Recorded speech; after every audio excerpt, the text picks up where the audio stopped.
Uh-oh. That took way too long. At least on this end, it looked like it did. All right. Well, I don't know if you've heard the news, but I'm telling you now. I'm sure if you've been on FTJMedia, then you definitely know the news. The platform was, having some support issues. Software, the person who handles it out in Brazil wasn't always keeping up or addressing certain problems, like the DDoS things. Josh said he could have had him fix it if he just would do it, but he wouldn't listen. So that's kind of really strange, especially when you're just, providing a product for somebody and they're paying for it, and they're paying for it a lot. So that was one thing that happened. And then there's a constant issue. But also there were some things going on as far as people not getting on the premium membership as much as they should have. It stopped growing for a while. And it just one of those things, But then also there were some complaints lodged, and that's when, even though we had a potential termination date for the end of the month, that very same day, which is so freaking weird, the CDN was suspended. So, boop, gone. Just like that. Thomas E. Dwyer! I'm guessing. That's right? So, yeah, so it went away. But it will be back again someday, Frosty. I think. Hopefully not with a video. A video, hyphen video, not like I just don't want any videos. I don't know. A video is like the name of the type of software, whatever the hell you want to call it. And I think that is inherently buggy and has issues. And HRVAT88, I see you over here in the Telegram. Hopefully you'll be joining us. And Serbian Bull, if you're here, or when you are here, you will find out. Hey, Bushmaster, how's it going? There's HRVAT. Yeah, so Serbian Bull, you were also added.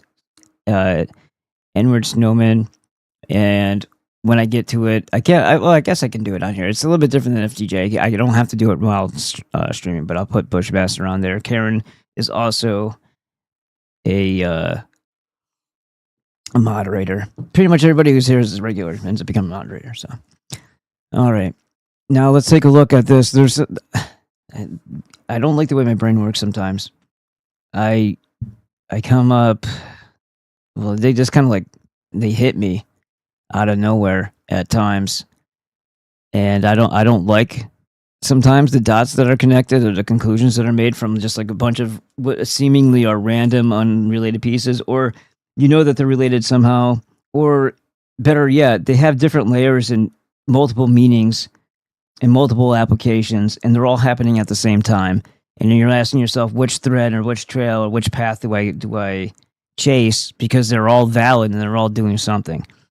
Okay, well, that's my brain on a normal day.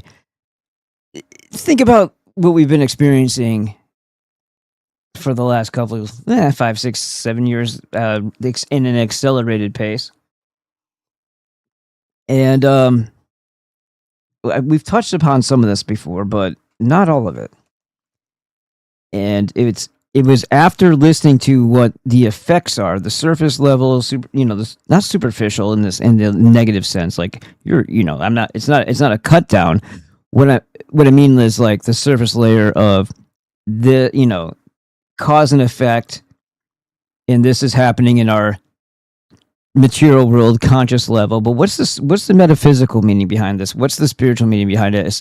And what is the symbolic, or even foreshadowing or warning meaning behind this? It's like a warning itself, or it's reaching deep into our DNA memory, if that's a thing, or spiritual or Akashic record memory, whatever, and touching something that is familiar. It's memory. It's remembering something that you shouldn't remember because in your life it hasn't happened. But it's a memory nonetheless. And this is it sounds, trust me, as weird as it sounds, think of how it must feel. Hey, Gashudo Gato. And we got everybody in here. It's awesome. And there's more to follow. I love it. Usually combustions in the house. I give it one of those. Hey, we can still say high five from the chest. You know, no reason to lose out on the terminology. So instead of having red eyes like the Terminator, I thought ancestry, because we're the ones that are going to have to stand up to this thing. So I went with the blue, even though my eyes are brown. Blue effect over here. And Waldo Mini-Me isn't really trying very hard these days, but I'm sure you can find him. Did anybody ever see those books? My Aunt Gina, I loved her so much. I wish I knew more, and I would have been able to tell her or scream or just throw a fit until they put me into an institution or told me I had, Asperger's or autism or something, because I wouldn't have stopped until they listened and told her not to go get treatment for the leukemia that she probably didn't really even have. If I could have done that, I would have saved my 3 cousins, a mother, and one of the greatest people on the planet. But that all aside, my Aunt Gina had these the Waldo books. There was like a yellow covered one, and it's a mess. It's a bunch of like pictures on the front, but it's like yellow. There's a blue and a red one. And the yellow one was the first one that we ever saw. And the yellow one was challenging. And then we went through the whole thing of like, then there's like all the little side quests, right? Where you can figure out, find this, find that, find Waldo's damn sock. Like there's a one where he's not wearing a shoe and it's the same color as his red and white hat, or his shirt, I mean. And, we did all that. And then we saw the other books, and apparently these books may have come out after, or maybe they all came out at the same time. I don't know. But the other ones were like, Waldo got tired. Waldo's not trying anymore. Waldo's like, all the shit's going on over there. Waldo's like, got his back against the wall, smoking a cigarette in the middle of it. He's like right there. Like, it's like, this is, come on. This is made for not even a toddler. It's like, of course. My little brother was like, boop. I'm like, yeah, I know, right? So, yeah, they say the sequels are never as good as the original. I think Waldo just got tired. Maybe he was protesting. Maybe the contract didn't work out so well and he didn't get what he was asking for. Who knows? Okay, so if you're wondering what I was doing before I got on here, yeah, there's Mini Dan. Let me show you. So, I put together this today because apparently we're going to be using this more. And I didn't know you could put I think it's been so long since I've actually been on here. So there's an old joshu.net email account that doesn't send notifications to my phone or anything. So I have to go in there and check. And when I looked in there was like 600 and something just junk mail. I think there might have been other people trying to contact me through there that I at one time said, yeah, contact me through this. And it could have been like months or years afterward. Maybe one of the people I asked to be a guest could have. That's happened in the past where I had to dig through stuff and I was like, oh crap, they actually replied. So I don't know. I got to keep looking through it. But now I know to keep my mind and eye on this one. I don't want to change it. And I don't think you can, honestly. It's kind of like frozen, like locked in. But anyway, so that being said, I haven't really used this in so long that I didn't know that you could send messages on it. It's kind of like its own Patreon. I mean, with the only difference, I guess, being you pick it in increments of like 5 as far as the donations, right? So it's like you don't get to pick $3 or $2 or whatever. So it's not exactly the same, but I did put in. Yeah, okay. So there's posts. So I did post some stuff. This is as a cookbook like no other. Is one of the projects that we're going to try to get going. It's going to have the 12 bad foods avoidance. So it's going to be a cookbook that at first is a like coaching guide manual for teaching true health, and not trying to get too deep into all the homeopathy and all that, but maybe core concepts, but really just focusing on why it's so important to have your minerals first and foremost, but your 90 essential nutrients before you even consider any other task or worry that something is broken within you or that there's something inherited from a that's not all true. You probably all have the same shit diet, or you guys all eat similarly and have similar habits. This might not even be a shit diet. It might just be something that's lacking, because a lot of times I'm pretty sure people think if they eat food, they're getting what they're supposed to get. And that would make sense in a world that wasn't run by the parasitic vampires who poison everything and make it impossible for the microbes to put the minerals into the plants that we eat. And then when we eat that, it's glyphosate and all kinds of stuff, just not allowing absorption. So getting the nutrients is important more than ever. So that's going to be what I try to explain in the beginning of the book. And then it's going to be recipes that all avoid the 12 bad foods. There's going to be a keto section. Just because I'm a cook. I grew up in my parents' Italian restaurant. That's what I've been doing. People always wanted me to cook wherever I went and make my hot sauce as well. So I'm going to come up with recipes, but I have to have really good, crystal clear, beautiful photos. So when I get into the glossy pages, you know how cookbooks look, right? I'm going to probably look at one as a reference as anyone and just see how the quality and the tech, figure it out as I go. And then see if Amazon can print them. If not, then I probably don't want to do that. But, because they are horrible. But I just think about distribution. It'd be a lot easier if I just went through them. I don't know. We'll see how it goes. But in the beginning, I just want to try to see if there's interest in it. And oh yeah, by the way, the optional part of that book is that each one of the dishes that are presented will also have the pairing of it, one of my awesome hot sauces with it, for people who are into spice. But because my sauces are really just an after effect, meaning they're not using the cooking really. I mean, you can use the whippersnapper to base brush on while you're cooking on the grill because honey, caramelizes or gets crispy on top of the food. But other than that, like, it's more of you mix it in at the end, or you shake it up with the chicken wings at the end, or you dip it in it, so that's actually good because you can choose to or not to, but I'll pair each one of the dishes with a hot sauce, or select this one or that one type of thing. So there's two options. And so if there's interest in this, then I'll try to get a Kickstarter going, but I'm not going to try to get Kickstarter going until I know that there's going to be interest in this book. If there's interest in the book, then I'll make it like a tier level where it's kind of like pre-sale is the incentive for people to get the book. Will be like, you know that you're donating, so you're probably going to be putting a little bit more than just the actual cost of the book into it. And if you are cool with that, then you'll get a pre-sale when everything is finalized, right? And in the process of finding out whether or not people are interested, I can make sure that I know that I can actually accomplish this before I get into the pre-sale thing. So that's one of the things going on. And so if you click onto this, it tells you all that. All right. And then there's another one here. And this is just the last stream. I just was messing around to see if how this site worked.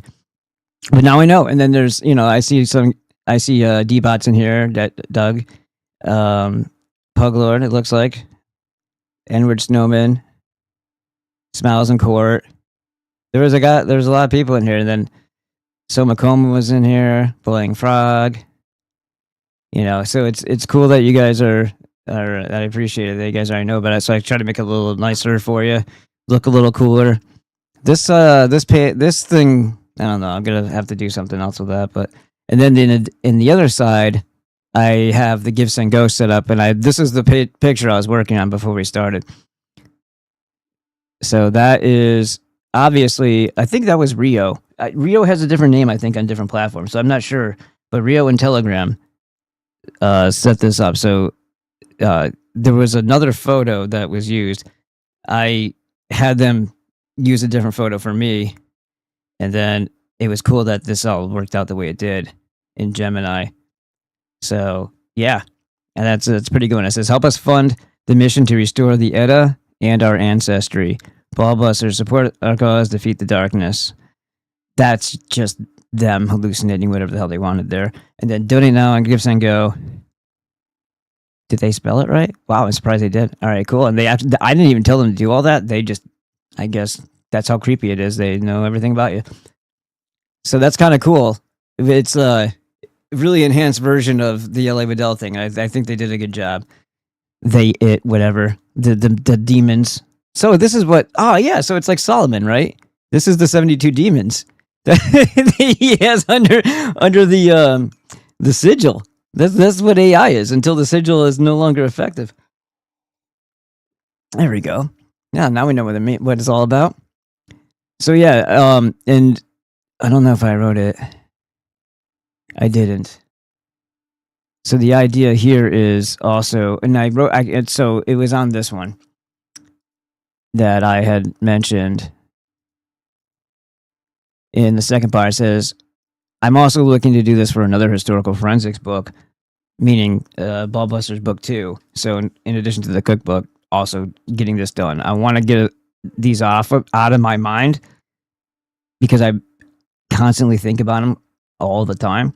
And I want to at least make the effort to have something that's material rather than just the videos that can disappear off of the internet and out of existence, that reminds people about who Lawrence Austin Waddell is, reminds us who we are and where we came from, and corrects the false history of Snorri Sturluson and the debacle that he made out of the original Edda, and the restoration, the organization, the proper translations, where it actually came from, who actually was who, all that fixed.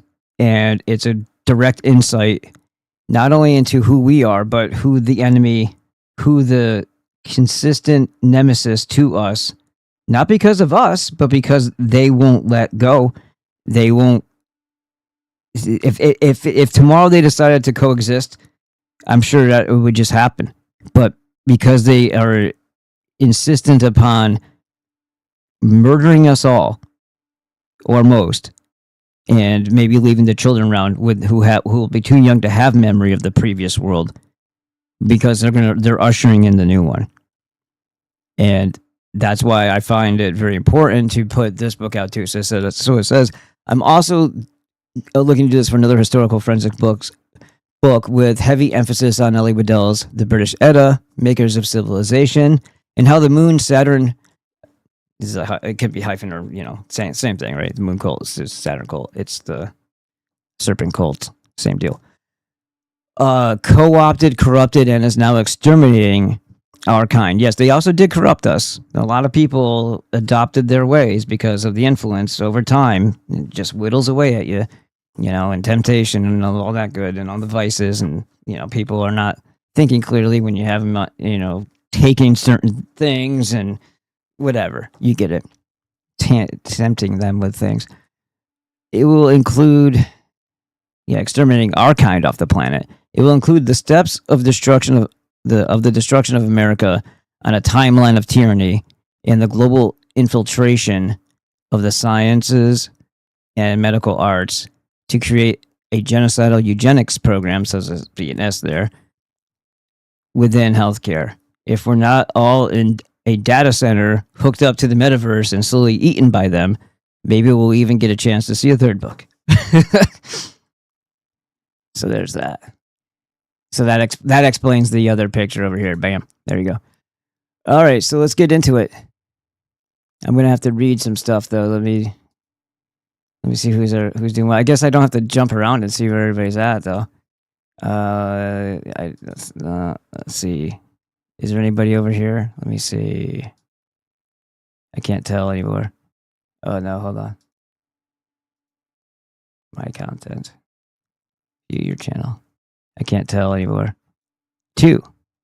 So either everybody came over from here already, or that's just winding down, or that's just because we just started. Who knows? Well, Ricky Johnson's actually pretty.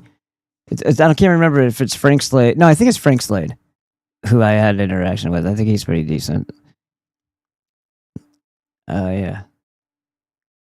So there might be some heavy hitters out there.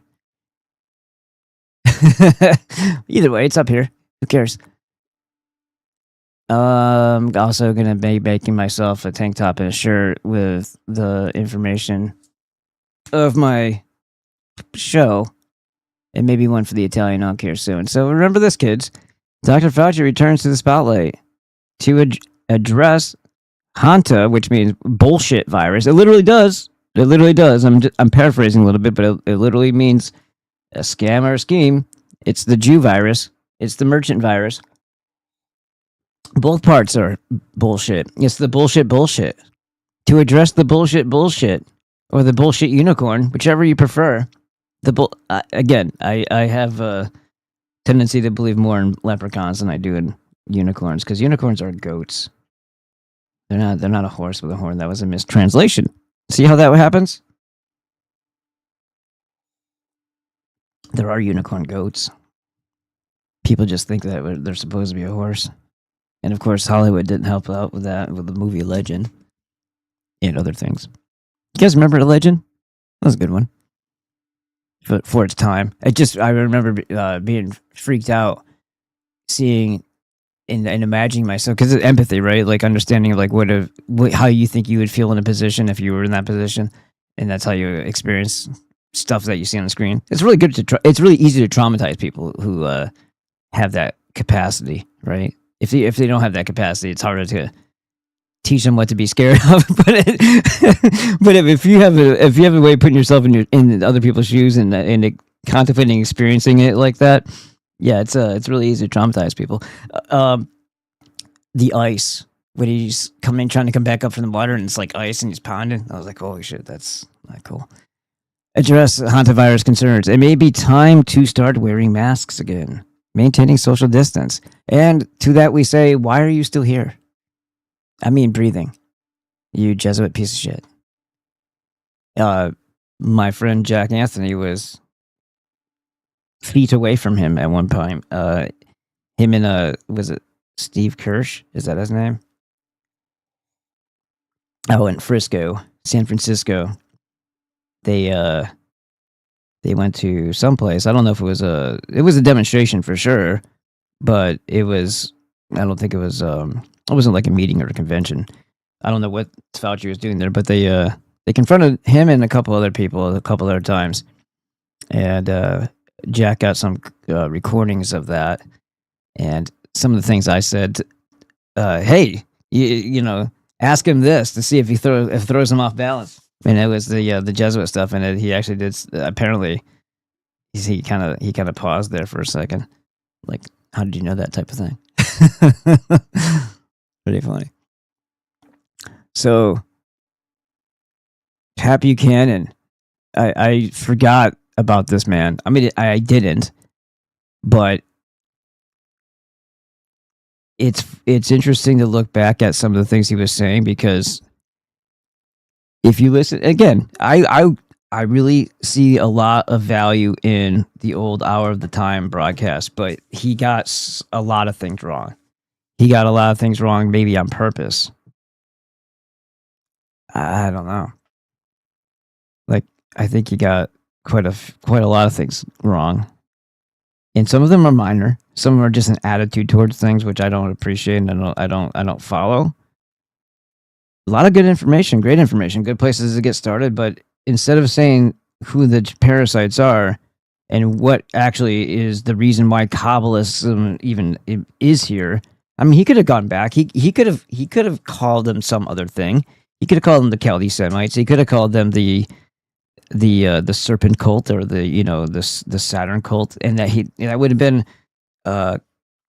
masked enough to still be talking about the same people. But instead, he just said the Freemasons or the secret societies, and it's yeah. But why did they go underground? Because our people beat and broke up their cult of child sacrifice and terrorism and pharmakia 5,000 years ago. So they went underground for a while and also acted like they had, rehabilitated the ones that were left alive, rehabilitated, and then they just go ahead and poison and erode and corrupt and destroy the minds of the people, the health of the people through poisoning, and their civilization. Everything that we build, they're right there to dismantle, and then they just follow us around the map all throughout history. As soon as we build shit, while we're building shit, they're the constant antagonist, the constant thorn in the side, which is interesting, the constant sapper of vital force and energy, and always there to invert reality so that up is down, left is right, and healthy is poisonous, or poisonous is healthy. So that's where we're at. But Pat Buchanan had some really interesting words to say about Mr. Adolf Hitler. He said Hitler never wanted the world war. And so I went through the whole diatribe about Cooper, because the one thing that stuck out in my memory about Cooper, and probably why I had dismissed Buchanan, number one, I was too young to really care too much or pay too much attention when he was active in politics. The other thing, I was still in, like, maybe not middle school, but junior high. He said that Pat Buchanan, he sent out Christmas cards to all the people, and you see the symbolism, that's Freemasonry and blah, blah, blah, blah. I'm like, then you look at this, and you look at all the evidence and the truth of the matter, and it's like, yeah, no, that's just you probably because of Buchanan's words about anything that had anything to do with the Germans. He attacked everything that said anything good about him. That was what Cooper did. It's like, okay. Like when somebody said they were National Socialist, they actually said the right words instead of Nazi. And yeah, I think it was a fake call. At first, you think, "Wow, this is really great," especially if you're dumb enough to think that if you haven't learned yet that everything you were told about Germany was a lie. There's this call out there, and I'm sure people have heard it if they paid attention to the bills, where this guy calls in and he talks about how his life's all screwed up because he used to be a drug addict, and then the White Aryan Brotherhood or whatever dusted him off, got him sober. He owed them his life basically, but they kept sending him out into what they call it, demonstrations and shit like that. He was getting thrown in jail for violence and stuff like that, and it was just this like prior to American History X type of story is what was being told to the people, and then like the big crackers like, social, the other part is socialist, as if that's the same thing. And it was just, that works on people if you don't understand the difference. And also it was like the guy was just like, after a lifetime of being like hard-nosed and very unbudging in his ways, like he never self-reflected or anything. All of a sudden Bill's words are like making him say, "Oh, I never thought of it like that." Like, come on, but I mean, if you're there for the theatrics, it's good. I also heard something ridiculous today, that the only person who got it right, this is some retarded comedian, the only person who ever got it right was Alex Jones. I'm like, no, are you trying to legitimize Alex Jones of all people? The guy who they've had to have like a death and resurrection ceremony 3 times for, so that people think he's legitimate. And sure enough, that's exactly what that guy said. I mean, he's like, look what they did to Alex. So that means he's not on their side. It's like, no, that's part of the fucking game, dude. So that you will say, oh, well, he must be one of the good guys, and then listen to his bullshit again about Chi-Com and everything else he just directs you with. All right, so let's get into this. Nagurski. What's up? What's up, my Nagurski? My stepfather's last name is Ski too. Okay, so I'm going to read this real quick so that I can kind of put myself in my mindset as well as to where we're headed with the show today. And if anybody wants to call in, give me a second. I'll put it on here. We've got lots of stuff to show, but I mean, I'm all for it. Let's go to settings.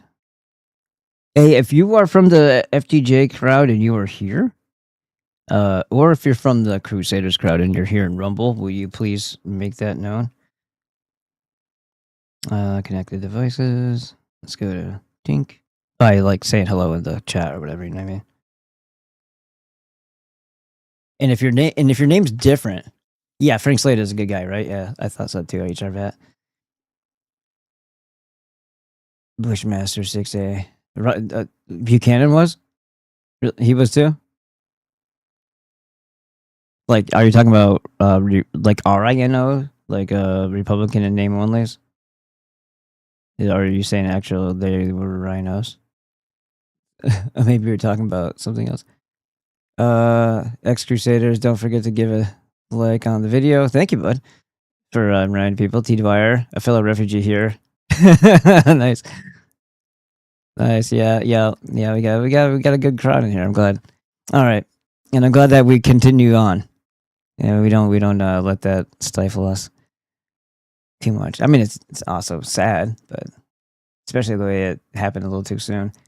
Bill missed the mark, but came close with Mystery Babylon. Yes, exactly, and that's kind of where I focused the majority of things and things that were related to that broadcast that could have been considered like supplementals. A lot of that went into this book. Yeah, the UFO things were well before that. Yeah, but it's weird though, right? When you think about that, just think about how everything's presented with such conviction that when you're wrong, you're like doubly wrong because of how much you were certain, right? Like if I say if this then that, I'm acknowledging the fact that I can't confirm this piece of data, but if this is this way, then I will probably conclude that this is also true. But when you're just saying it, like making it as a hunch into a statement of undeniable, this is just the way it is. Well, when you're wrong, then you're really wrong. You know what I mean? He says he had that experience when he was in the Navy too. So maybe, I mean, that I don't doubt that there's things that go into the ocean, pop back out. I think that's a real thing, and I think underground inner terrestrials are probably somewhat responsible for what the fuck's going on the surface here right now. Did you see the video of Paul's old barber spilling the beans about GC? Buchanan never came off the notion that Hitler was evil. Can't stand. No, I don't think you're right. Do you want me to play that first? I'll play it first. No, that's not what I saw. Hold on. Oh, what am I fucking doing here? All right, let's go to not that. This. All right, so let's watch this, and then you tell me what you think. I'll see if I can make it bigger too while we do it. He wanted the Polish Danzig question really? On the corridor. No. Hold on, just give it a second. I gotta grab it. This is fucking gay. I hate Instagram. Now I gotta go this. Pause. Turn the fucking thing on so you can hear it. And now it's not gonna be the same. Hopefully I can still cut it. Let's see. Let's have a look real quick. Blink. That's not the one. 7 is. Yeah, that'll work. As long as they don't make it bigger for there. It could be okay. All right. Wanted the Polish Danzig question in the corridor settled not by force, he told his generals and diplomats. And that's understandable given what he demanded. What did he demand? A German flag over Danzig, a town of 350,000. Political control for the Germans, let the Poles keep economic control. He didn't demand the Polish corridor back, and if he wanted war with Poland, that's what he would have demanded. He demanded a quarter-mile rail and road corridor across the Polish corridor between Prussia and Germany, which had been separated foolishly at Versailles by giving Poland this strip of German land between them. On the 26th of March, he said, I don't want this issue settled by force with Poland. Why? He wanted Poland as an ally. He had an agreement with Pilsudski, who died in 1935. He liked Pilsudski. These people were right-wing neo-fascists. And Hitler liked the regime. And what he wanted from the regime, he thought the regime was a natural ally, just like Mussolini, just like Admiral Horthy, just like General Franco, just like the Monsignor Tiso in Slovakia. He thought are natural allies, and in return for giving him Danzig back and a rail and road corridor, he wanted them in the anti-Comintern pact that he was pulling together of Germany, Italy, Japan against Moscow. Brits gave the war guarantee on the 31st. Hitler went berserk. In 2 days, he ordered Case White, and that is preparations for an invasion of Poland as of September 1 at the latest. But then he kept making offers to Poland. He still wanted to deal with the Poles. He didn't want... Meanwhile, the Polish Jews are mass murdering Germans on the other side of this new imaginary line that trapped Germanic people behind it. War. So that was the incentive, and also the bait, also the trap to get the war started. Fucking Jews. And then the British, of course, and the French are in Moscow trying to cut a deal with Stalin. And so Hitler's watching this, and the Poles refuse even to talk to him about Danzig. And Henderson, the British ambassador, says, why wasn't I told of the generosity of Hitler's offer of April 25th? So Hitler is increasingly frustrated. Poles have joined the West against me, so he forms an alliance with Stalin. Even that, I think, was not designed necessarily for war. It was designed diplomatically. He wanted the Polish Danzig... All right, so we got the next part coming up.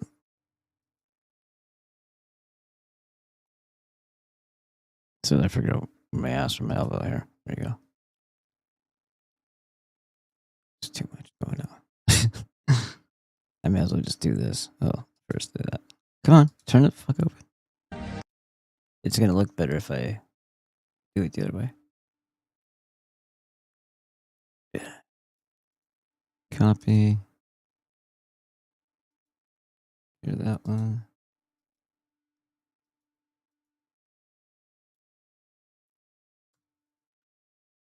Oop. Alright. Now it should look good. What the fuck just happened?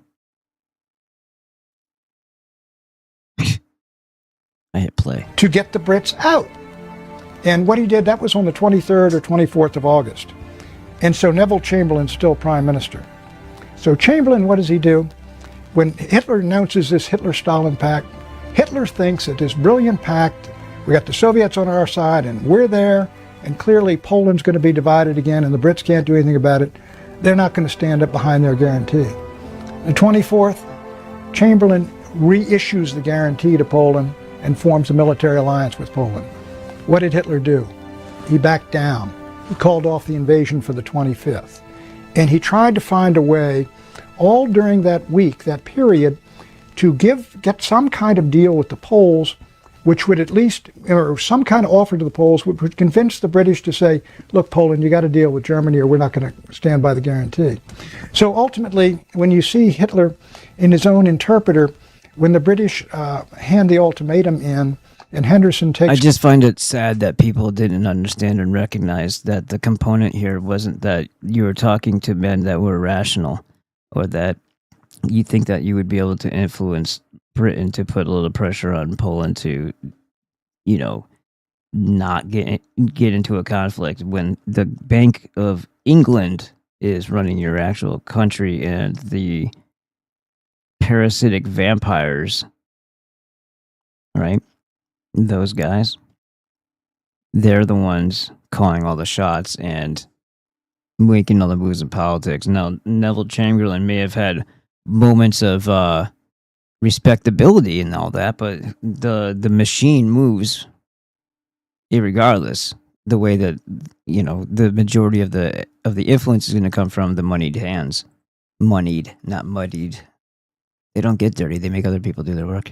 Takes it into Ribbentrop, who takes it into Hitler. I mean, they're horrifically smelly, disgustingly dirty people, but not because they do work.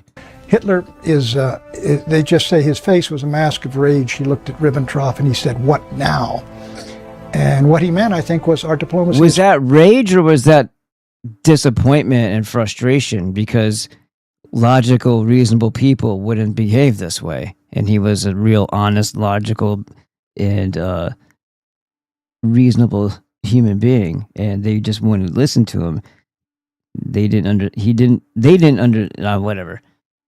understand the depth, I don't think. And plus also, they probably don't take it too kindly after you've did what you do to a couple of the old Rothschilds. Failed. Because he never wanted war with the British Empire.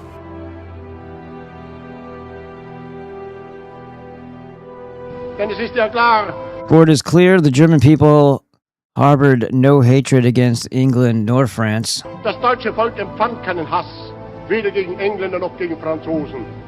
Das französische Volk, das englische Volk, das deutsche Volk. The German people desired only to live in peace and friendship with them. Wollte mit ihnen ja nur in Frieden und in Freundschaft leben. Es hat Forderungen, die it has demands that do not hurt these people. Diesen Völkern ja auch nicht wehtun. Look how beautiful that was. Den Völkern gar nichts nehmen. He, of all the leaders, take FDR, Churchill, Stalin, Mussolini, all the others, of all the leaders, Hitler was a greater admirer of the British Empire than any of them, except Winston Churchill. He never wanted war with Britain. How do you know what the hell Churchill was interested in when he was fucking fall down pissed drunk all the time? And he never wanted a world war. That's true. To get the... Yeah, you do see what happens when you say, can you just leave us alone and let us be back, unite? No, Germany can never get strong again because the Jews are scared of that. And now it's basically a banking colony. It's quite literally a banking colony full of all kinds of propaganda and bullshit, destroying the people's minds and their outlook on themselves. And those are my relatives, which makes it equally sucky. Or doubly sucky or something. I don't know. Something sucky. All right, well, there's that. And now let's get into reading this part. Is anybody... I'll say it in a second. Edward Snowman is in the house. GC meaning... Gypsy Crusader. There you go. Thanks. Just joining. Did I miss anything important? We're just kind of still getting wound up here. Great to see you here. Says usual combustion. Fourth try. We're the charm, Dan. Now Rumble wants me. Shout out to my watermelon farming friend. Get that pump fixed or on the trailer. Need a hand? I'll work for a place to put my RV. Wait. Are you talking about my van? Is this... oh. Okay, is this... I'm probably not supposed to say it then, huh?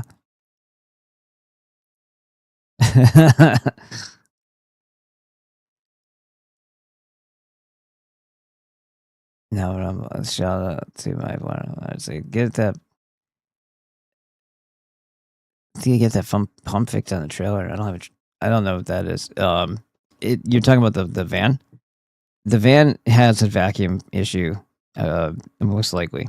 But it doesn't mean that the fuel pump itself also wasn't. Last time when we replaced it, it was like at 80% of what it should be for the pressure. So it wouldn't hurt to also get like a higher flow because of the... All right, so with the vacuum issue, when I hit the gas too, it's not the clutch. It's not the AC clutch because of this other issue with the pressure. It cuts off the blower for the AC, and then it shoots it out at your foot level, and that's something that they say specifically is a sign of this other problem. So that's the reason why. Also, you got to turn, and it's probably why that's misfiring. But it could also be other issues why it's misfiring. I have spark plugs. I got all kinds of crap. But we're gonna address that when there's money. And until then, I'm not messing with it because that's just the way it is. How else are you gonna do it? Let's see. Muff Timer 69. Poland, we're a haven from the 1600s onward for them. Hence, the wars. Poles now burn them in effigy. No one can pay. Yeah. What's his name? Gregor's Braun, and then there's another guy too. We just saw recently that I played a couple of his social media clips floating around there. They're all taking a stand and saying no more of the freaking parasitic vampire. No one can pay one of them enough to move to Poland now. Dan is wait, who? Nagurski?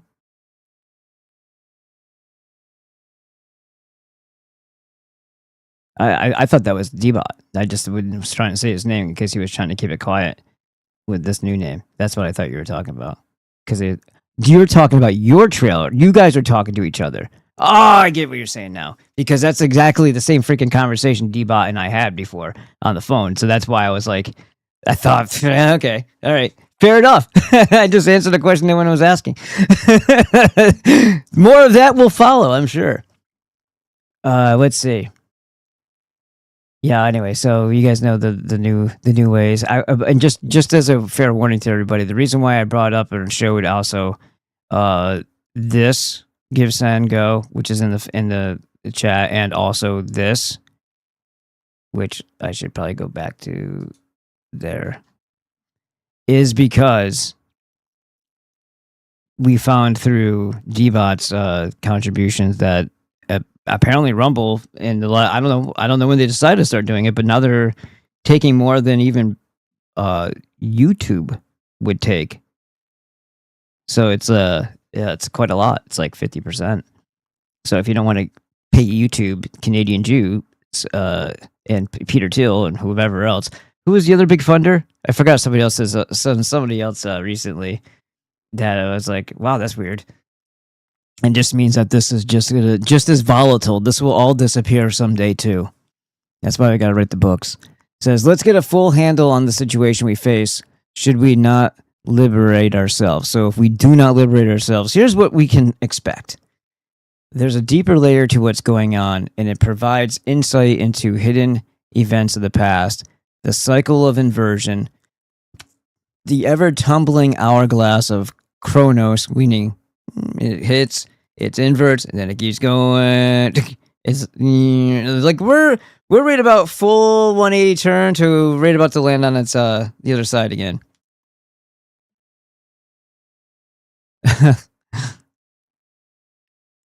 So, are you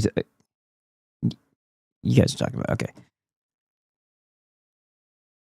Let's see. The cycle of inversion, the ever tumbling hourglass of Chronos Saturn, is close to the 180-degree mark. The reset position. Today, you will hear from people on Instagram videos saying complete monologues, nearly verbatim, of what I've been warning about and concluding from all the seemingly unrelated elements. Like, there were a couple of them that I came across either this morning or late last night when I couldn't sleep. And I thought I was listening to somebody reading a transcript from one of our shows. And I'm like, what the? And it's like, I'm glad it's going out there. But I was like, it was like, even the way I would phrase things, I'm like, oh shit. Okay, well, at least they're getting to the point here. Whatever good it will do. Because I don't even know, man. Is everybody just assuming that anything that's... I mean, in a way, you should assume that things are infotainment when you're seeing it out there, because the majority of people are just trying to grift. The majority of people are just out there shilling for some, dark purpose as a controlled op, just to keep you distracted. And only, if they control the conversation, then you're not asking the questions that are going to lead you anywhere.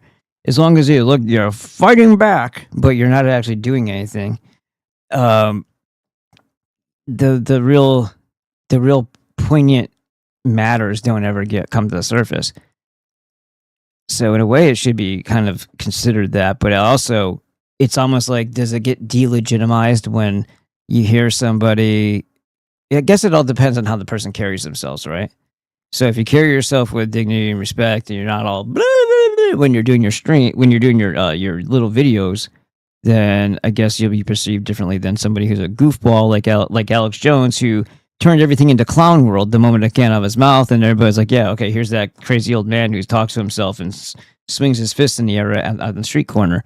You know, it's that kind of thing that he does to truth that was really shitty. Because he could tell you anything, and you're like the frogs are gay. Like, yeah, atrazine's a really big deal. You're absolutely right, and very tiny amounts can cause lots of damage in human beings. But when you hear him talking about the frogs gay, it just makes, and then songs are made about it. As entertaining as that may be, it doesn't keep you in the head space of this is really a horrible thing, and how did this pass, and how are they spraying this on our food? How is this getting into our water supply? Why is this being allowed to happen in America, where the only freaking job of the government, of any government, is to protect the people? That's why we put them there. We will defend you. Not we will send you off to die. That's not the same. No, they're supposed to be the noble class. And there's another video that I came about. This is literally the very definition of what the noble people were. They may have been arrogant, but it was literally their life training and mission to protect the lives of the peasantry, or whatever you want to call it, from foreign or domestic invaders. Conflicts. They would mount their horse. They would defend their lives. It was the noble. It was the rich people's children going off to war. When everything is reversed like this, and it's the exact opposite, and now we're the ones that are being subjugated and targeted by our own government, which isn't a government. It's this parasitic, vampiric banking cult and a corporatocracy, literally a corporatocracy, including USA Incorporated. Yes, all the tech bros and all that shit, all those corporations, which aren't even really outside of the military industrial complex, if you want to call it that, or you can call it the CIA or whatever. It's the entities that the Jews created after World War II. That's the new government, but they incorporated it in 1871, and we have videos on that too. So let me just finish what I'm going to say here, so we can kind of get this all together. Today you healed people from Instagram videos saying complete monologues, yada yada. So that verbatim of what I've been warning about, and concluding from all the seemingly unrelated elements. Their goal is to kill our electrical grid.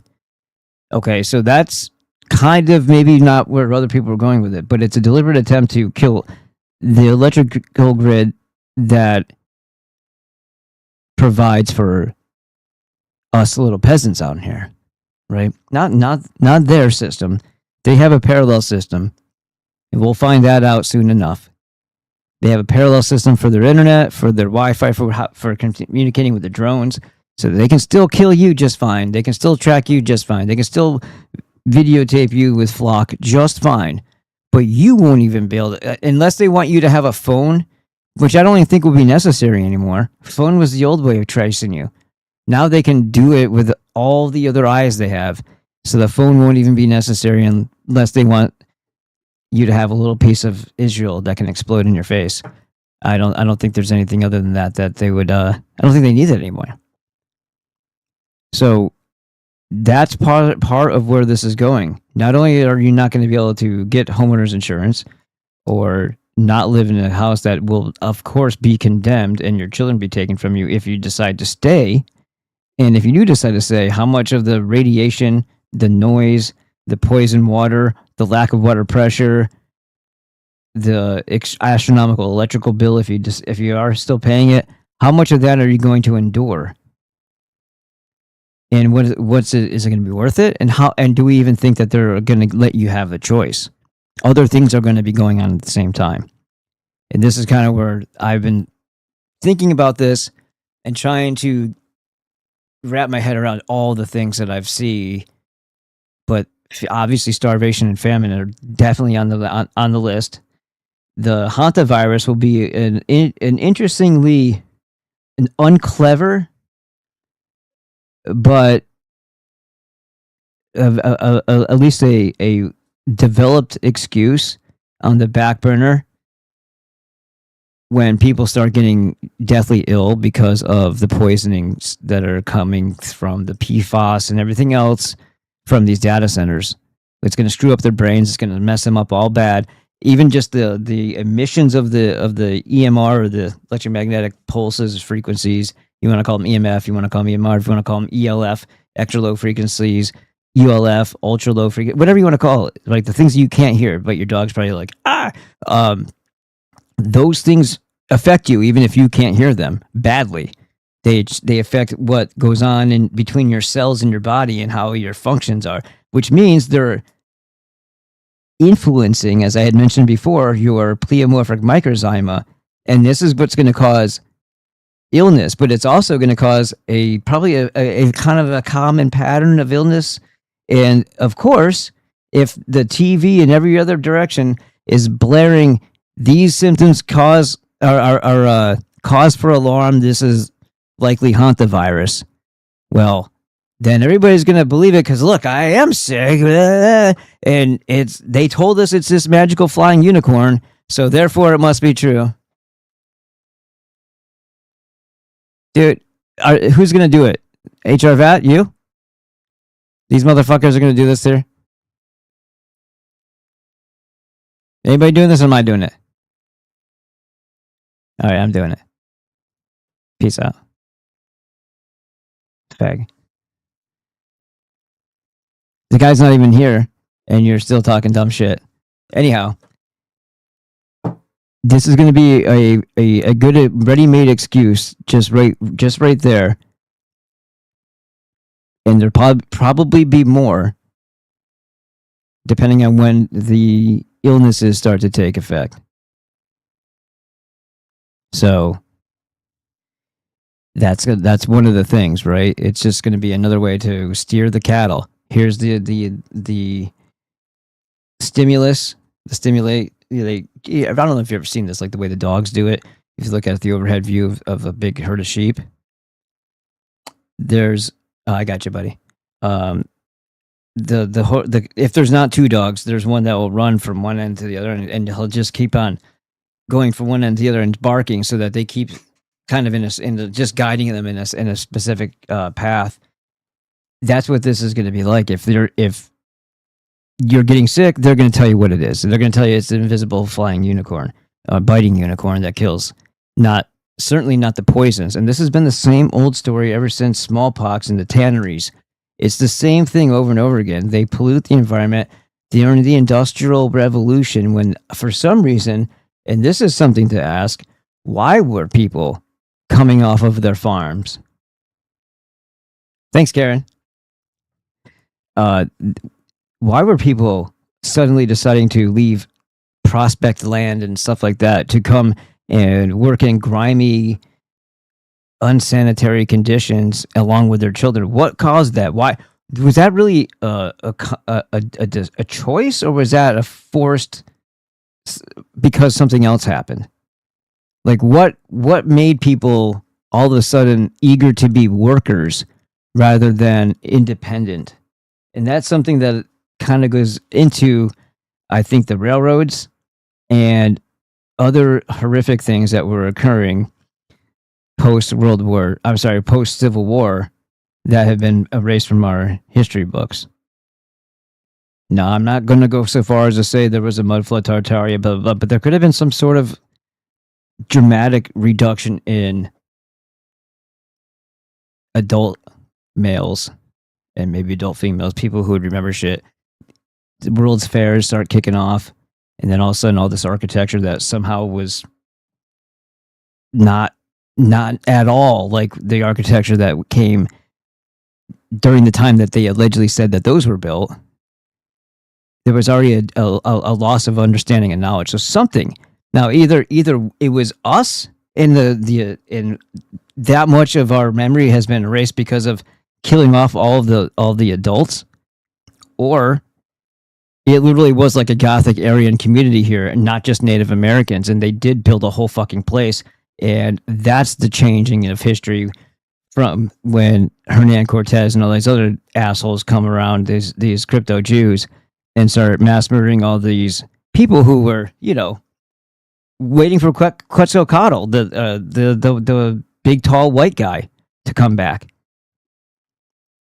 thinking that was their god, their gods. They weren't actually gods. They were Gothic. God is goth and God in German. Interestingly enough. So yeah, I don't foresee this being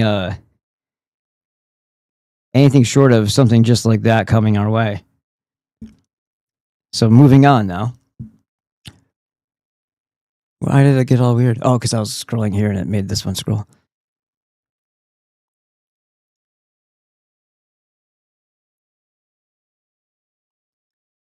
We aren't. Let's see. Their goal is to kill our electrical grid while maintaining or building their own. We are to be put back into primitive living. We aren't to drive or travel or even be free to roam. Outdoors and farmland will soon be off limits to us, plus poison. Because whatever the fuck they actually are, the same things they don't need to survive, I guess. I don't know. Or maybe they're sacrificing themselves too because they're going to become gods, so they think. I don't know. Maybe they're going to be merged with machine. With the increase in pollution from the preparation of data centers, the chemical toxins sprayed everywhere and on our food, the illness and deaths will be blamed on Hanta or some other convenient virus, quote unquote, will arise. Yeah, it will be blamed on Hanta or some other convenient virus will arise. All homes will be condemned without water and electricity. As best as I can surmise, there are multiple resets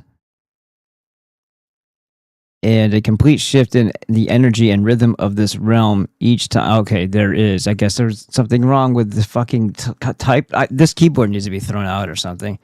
I've typed these letters and then they're just not there when I look back at it. And for some reason, the spell check wasn't on. I didn't even know you could turn it off. Kept on looking to see waiting for the red line to pop up. So at one earlier today, I'm like, how is the freaking thing not on? As best as I can surmise, there were multiple resets and a complete shift in the energy and rhythm of this realm each time, which means slowing our vibration and probably changing the way we develop.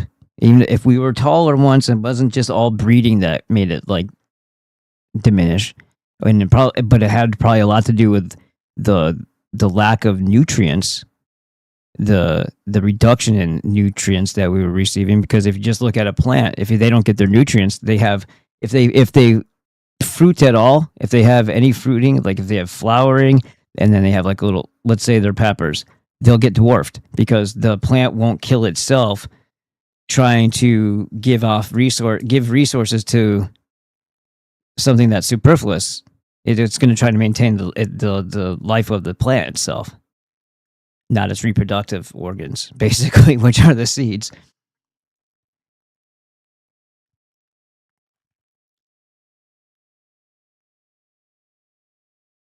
Resets are synonymous with mass murder. Some children too young to remember the world as it was are kept alive and assuredly abused and traumatized, while all of the adults are dispatched of in various ways. Now, I mean like dispatched, like you go there, but like the other way, killed quickly, dispatch you. It's kind of like an older term, like during the time where you used to kill people with swords, you were dispatched, right? Entire civilizations appear to have been blown up or melted down. There's freaking fields and fields of this rock, and it looks bricky on like a brick on one side, charred on the other. And look at Cappadocia, even where our ancestors came from. Well, they didn't come from there. They were Norse, but that was their first after Troy. That was their first settlement and Citadel before going into or intermingling or getting familiar with Karshemish and that disgusting child-killing serpent cult. If you look at the they call them like fairy chimneys or something like that. It could very well just be melted cities. And we're gonna. I hope I saved the video for that too, because that's kind of like the whole point here. But there's a shit ton of this, and there's a lot of evidence. If you just look at it without having the narrative in front of your eyes, and when you're looking at this stuff, well, who's taking Jew money? You fucking faggot! Like, what does that even mean? What does that even mean? You fucking degenerate piece of shit! Yeah, exactly.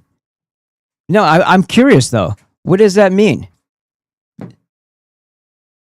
First of all, who's the fucking Jew? Second of all, are you that retarded that it's not an ethnicity? It's a religious cult. If the person's not in the cult of supremacy, they don't follow it. Hey, ITV2, you fucking homo and all the other faggots, I said this ever since day one. My best friend is what he says Jewish. He's not religious. He's a hardworking guy. So is his dad. He's taught me boxing. We're good friends. We go to the range together. My daughter and his daughter play. We go to gymnastics together.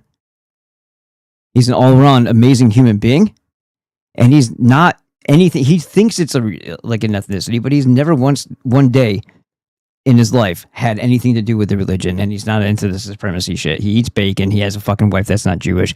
What the fuck is your problem? Go suck a dick. And the guy that you're talking about, we're talking about quarters. How do you let me ask you a question. Are you a quarter Catholic? You fucking moron? Yeah, okay. Then get the fuck out of here because you're retarded. I don't need you fucking faggots on here. Get the fuck out. You're gone.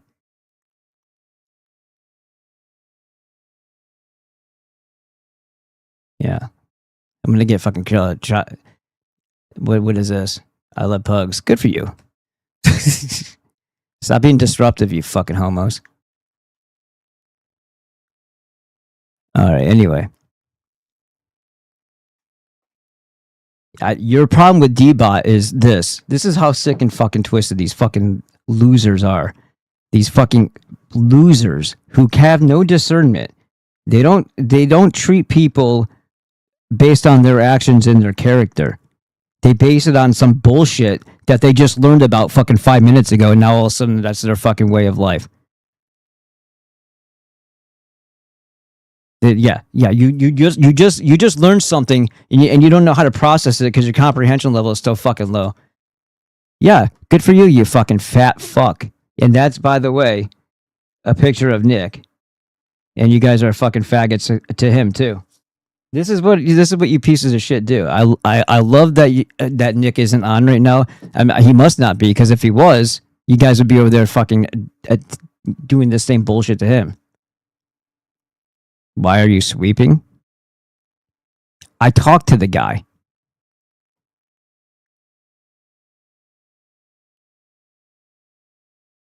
Yeah, okay. Yeah, it's specifically proven. And this is what's funny about this. He's a quarter, and not that the fucking denomination matters, but here again, if you're that much of a fucking retard that you want to be divisive everywhere, if you don't understand that people who are not okay with the same thing that you're not okay with this is why you guys don't like him, because he was supporting you. He was fucking giving you assholes money, and then you guys got some fucking notion in your mind, which is, he probably told you directly, is probably how you found out, because he probably wasn't hiding it. And then you're like, and you fucking ripped him off.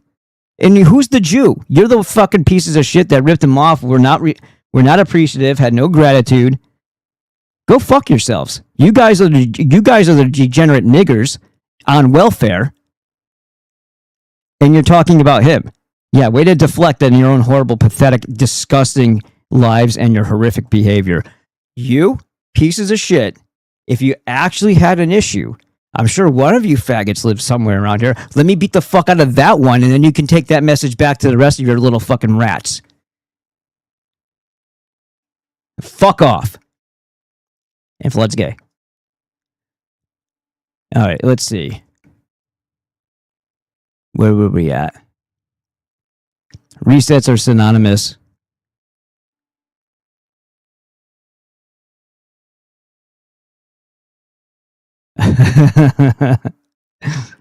What? Man can't. Okay. All right, anyway, here we go. Resets are synonymous with mass murder. Some children too young to remember the world as it was are kept alive and assuredly abused and traumatized. I think I went through all this part. All right. Entire civilizations appear to have been blown up or melted down by a force of nature or technology that should not have existed in that era. Is the ballroom, and I spelled it like B-A-A-L, is the ballroom or ballroom a metaphor or code for a bunker entrance to an underground labyrinth? You know how they had that underground bullshit. Let me think. No, not now, but I would, because I don't give a fuck. If they're decent people and they say we need white power, like some of these fucking people do, or if they say, or if they're equally going to fight the same parasite. So this is what's hilarious. If we really truly are 16 or 8% of the population, and the other parasitic entity has all of the weapons and all of the money, what kind of a retard doesn't take any allies they can get if we're all equally fighting the same fucking common problem that is against mankind? It's a Kabbalistic cult. It's a fucking cult. It's not an ethnicity. It's not a religion. There could be that there's fucking a lot of people that are of the same type of ethnicity in the cult, but it has to be the cult element. Otherwise, it doesn't make any fucking sense, because Jews didn't just magically appear and pop up 2,000 years ago. There was no Jew until after the freaking Bibles and all that bullshit was done. They weren't Jews back before that. Nobody called them that. So ethnicities don't just poof. It's not a fucking ethnicity. That was all Zionist bullshit, trying to make that into a thing. Look at the fucking history and stop being a fucking retard. Now, I'm going to fucking finish this. All right, let's see. Where are we at? Now it's all bigger, so I got to figure out where I was. Is the ballroom a metaphor or code for a bunker entrance to an underground labyrinth? The people will be disposed of in ways unimaginable. Then the clearing of the structures will commence. America first is the dark mantra indicating what country will fall to data center takeover and extermination first. The aliens narrative may simply be a cover for these parasitic minions as their true form reveals itself, or it will be something conjured into our realm by the tech like Dybbuk, Jinn, or demons. Perhaps they simply come up from the underground and under the sea, as we were just talking about. There will be plenty of distractions, more outrageous actions, bills, executive orders, and declarative statements made by the so-called government. If this was a sci-fi horror novel, it would be a tough sell.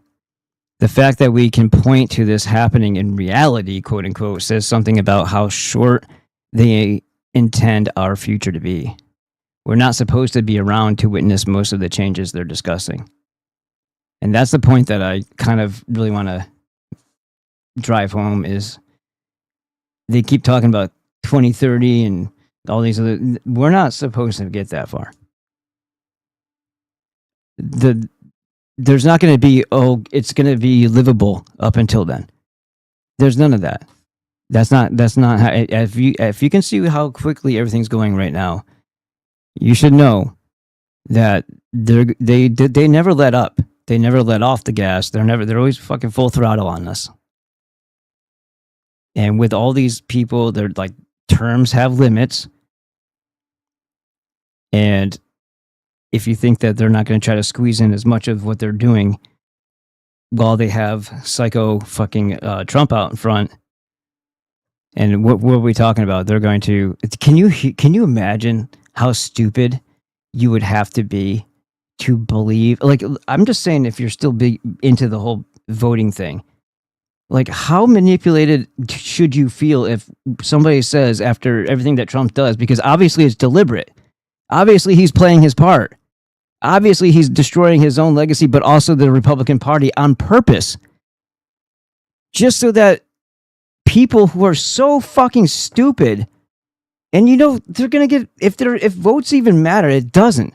It doesn't in the spiritual, like, Kabbalistic, magical, freaking energetic sense that you're consenting over to another freaking slave master. That part is part of the ritual. The ritual of voting is just like terms of service. It's like, yeah, I accept that. That's all that is. But for people who are, diehard, lifetime conservative Republicans, do you see the movement going on right now where it says voting Democrat? Is that the response, or just get a better freaking system? I would say, but if you're still stuck in this, you have to pick a guy, then obviously you sure as hell weren't going to go with Vance, but you're sure as shit shouldn't go with AOC or fucking whoever else shows up. It's the dumbest thing in the world that they're actually trying to perpetuate this. That's already happening. There's a movement of voting Democrat, and it's like, who does that serve? Who does that help? If people fall for this type of nonsense, honestly, I still don't deserve to die. I don't deserve to be culled or be on the bad end of their eugenics program. Neither do you. But they do, for that type of freaking moronic behavior. 99% of the retards that just showed up tonight that we don't know, they they deserve it. That's the one good thing you can think about, when all goes down, those fucking degenerates who have absolutely no redeeming qualities whatsoever, and I don't even understand how they live with themselves, let alone look in the fucking mirror, because they're just belligerent retards and just constantly attacking people because I think they're paid. Otherwise, you belong in a fucking mental institution. Meanwhile, you're going to talk shit about other people. First of all, and here's the other thing, you fucking cocksuckers. I never said that I was white power or any of this. I'm National Socialist, absolutely. Believe in those ideals and the nobility of it. You fucking clowns will pretend it all day, but you're the stereotype Fed ADL version of what the National Socialists never were and would have been disgusted by. You're the neo-Nazi faggots. You're the pieces of degenerate shit that crawl around fucking HT and Gypsy Crusaders freaking site. You're fucking, if you're not feds, or assets or something like that. If you're actual real people, I'd be fucking surprised. If you're that stupid and you're walking around, this world is already way too safe, no matter how shitty it gets, because you fucking should not have ever made it past birth. Due to recent events involving the loss of the FTJMedia platform and how it happened, and the manner in which it happened, adaptations to our routine need to occur. Rumble Rants, we have discovered, increased their take to 50%, which makes them more than even YouTube. And this is on a night that Deebot's not even here, which is hilarious. If you would like to support the broadcast and ensure I can continue to do streams, please use these links below instead.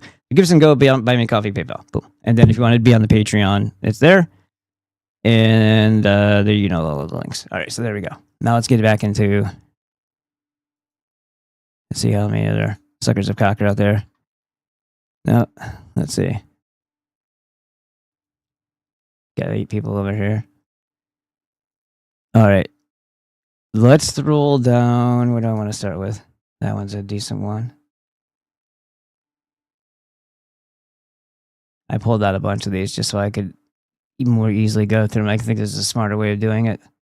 Richie's are kind of long.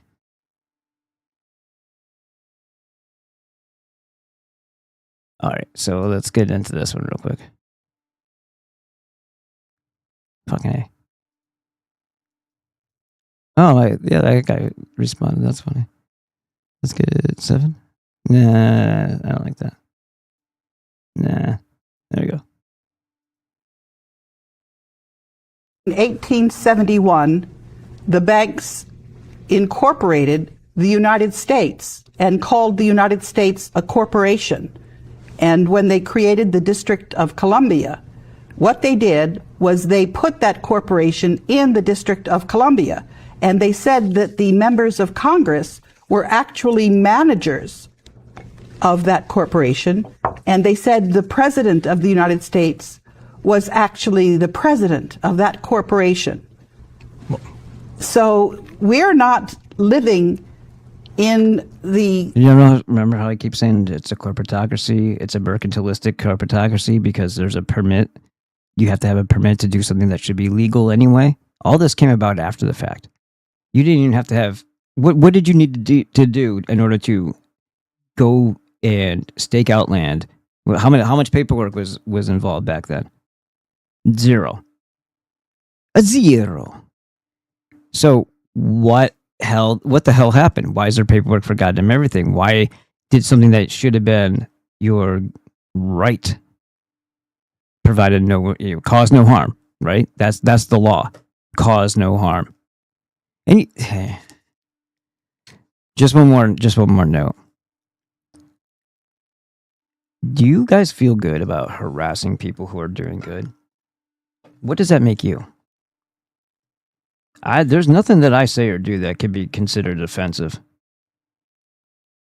Unless you yourself are truly working for or a loyalist to the very thing that I'm talking against, which would be the very thing that's trying to destroy mankind. So it says more about you for you to attack viciously and try to nitpick the shit that doesn't fucking matter. And like think you're so clever, like, aha, gotcha. No, you didn't get fucking shit. You're just too stupid to fucking understand life. I'm not a belligerent asshole like the rest of you. I don't shun people because of some fucking trait that they were born with that they can't fucking change. If they're decent people, I go by the character of the person, whether or not they have that connection tethered to God, right? The benevolent creator, the understanding of right and wrong, empathy and compassion and care for others, and the will to stand up, be counted, be brave, and be on the side of good in situations that are going to get scary. You guys will be hiding in your bed, pissing your pants or jerking off, or jerking each other off. If you're a product of these agencies, then you already know what kind of a piece of shit you are, and you already know what you're working to destroy. So maybe you should just, you do it. You're going to do whatever you're going to do, but it just shows a lot about the type of person that would do such a thing. And there's nothing I'm doing that's offensive to anybody who doesn't have evil in their heart. It's funny that you can overlook everything that the person says, how they act, what they do, who they are as a human being in their community. All of that stuff doesn't matter to you. What matters to you is some crazy, illegitimate, narrow-minded, shallow, fucking surface-level comprehension of some fucking thing that you are too stupid to fucking have. You shouldn't be allowed to have information. You don't know what the fuck to do with it. You don't know how to apply it to things. You don't know how to apply it to life. You're that fucking dumb. And then you want everybody to operate on your level, which is below the surface. It's in the fucking dirt. Now, nobody's gonna fucking do that. I'm not gonna start. Oh, you're not this unless you Fed post and wave a flag that says this and yell nigger at kids on Omegle. Have fun. If that's what you get off on. It's just not my thing because I'm not a shithead. I'm not a fucking piece of shit like that. And when I see other people doing it, that's exactly what I think of them. These are little kids, and you're a piece of shit. And if they didn't, like, you're legitimizing the stereotype that all the Jews said all white people are inherently racist, and then you go and set out to prove that, and you tell me that that's organic. No, that's you doing something deliberately to try to make that the reality, because it isn't, and it needs work in order for it to be even perceived that way. And when other people aren't doing that too, it's one less person that is fulfilling the stereotype. So you try to corner them and pressure them into being degenerates like yourself. Okay? Suck it. In the country that we think we're living in. And what I've actually done is I have said that we are under something called state capture. And I have said that there is an interregnum. And if you look that word up, that means that we don't have a legitimate government.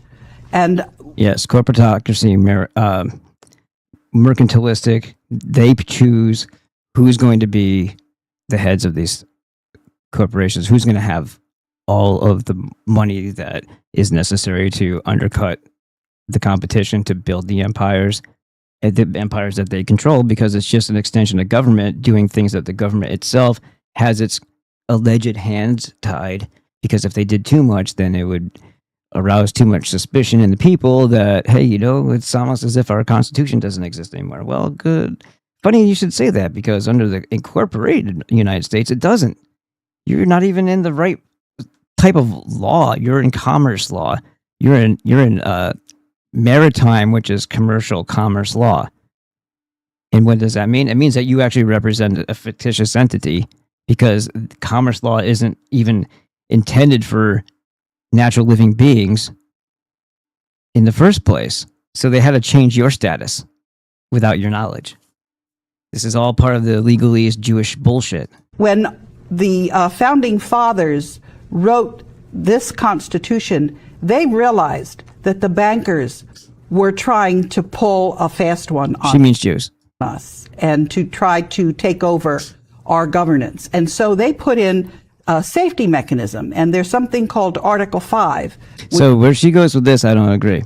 So she was doing well up until this point. She talked about the 1871 incorporation. Then she's like, if they need to change something in the Constitution, they need to have a constitutional convention. The only thing a constitutional convention would serve is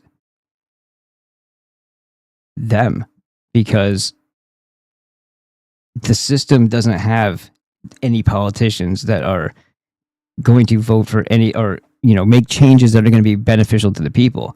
It's completely overrun by them. It's completely manipulated by them. If it's not them directly, it's somebody that either is actively and willfully working on their behalf, or is damn scared not to. So there's no constitutional convention talk in this house, God damn it, because what they would do to every one of our rights and the Bill of Rights, and all, it would be devastating. Not that they would even need to go through that technicality anyway, because it's already been suspended. They suspended the Constitution, the writ of habeas corpus, back in, I think it was 1862. No act of Congress has ever reinstated it. It's DIW, dead in the water. Not that they would have to, provided that they just acted as if, because then again, you could also say the reinstating of it would also be just a technicality, as long as they were going by the letter. It doesn't really matter if they went through the formality, right? But everything changed during that banking war, where they were having Americans kill Americans for the sake of the Jewish banking cult, and putting us into a massive, massive debt for rebuilding, and then again punishing the South with the Reconstruction that lasted, well, until today, but they say 12 years. Which says that when 2/3 of the state legislatures request 2/3 is 66% too, which is whatever, the Kleepot, all kinds of vav. an amendment, that the Congress is required to convene a constitution to consider amendments. And the Congress was supposed to do that back in 1929. They've been in contempt of the American people. They haven't given us the opportunity to get our original Constitution back. They haven't even told us that we are not operating under our original Constitution. They've been lying to us. So there's that. This dude's cool. He's a little bit hard to understand sometimes. And then you realize he's not slurring his speech. He's just turning every word into the word Jew. Which is, then you're like, oh, yeah, okay. Here's a joke. Here's a jerk. He's not, it's a juke. A juke. I don't know how you pronounce it, but it's like a juke instead of a joke. Because it's about Jews. Finally done with Juki and JFK. Case closed, right? If you don't say it right, I don't know, man. What did your mom say happens when you watch too much television? It burns your eyes, or Bernays them. Get it? Bernays. Edward Bernays, or Judeward Junays, a.k.a. the godfather of Drupaganda. He's known for super awesome campaigns like getting women to smoke cigarettes with torches of freedom, fluoride in her water, helped the banana company frame Guatemala as a communist threat, creating the term Banana Republic. Oh, and us defeating the wrong enemy during World War II. Mm-hmm. What was his favorite tactic? Deny, attack, reverse, victim, offender, also known as blame others for what you do. During 1934, Joseph Goebbels said during his Nuremberg rally, the cleverest trick used in propaganda against Germany during the war was to accuse Germany of what our enemies themselves were doing. Like saying Germans were hurting children when it was us all along. Like Epstein Island. Bernays and Goebbels were propaganda rivals, but Goebbels never used Darvo because whoever thinks about that shit, it's unethical. But when you have no ethics, no rules apply. Yeah. The diabolical Jewish mind, most people don't even comprehend how it even works. And they're not going to be able to defend themselves from it. And we've seen this pattern throughout history of us being duped by it often. Because we're not like that. I'm not saying you have to be as diabolical as them, but you just, maybe after you have this many thousands of years of pattern recognition before you can kind of understand how there's no limits, there's no boundaries, there's no hesitations, there's no scruples. When you understand that anything goes, it's a little bit easier to understand what they'll do because they'll do whatever. And if you're a problem solver rather than just a degenerate psychopath or sociopath, you can discern and assume, because they do a lot of the same things over and over again in cycles, how they're going to play that hand, because they play all the angles. Every angle, they play it. It's like with their gambling. They hedge all their bets. And they're multi-prong attacked on everything. There's not just one iron in the fire. It's multiple. And then those irons have irons. I don't like the Talmud. Now, let's go back on his other campaigns. The banana company isn't the problem. They're commies. Women smoking cigarettes aren't the problem. You hate freedom. Fluoride isn't the problem. You're a paranoid conspiracy theorist. Do you see how that works? And guess who his favorite role model was? Christopher Columbus. He references him all the time. And Columbus blamed white Christians for slavery and Native American genocide. Darvo. And he has strange diary entries about having a 9-year-old girl slave. That's weird. And guess who Bernays' uncle was? Jugman Freud, who pushed strange ideologies like childhood sexuality and the Oedipus complex. So if his uncle pushed these strange ideologies, then his nephew must push these strange ideologies. What does his nephew own that you watch every day? Remember the controversy about the film of kids dancing provocatively called Cuties? It's Juflix, Goyim! Mm-hmm.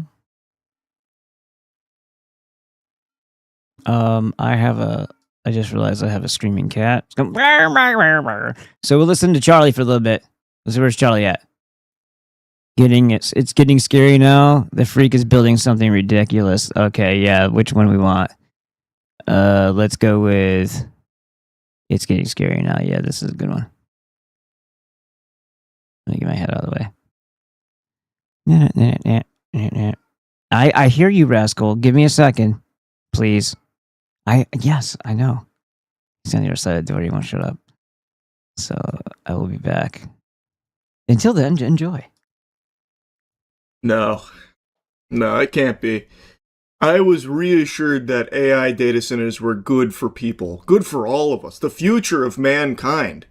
Investing trillions of dollars, selling out every piece of land in this country for AI data centers to help us. But now, I think the cracks are starting to show. I think the truth is starting to leak out, and, well, don't worry, BlackRock has solutions for that. Larry Fink made a really cool statement about how they're going to protect it from the domestic terrorists that might not want AI data centers, which I think is a really cool label to be slapping on normal, average working people that just don't want to see their energy bill skyrocket and their water get turned into fucking sludge soup. Oh, you fucking terrorist! What, you don't like the data center, do you? Well, welcome to the gulag. It's pretty unhinged, but I'll get to that in a moment. I want to show you something that I just learned about that I think is extremely alarming. This is so far the biggest public goat-seeing from the data center epidemic, where in Lake Tahoe, 50,000 residents have just been informed that in 2027, their energy provider is abandoning them to focus solely on the energy demands of the AI data centers in the area. Now, this probably doesn't come as a surprise to anyone who's been paying attention to what's been going on. All companies are finding ways to butt-fuck the normal person and focus entirely on suckling the bosom of AI. Not just for data centers, but let's take a look back about 5 months ago, which is like ancient history with the way everything's been moving, with Micron. You remember when Micron did one of these to all the normal consumers that relied on their RAM being one of only 3 big players in RAM production? Well, Micron, 5, maybe 6 months ago now, announced that they will be getting out of that sector entirely. Took every consumer's head and just put it in the toilet, giving them a nice swirly, saying, "Fuck you nerds, we've got AI now."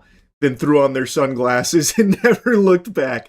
Which inevitably caused the big RAM crisis and the prices to skyrocket there because of now the impending RAM shortage that would be unfolding, because again, Micron was one of only 3 big RAM producers, and they just outright said, we will no longer be providing to the consumer market starting this year. So they did that because AI was more lucrative, and now you're seeing everything else go in that direction.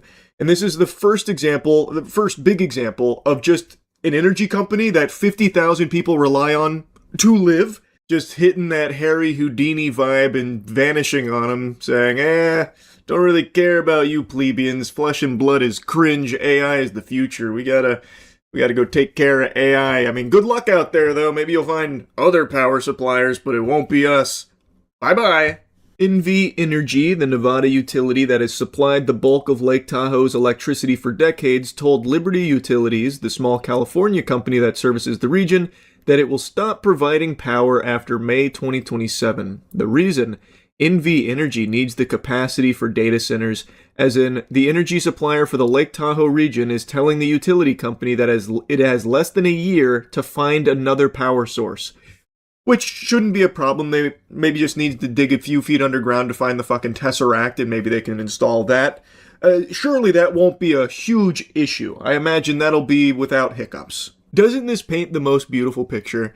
It's always been abundantly clear companies don't give a fuck about you or anything, but now that companies see a way of cutting you out while still driving up their own profits, they are frothing at the mouth for it and jumping on board. They are abandoning ship on people because they don't need people anymore thanks to AI.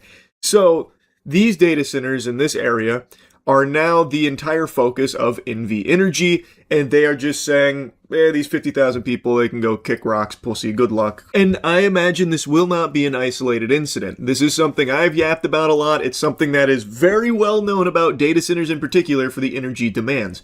And as these companies get a lot of incentive to focus that energy on those data centers, they'll start to make the same decisions that we are seeing here from NV Energy, where they don't really need to supply energy to people. Ew, stinky people? Human beings? Oh!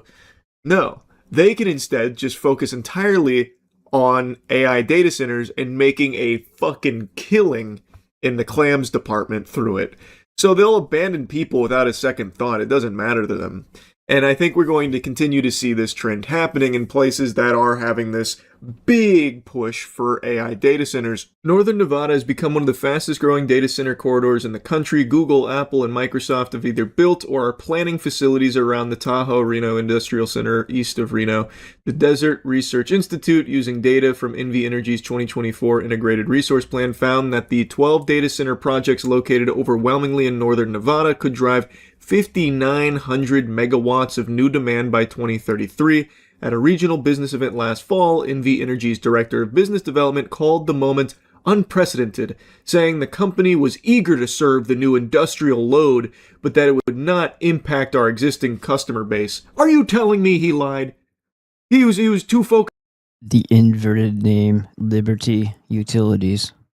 on the load. That load was too appealing. It felt too good, tasted too yummy, that he did indeed impact the existing customer base by outright telling them to go take a hike. Get out of here, dweebs, and then giving them a wedgie on the way out in order to solely focus the energy demands on the data centers. Come on. No, there's no way they lied. Ah, man, that's crazy. But Liberty's 49,000 California customers may have already been bearing the cost. Liberty Utilities generates about 25% of its power from solar facilities it owns in Nevada.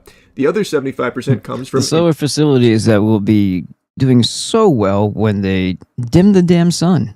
NV Energy, and that source will no longer be supplied to the region by this time next year. It's like we don't exist, Danielle Hughes told Fortune. Hughes is a North Lake Tahoe resident, CEO of the nonprofit Tahoe Spark, and a supervisor within the California Energy Commission's Efficiency Division. And it's not like you don't exist. You literally don't exist to these companies. You are not even numbers on a page anymore, because now the numbers because we won't soon is where the leap needs to be taken here. The plans going forward, the only way they make any sense whatsoever is that we're not going to be here. And that will probably be carried out in multiple ways. But the goal is, as they've stated many times in the past, less people.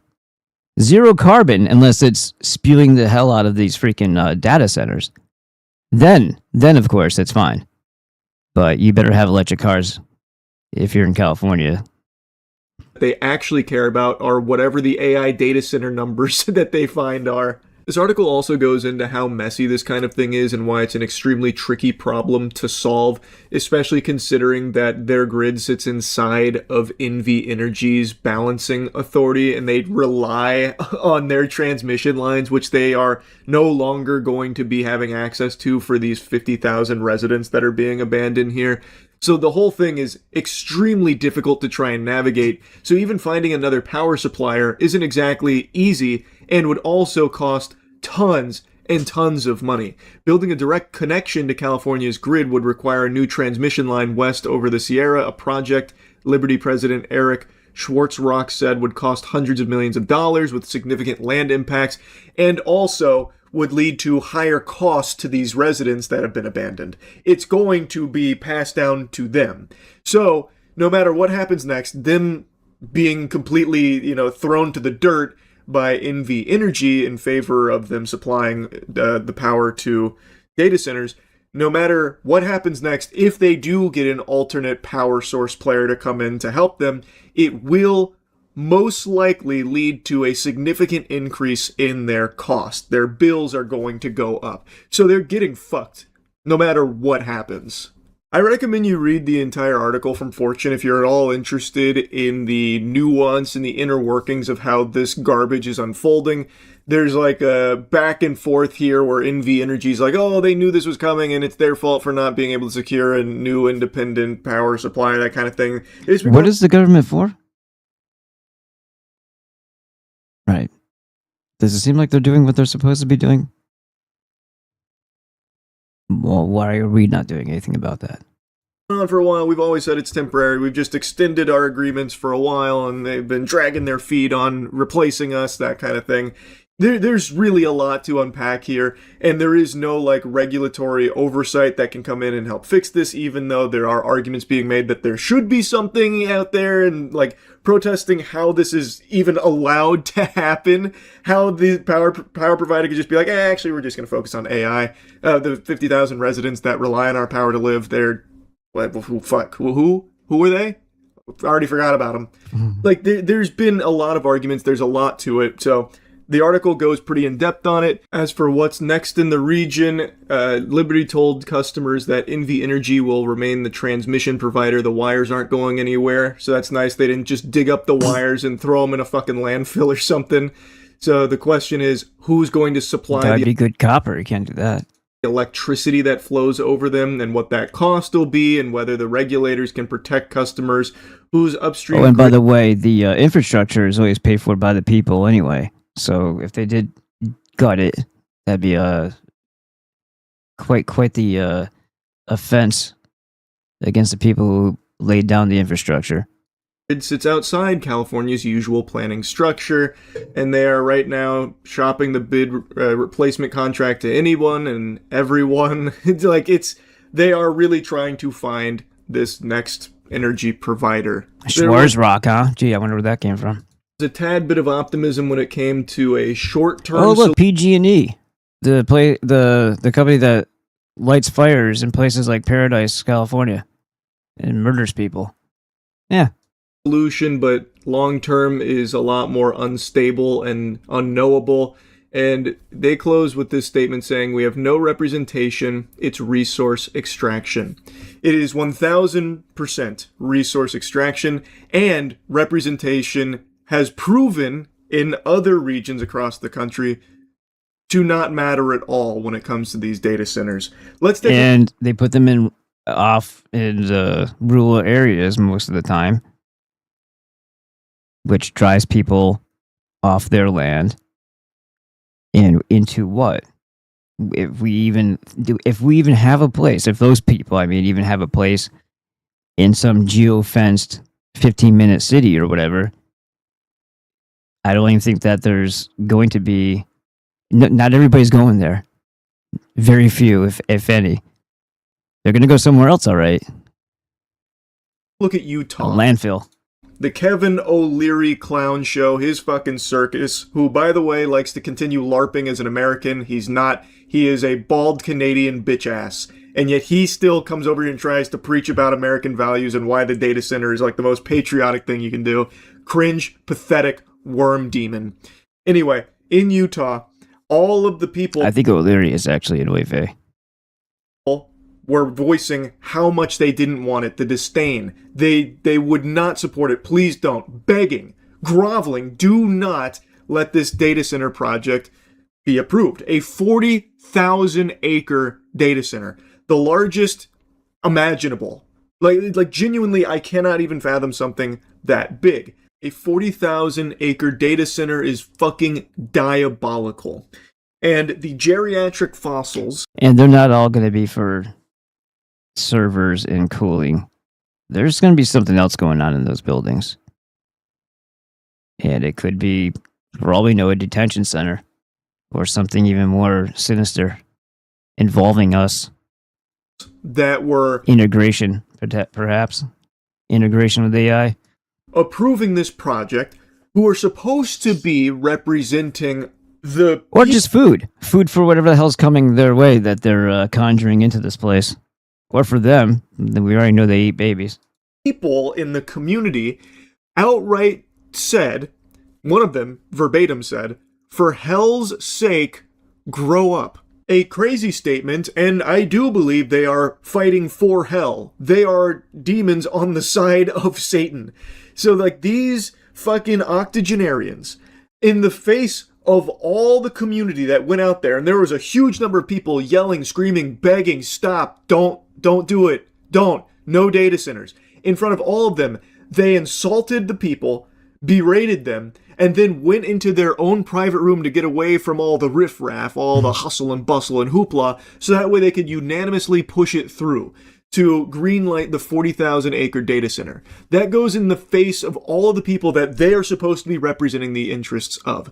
So, It's pretty And that pesky problem of having to represent people will go away when there's no more people. clear that even having representation of like the will of the people does not matter. These data centers are being built and brute forced through because most likely all of these politicians and the people in power in these communities are getting a nice little chunk of change for it. Well, remember, Trump also said you can't regulate AI for the 10 years. So that means any project that are involved in, they're going to just steamroll over anybody's rights or anybody's assumed rights in a sane world where there is actually a constitution and a Bill of Rights still. It's going to become pretty obvious what's happening. And the future that they're creating, that if we sit around and let them create, will not include very many human beings. Real strong incentives, and they don't care about the people. And there's no consequences. There are literally no consequences anymore across the board. You can lie, you can scam, you can fraud, all of this, and there is nothing that happens. Nothing at all. So they feel very emboldened to just blatantly, openly be corrupt, and that's what's happening. So these data centers... And that's one of those key tells there, too. If they were playing a long game, they would play it smarter and more slick, but they're not being slick anymore. They're being pretty blatant. It's like everywhere we go, everywhere we look lately, it's a reminder of like the late 1800s, like Zionist world councils and shit like that. The way that they were declaring what they were going to do to the rest of mankind. Now it's all happening everywhere. Anything that they've touched, any of their fellow travelers, lots of ethnic Europeans helping them along because it's a cult, first and foremost, before anything else. It's a Kabbalistic cult, first and foremost, before anything else. It's a cult of human and child sacrifice before anything else. And when you find out that somebody who's doing horrible things also happens to be Jewish, it's like, yeah, that's a common denominator, and you find this in these people. Right. But it's not exclusive to them. If it was, I don't think they would have nearly as much success. It's the fact that they can corrupt or pressure or push so many people throughout history to the point now where everybody's on board with them. Everybody that is appointed or assigned these roles were assigned by that cult. And then they throw you a Thomas Massey every once in a while so that you think that there's an actual power struggle. He does just as much to help prop up the illusion, regardless if he's intentionally doing it or not. And just like these turds in the chat, I said, or you might, maybe you're working for them. Well, you are either way. Regardless if you are aware of it or not, or if you're not getting some sort of kickback from your efforts to fuck with people who are delivering information, and that's their only freaking crime. And you're here for some reason, wasting your time. If you don't like what you're seeing, go do something else. Go watch Scooby-Doo or something. But you are helping that. You're helping this along, and you're doing their work for them. So congratulations, retards. They are coming. They're showing no signs of slowing down. It's extremely concerning. It's extremely infuriating. And BlackRock is already planning for people to feel like forced into a corner and doing something drastic, like maybe trying to destroy a data center. And then this is where it gets really, really interesting. They're already talking about, well, first of all, Flock. The asshole from Flock has been throwing around very openly and very, very, very quick to call everybody who opposes what they're doing a domestic terrorist. And so is BlackRock, who owns every goddamn thing. They're the mega corporation, direct representation of Bank of England, City of London, Federal Reserve, that level of the parasitic banking cult of child sacrifice. They are the epitome of the epitome, and they're the ones declaring and making plans for a contingency plan if we finally have enough of this, and if they're not going to stop, we try to stop them. Well, geez, they already have Palantir they can deploy. They're going to do their threat assessments. They're going to get their Purium that they want. A civil war between black and white. That's child's play. They can just declare everybody a domestic terrorist who's not willing to die and have their families raped, murdered, and starved to death, or starved to death, poisoned along the way, taking shots. If you're not going to take that, you're a domestic terrorist. There's going to be automated forces out there making damn sure that whatever the hell they want you to do, you're going to do it. For rebuilding the GCC region, to rebuild it so that it's going to be in a position where it's not going to be obstructed. You see where it says is that the guy's channel, Shadow of Ezra? It's a weird name. By drone warfare, so many more things going to have to be underground. But even here in the United yeah, as if they're not already underground. Nice tell there, buddy. We heard the drills for the last decade. The same sound that was coming out of the Gothard Tunnel when they were drilling was happening all around America. And there was, back in the day, 2010, 12, 14, or all the way up till, I don't know, maybe 2020, there was videos on YouTube of people recording these sounds, feeling the shake, thinking that there was earthquakes. That was those drills. They were expanding whatever the hell it is that they have a network underground, which also is really good for moving troops. So because you don't see them on the surface, so you don't get alarmed until they pop right up right where they need to be. States, if we're going to be building, let's say, these 1 gigawatt data centers, how do we make sure we're not protecting those $50 billion, $75 billion investments? And here it comes. The Jews already the problem their problem reaction solution themselves right now. Yeah. We're gonna really piss people off. They're gonna start to, even the dumbest of the dumb might start waking up and realizing we're trying to kill them.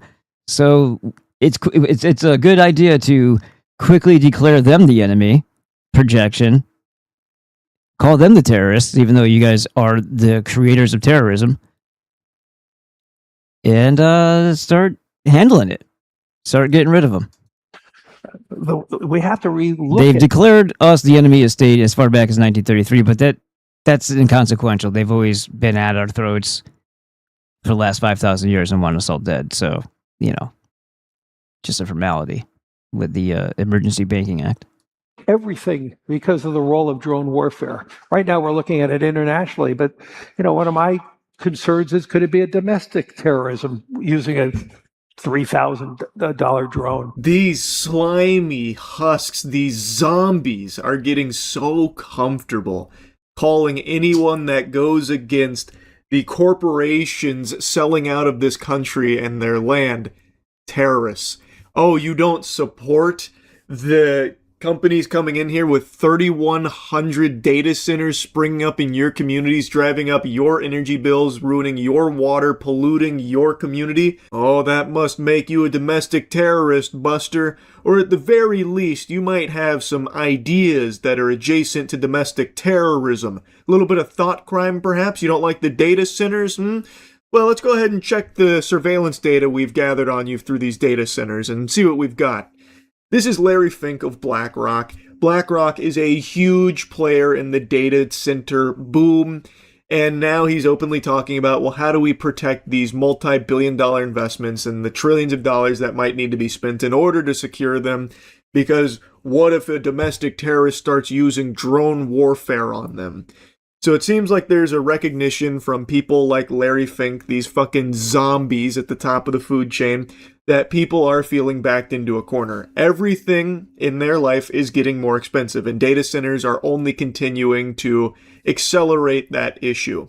And the normal lies are no longer landing because the information's already out there. There are operational data centers that have been running for a while, so we know the bills go up in the communities that they infest. And we know they only provide temp jobs during construction. They don't actually supply any kind of economic boon to the normal working people of those communities through employment. The biggest data center in this country only has roughly 150 full-time employees. The smaller data centers or the normal size data centers run as lean as 20 to 25 employees full time. So this is not providing jobs or anything to Americans in any capacity. So the lies don't work.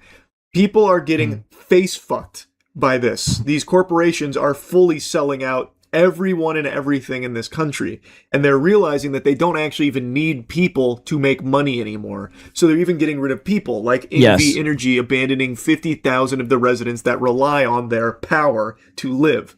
And Larry Fink is now talking about what they're going to do to defend these data centers from someone who might be very desperate and trying to like destroy a data center on their own in order to like survive in the community or help people in the community live. So he's already like, okay, we've got measures in place, maybe like underground, or, you know, maybe who knows? Switch has 4 layers of high-level security that would rival any wartime military base imaginable. And that's just the Switch data centers. They are fortresses. There's something going on. And of course, once people realize the source of their problems, the source of the surveillance is all being held in the air. The drones are flying because of these data centers. Of course, somebody's going to want to pull the plug. But in addition to that, it could very well be a penitentiary. It could be a containment unit for people, the size that they're making these things, and what they anticipate that they're going to cram in there. It starts to make a little bit more sense when you consider that a lot of these things are being built where there's already siphoned off water, and they're saying it's drought related, or they're just putting them in places that they can't actually even function, to our knowledge, unless there's alternative sources that or manners in which they're going to operate that we're not being told about. But we're thinking about it. We've got countermeasures. Don't worry. We're protecting these billion and trillion dollar investments. It's fucking terrifying. And he's also being very upfront about, like, they're going to control all the data centers. Like, great. If you're like on the side of BlackRock, you're on the bad guy's side, by the way. To the people that for some reason still mindlessly try and support data centers because they love to swallow that corporate cock and believe all their lies, like, this is the lowest of the low if you're now just like pumping your fist for BlackRock of all things. So all of these things are actually opportunities, not problems. It's going to require, as we said, trillions of dollars of capital. Governments can't Bro is on Ozempic. He used to be a much fatter fuck. build these out alone. They don't have the wherewithal. And 2, they're definitely... What's it with juice crossing their legs? There's no balls in between them. Deficits are started mounting, and we spend too little time talking about the U.S. deficits and other countries' deficits. So this is going to all be the role of private sector. Oh, thank goodness. I feel much more comfortable knowing that the future's in the hands of people like Larry Fink and BlackRock. Isn't that good news? It kind of always was, ever since it was a corporatocracy. Yeah, so anyway, had to yap about this shit. It is so fucking out of control. It is so blatantly corrupt. It is genuinely terrifying. Anyway, just wanted to put that all on your radar there. That's really about it. So, yep. What the hell was that? Oh, cool. All right, next, let's take a look at the chats real quick. The chats as if there's plural. Power White said, yep. And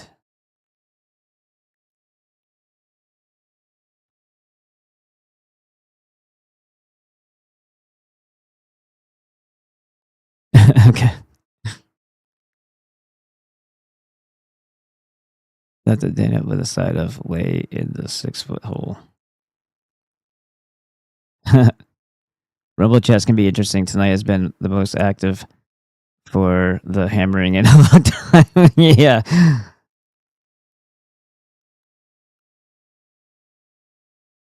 This is a pro-life. Why would it be a pro-life channel? Why you missed one, Karen? It's fucking faggot. Oh, maybe it's just needing to refresh. Maybe see what I mean? Like they just say dumb shit, and I got, I want you maniacs out there to know that as long as you are thumbing down this video, engagement is engagement. Thank you. It helps it be seen more. I appreciate that. All of your efforts to blow up the chat and to engage in the information and like or dislike. You're doing a good job helping me be seen more. So way to go. Probably a portion of Davis Lerman squad. He could be every one of them. Yeah, I probably could be. He's a fucking dumb faggot, so it's all good. You know what? We were having some fun in the NNR chat yesterday, and he decided to pop into and tell people to steal. Well, that's kind of hilarious. At least it's consistent. 1,000 different personalities at once. I was like a crack Hitler, Mike Patton. Yes, Mike Patton, exactly. They're real Jewish people. They're here to celebrate Harry going down. Lovely fellers. Yeah, I know, right? He didn't go down. He chose to stop.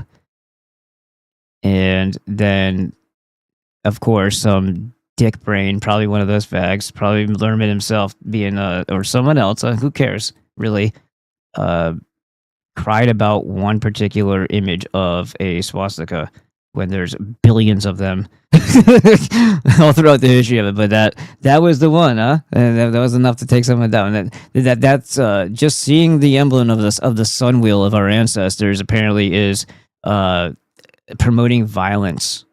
Is it? Is that what happens if we say that about their Ren fan star of child sacrifice promotes violence?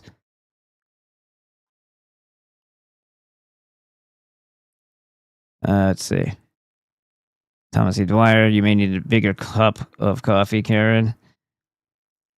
Wonderfully said by the Asian man. What's his name? This helps folks wipe the sleep from their brain cases. Oh, I got a couple more too that I'm sure we'll get some more comments out, and I show these ones too.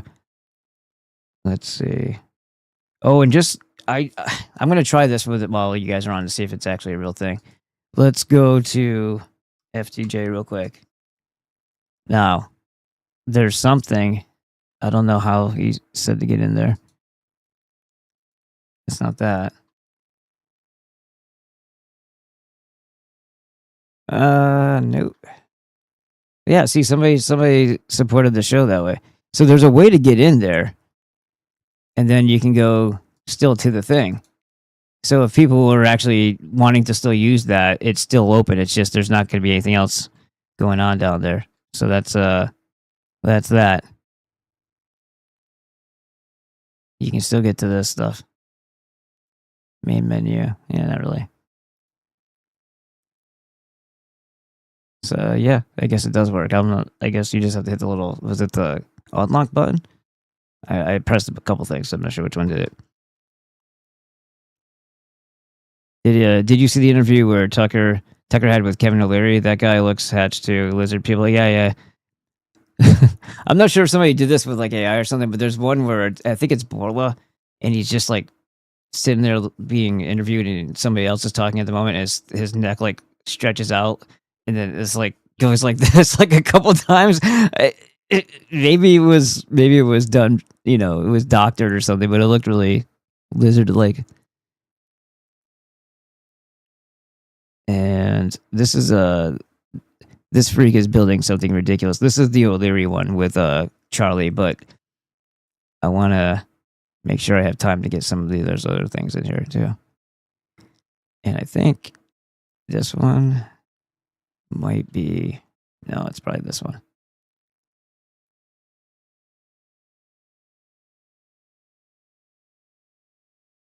There's so many fucking frauds. I mean, there's 3 of them right there. Frauds talking about other frauds. This is what's called the panopticon bowl of bullshit distractions. Meanwhile, you're in the panopticon of surveillance, and that's nothing new. How long have these been around? Just because they're letting you know more about how advanced their technology is and how widespread it is. That's all to give you an effect and a feel and prompt you to act in a certain way. This is us again, being the herd, getting stimulated here, stimulated there to try to move us in a certain direction. But all three of these guys, yes, this guy is a Stalin-loving homosexual and an apologist, not only an apologist, but a complete scumbag when it came to the Epstein and selling the zip up or whatever the hell it was. The guy's a piece of crap. But this guy, talking to Clavicular, showed what a piece of shit he is, too. And then we heard from Dave yesterday what kind of a piece of shit he is. And, you know, I actually contacted Jake and spoke to him through text, Instagram a couple of times, sent him the book, and then dead. Because I was like, yeah, I mean, I already have my opinions of what these people are. But back when I did all this, all I knew about Jake was not much, and that he had David Duke on, he had IO on, and those two guys are affiliated or linked in a way, obviously directly with David Duke and IO Kamathi, and Dave did the Black and White series 1 and 2. I don't wonder if what's going to happen in the rest of the season episodes. One of the they have a website.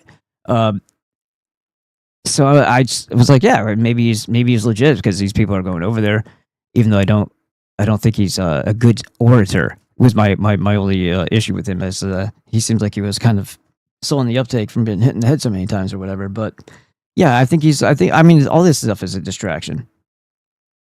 Take a tiny little bit of celebrity, throw a bunch of followers on it, and then everybody starts watching, especially if it's edgy. But there was something up here that I was looking for. She's cool. We'll get to her in a second. Yeah, there's this guy. I wanted to make sure that I can piss people off here. So here's another person that the very sight of him must make you guys go, ah, because you've never lived in the real world before. Well, there's other people. More white pride, says the man. So it's blatantly fucking obvious, whether you're a nigga, brown, yellow, white, that white people is what makes America great. You will have all these conservatives running around saying, oh, I want to go back to the 1950s. The 1950s were great, which literally just means I want a white Christian majority country where white people are in power instead of Jews, and their history is respected and celebrated. But what's really crazy is that you will have the current Trump administration, the Republican Party that's in power right now, and top conservative commentators like Candace Owens, Megyn Kelly, Tucker Carlson, still refuse to take an aggressive pro-white position.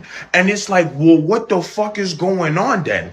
Because how are you a conservative and you don't want to prioritize the very people that created the society that you want to conserve back to? Makes no fucking sense. And this is why all these conservatives and Republicans that are refusing to engage in white nationalism should be viewed as foes that should be disciplined into submission so we can return America to its fucking glory. So it's blatant. There's that.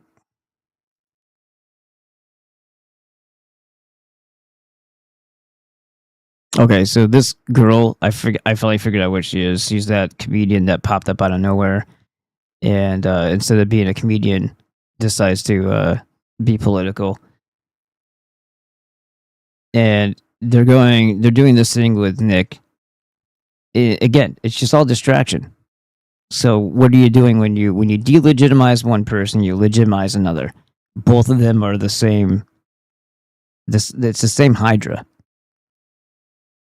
And the difference. There's a difference because their faces look different. No, it's the same.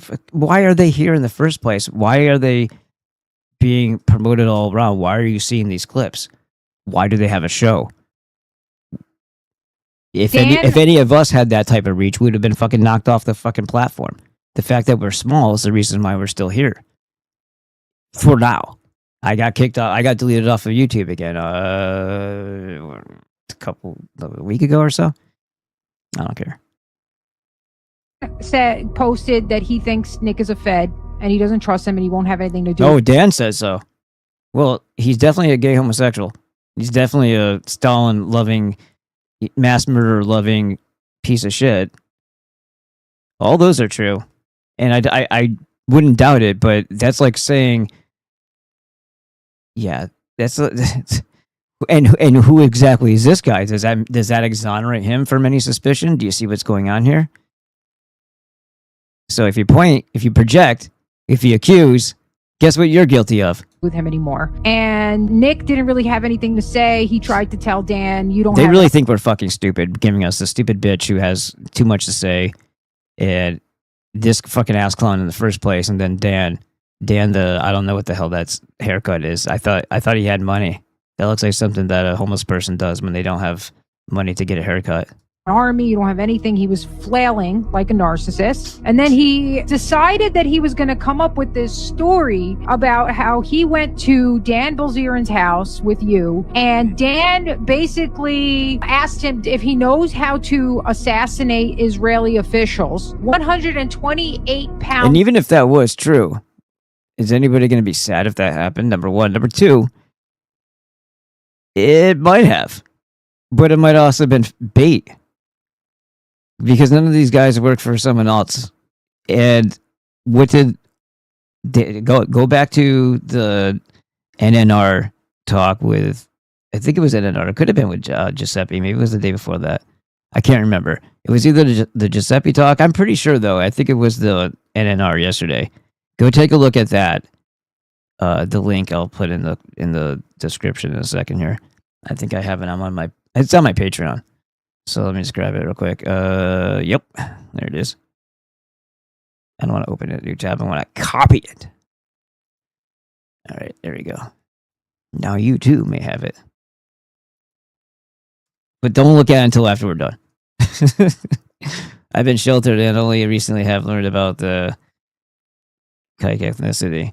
Yeah, I have had one of my best friends for decades who is ugly and deformed with a great big schnoz and gummy freckled skin and an underlip. And this friend is not only a gay, but also loves horror movies, and he's a clown who doesn't take anything serious. Anyway, what happened to my ugly friend like 20 years ago, his brother axe murdered their mom and told police he did it so the terrorists wouldn't get her. He told him I'm sorry. I thought he was saying like this other brother did. I'm sorry. No. Told him he did it so that the terrorists wouldn't get her. He killed his mom so the terrorists wouldn't get her. So now I know what a kike is. He totally looks like the prototypical cartoon caricature, specifically the meme peeling off a Trump mask. Wow.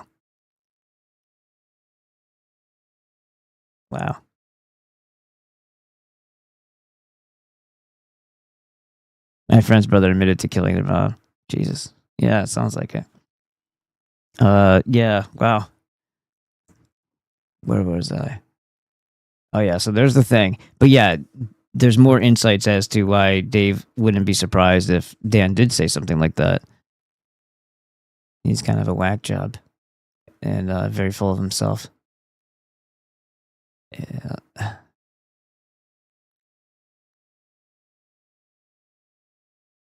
That one. Twink gay podcaster, what he knows. Yeah, there's look at this. If you're not, you're fucking rolling up your God. About assassinating officials from one of the most militarily advanced states in the world. And then Lucas Gage comes up out of nowhere and goes, "Oh my God, bro, the same thing happened to me." It's within minutes Lucas jumped on too. These are the two guys that have constantly pushed division. First of all, number one, the reason people should not even trust Lucas Gage. What was his actual name before? It was like Antonio or something? Give me Angelo. one. Angelo something. Oh, Angelo. That's right. So his name was Angelo Gage. About 10 years ago, he started appearing in spaces talking about the anti-Semitism problem, and he really just came out strong. There's old videos of this. I posted this on my Twitter account where you can go find the So he was crying about anti-Semitism, not that there wasn't enough of it, I guess, or that I guess. That sounds like that's what she's saying. So he's flip-flopped a few times. shoot video. I guess whatever makes you more popular, right? where he came in the same way he did here, super strong, making a huge ruckus. And then shortly after, he makes an about face, renounces anti-Semitism, says he doesn't want to do anything with those people, and changes his name to Lucas. Now he's come out as he's seen the light. He was wrong about his anti-Semitic past. He's renouncing it. So now we have the same thing. So this is your source, by the way. This is your source that's backing up Nick Fuentes. This is all he could find, okay? Because Nick didn't have a source.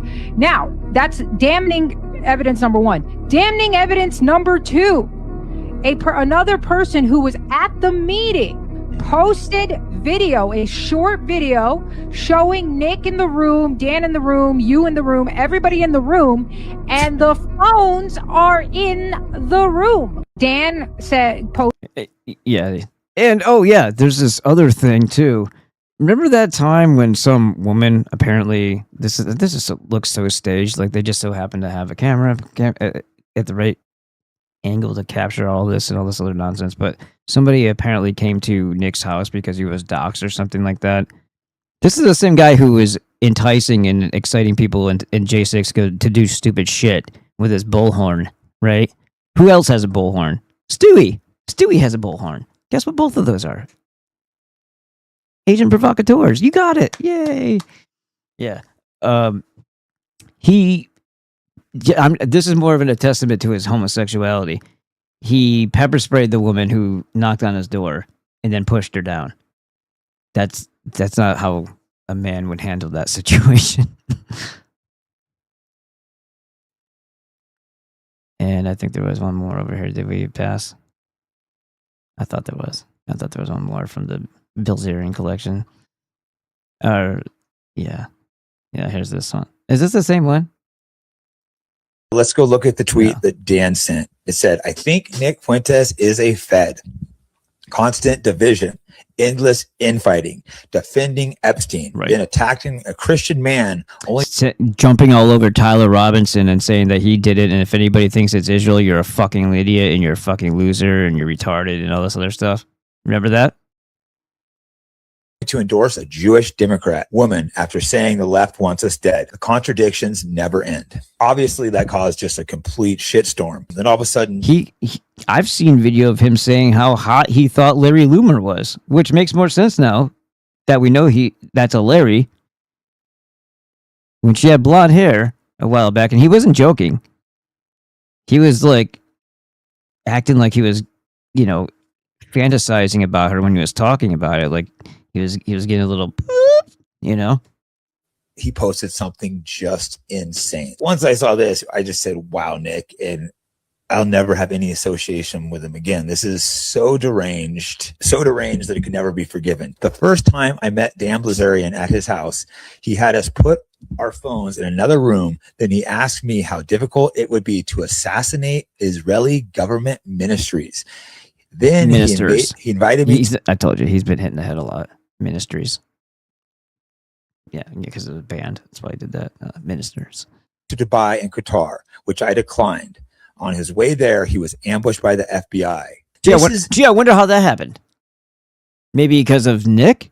Insane. And Lucas commented, I believe, minutes after. It looks like it was negotiated between these guys. Lucas Gage also just went on this big thing denouncing anti-Semitism, saying he was led astray. Really? In the wake of everything that's happening right now, this is a plea for his own life, apparently. That sounds like someone got scared about what's about to happen to all of us and decided that he wants to pretend that somehow he can get into the good graces of the demon, and maybe they will use him. Who knows? But yeah. The funny thing about the devil is it can't be trusted, bud. So yeah.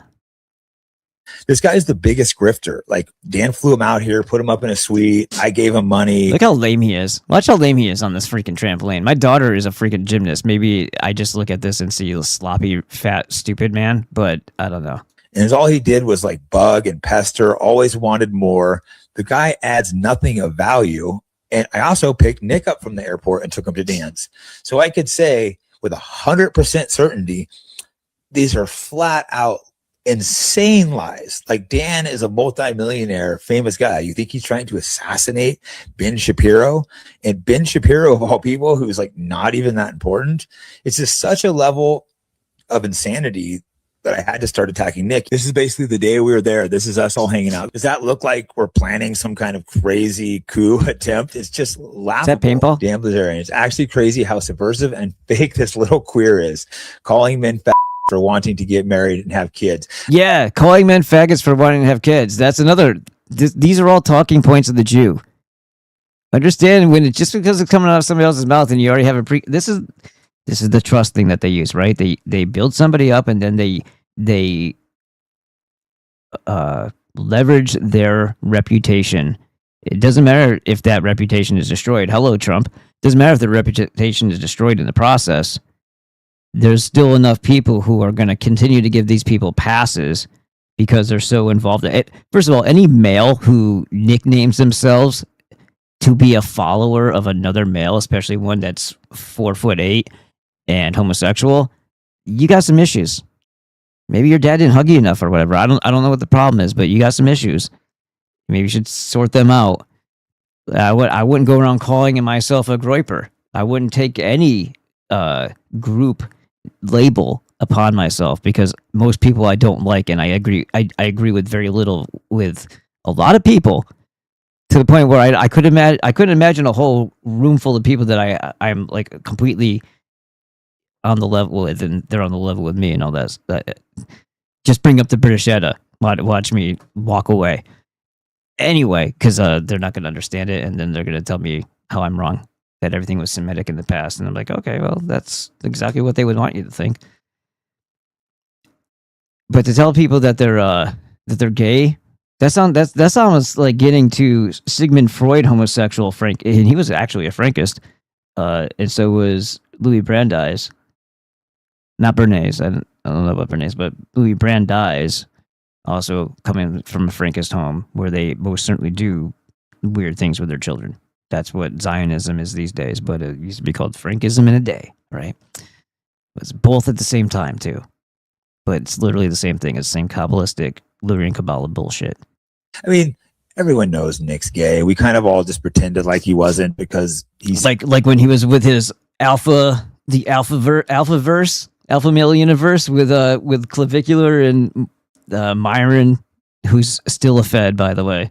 Special agent. I know. Really old man at 30-something that he must be retired. Totally not just playing a different role. Said the right things. It's like we could pretend that wasn't the case, but it's all true. I can't wait to be a dad. I can't wait to be this pisses me off because I am a father, and that is my purpose. And any male who is worth a goddamn who is a father knows exactly what I'm talking about. A switch turn. You can have all the fun you want in your life and be completely not having to take life seriously whatsoever. And maybe even a little autistic. Maybe I was a little autistic. Maybe I was a little Asperger's back in the day. But somehow I straightened right the fuck out. So, yeah. I had lots of fun up until. I still have fun. But I actually have purpose in my life, and it's more rewarding. I started a whole business before I met Rebecca. And it was going, and then we went with it together. And we had a daughter. She's awesome.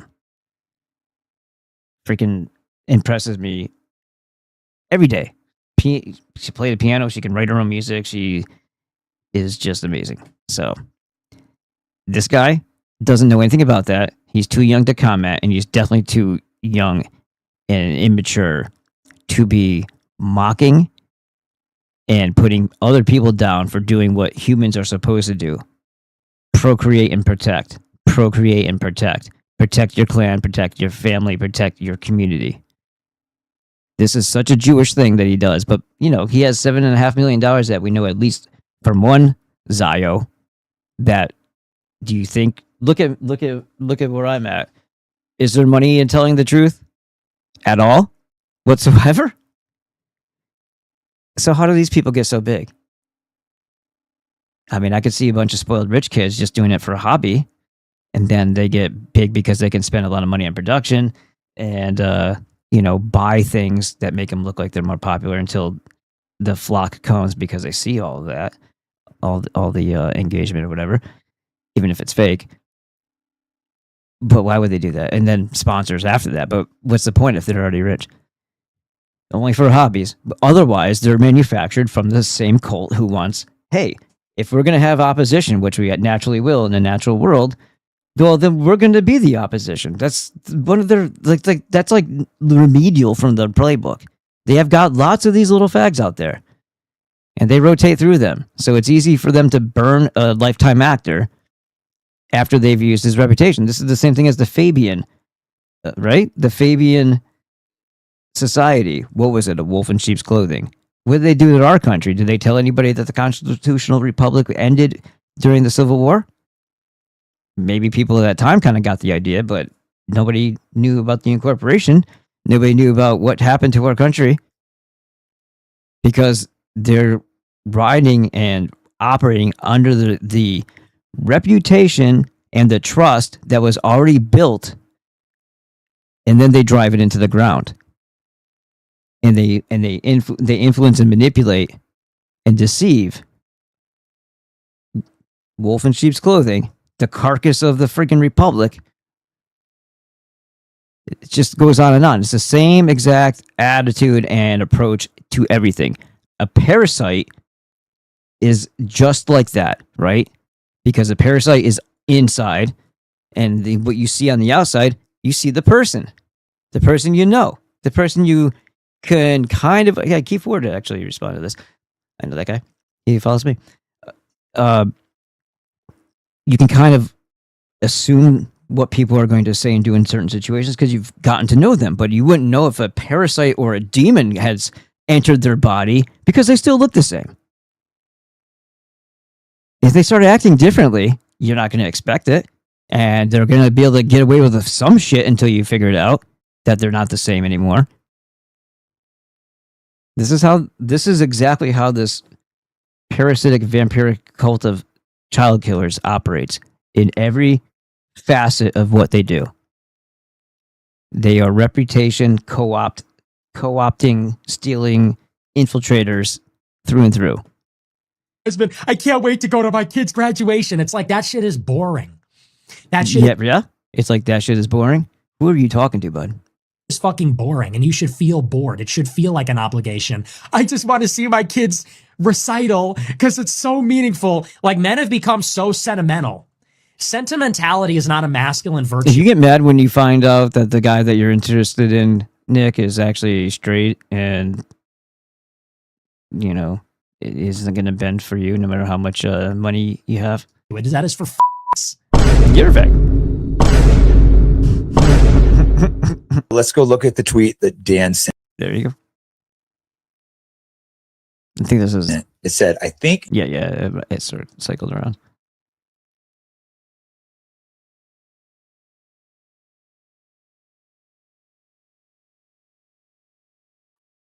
Because babies are just kind of like almost have souls, but not yet. So if a baby dies, it's like, nah. What?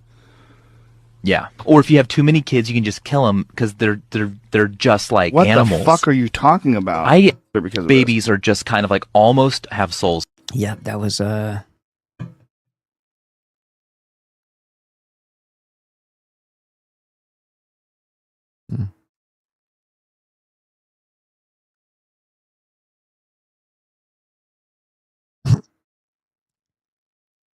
Forgot what this was. The murder weapon, which the killer laced with an undetermined poison, then stabbed in the victim's neck. Yeah.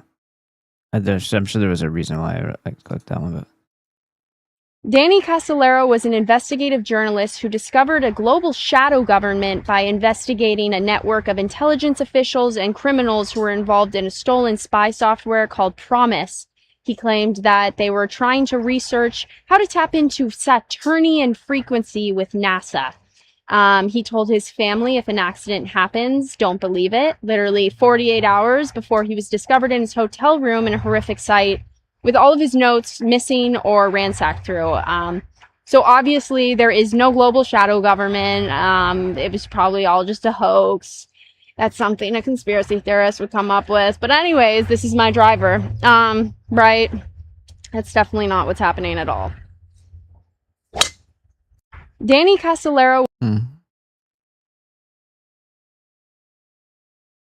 Former CIA counterterrorism officer Philip Giraldi is on a mission. He says he wants to expose how costly and dangerous Israeli espionage is to the United States. Israel steals technology, steals secrets from the United States. Giraldi is the executive director of the Council for the National Interest Foundation, which just released a 12-page overview written by Giraldi called Israel's the tumor, but it's the tumor that is also the headquarters of America. This is something that people have to kind of grasp. How else do you reconcile this? If they were able to come here, do what they did with the Civil War, do what they did with the incorporation, do what they did planting their Federal Reserve Bank here, send 20 million back in that time of U.S. gold to murderous Bolsheviks. Why did we do that? First of all, why did that even happen? How did that happen? Through proper official channels. Why did we support the nation building of Israel in the first place? Why did we fight 2 wars for them? 2 world wars. Obviously, we were already taken over by that time. Obviously, we were already co-opted. Obviously, we were already infiltrated. Obviously, all the levers of government, quote-unquote government, were already in their hands. Even without their Federal Reserve.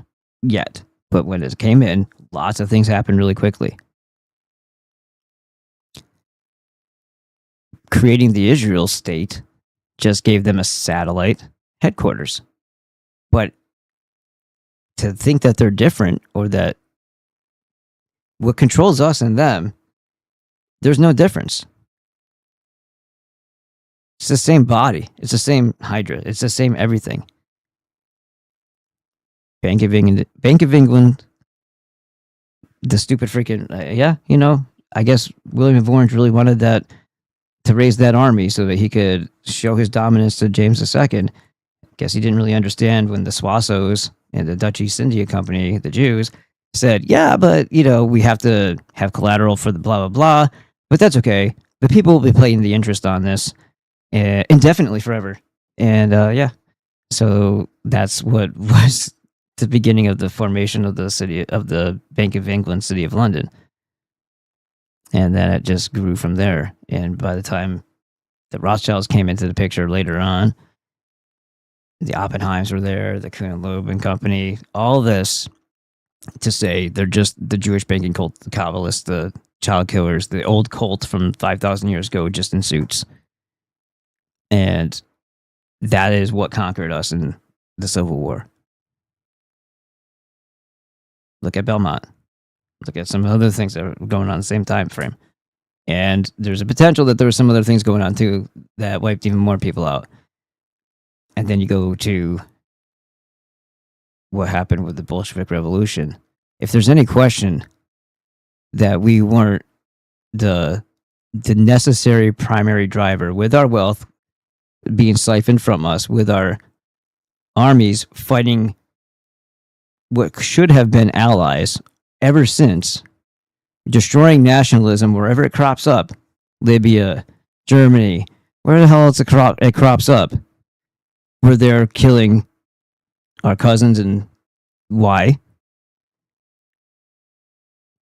Always on the wrong side, always fighting for the Jews, always fighting for the Bolsheviks. The Bolsheviks go off and they kill 60 million Russians.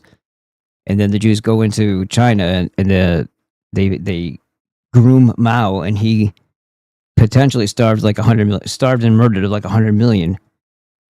And people like to use the word Christian Chinese. Okay, whatever. But Chinese, his own people. If they were actually his own people, if he wasn't a betrayer, if he wasn't part of the parasitic vampiric cult, how would that have... This is just how it's been going on. We had swindled and screwed over Chiang Kai-shek, making him have to flee to Taiwan. That's why we're not allowed to talk to Taiwan. All this crap wouldn't have happened if we were the America that we thought we were, that we were told about in school. That it was a pretty story, but it doesn't apply to today. And it didn't apply to us back then either. But that idea, that's the carcass that the wolf is wearing. The spy who loves us. He says Israel conducts more espionage against America than any other U.S. ally. It should almost be seen like an act of war. Giraldi says Israel profits from selling U.S. technology. It gets really serious when Israel uses these technologies and sells them to countries that are not friendly to the United States. I would cite the example of a Chinese jet, the J-10. Yeah, but okay. They already have China. China is already a Jewish territory, Jewish banking territory. There's only up here do we think that there's different countries with different agendas. What actually controls them is still the same banking cult. Wherever they've been, especially if they've been kicked out of there, if it was the Jesuits or the Jews that have been kicked out of there, trust me, they've probably come back already, and they came back with a vengeance. Lots of people died, and there's certainly a central bank in there by now. Look what they did with Germany.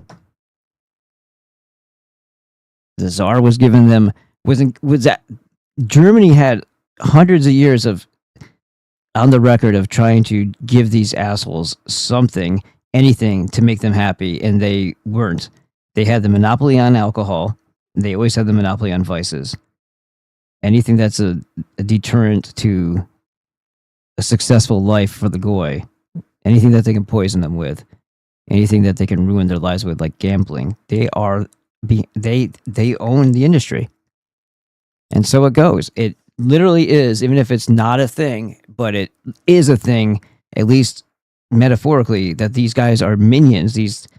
They're minions for the demiurge. If that's an actual concept that you can like wrap around, like there's something that wants to suppress mankind, doesn't want them to grow too strong, and will use their ground cult or ground troops to continuously apply pressure, torture, poison, murder, send off to war to die, so on and so forth, to keep their numbers down, to keep them under control. And then the ultimate control is the technological control.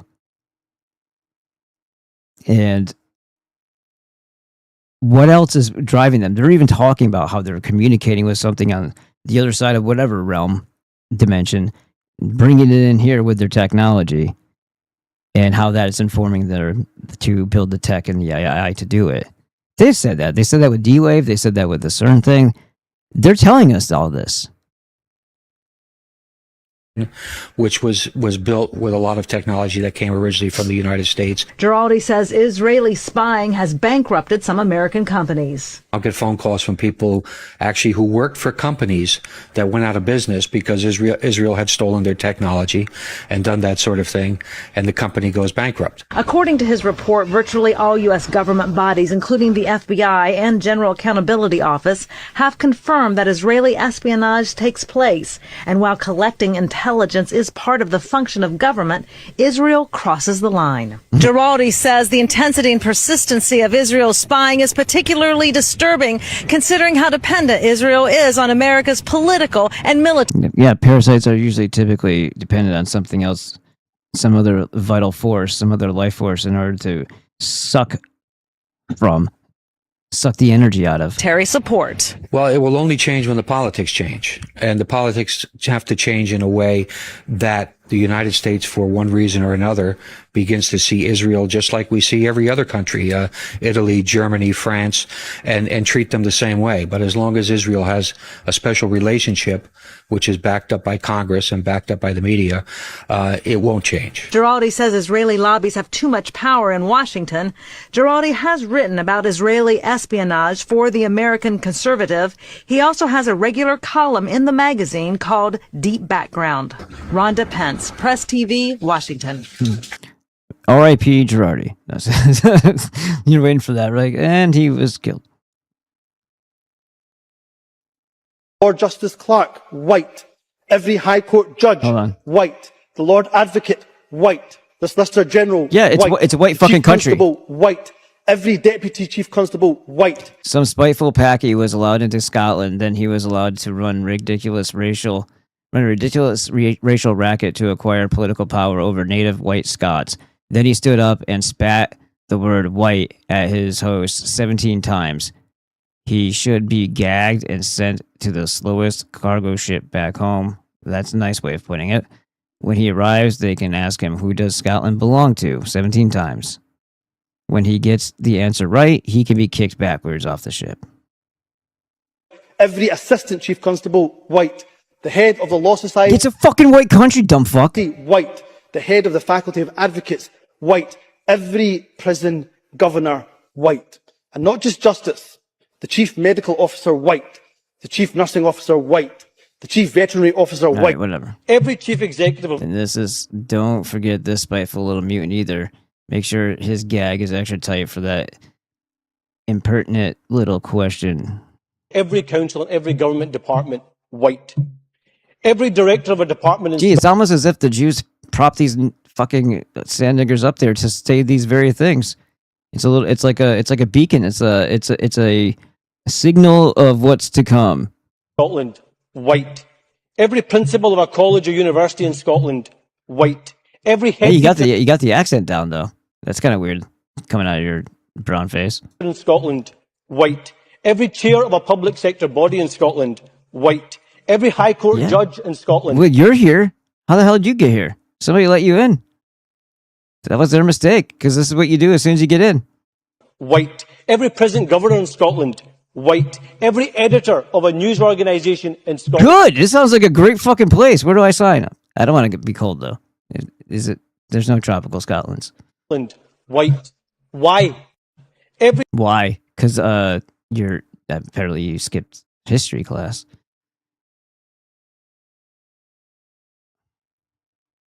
Yeah. Oh, this is messed up, but this is good. Julia almost quit. Almost. Yeah, almost quit OnlyFans after someone said this, but the money's too good. This guy. Julia Filippo, born. Wow, that's I can't. I'm 79, dude. This is 2002. Is a 23-year-old content. She's not a content creator. She's a whore on the internet. And then that's not cool. But thanks to the Jews, this is what they do to people. Money. We created it. It's worthless, but you'll do all kinds of horrible things if we wave some money. Oh yeah, we just print it. Yeah, you're kind of pathetic. We just print it. Literally said, hey. I said, hi, thanks for subscribing, like my cute self, right? Yeah, that's awful. Like my cute self. You dumb bitch. You're welcome. Do you make custom videos? And I'm like, yes. What do you want to see? Like, of course I do. Like, everyone does, you know? And then he goes, a video of your dad saying he's proud of you. This guy literally said, a video of your dad saying he's proud of you. Right. But it bounced right off of her delusion. That should have been what woke her up. That person did her a favor by saying that. Everybody's saying, there's a drought in the West. What's going on? Lake Mead has dried up. Well, I'm here to tell you, Lake Mead has not dried up. We still have some water left. It's way over there. So, there you have it. Myth debunked. This famous boat's all over the internet now. Last time we came, the water was about right there. That was little over 2 weeks ago. Water was right there. It's dropped 5 feet in 2 weeks. I don't know what's going on. It's getting scary. Everybody's saying, there's a drought in the West. What's going on? Lake Mead has dried up. I'm sure it has nothing to do with the data centers, though.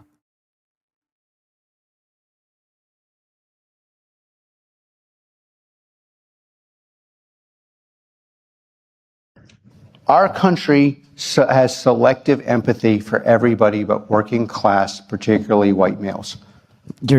Yeah, I know, you're a Jew, you're behind that. So when you look at coverage in mainstream newspapers about the constitutionality of blowing up boats that are bringing fentanyl here, I guarantee you, if that fentanyl was killing people at schools we went to, potentially your kids are going to, it would be constitutional to blow up those boats. There is selective... he's just looking for an excuse to blow up any boat and saying that the reason is because fentanyl. He's justifying what they did in Venezuela. This is not a good thing. This is bullshit. Oh, maybe not 23 weeks ago. I don't know if it was based on the Venezuela thing, but this is still that type of rhetoric.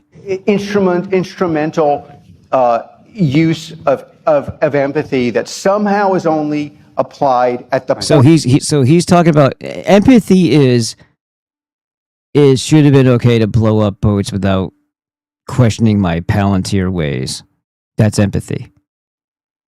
Because fentanyl. What? Point where it would Well, help back to the us. idea of- what about sorry, you asked the question, you're going to get the full answer you don't want. The full answer you don't want. All right. It's either Asperger's, autism. He's drinking a lot. You can consider a bottle of water. I would say maybe it's probably cocaine, or maybe a lot of Ritalin or Adderall. Why is he jumping around the seat? You brought me on stage. You know what you're getting. Okay, it's our country. Jesus Christ.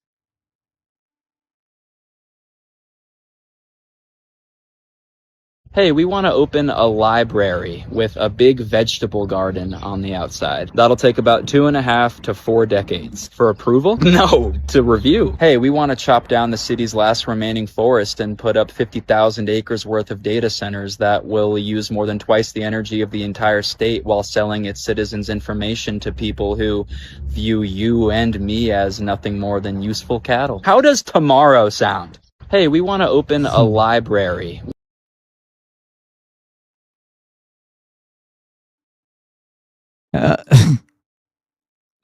Well, they weren't poisoning the well except with their hands, but they're trying to steal the change and steal the wishes. Yeah. So here you go. Here's your AI. This is how AI goes, right? When they flat out tell you something is quite the opposite, they like to play that OEV inversion game too. Is this mushroom edible? Yes. You're right. That mushroom was poisonous. I'm sorry for the confusion. Would you like to learn more about poisonous mushrooms? Yeah. Yeah.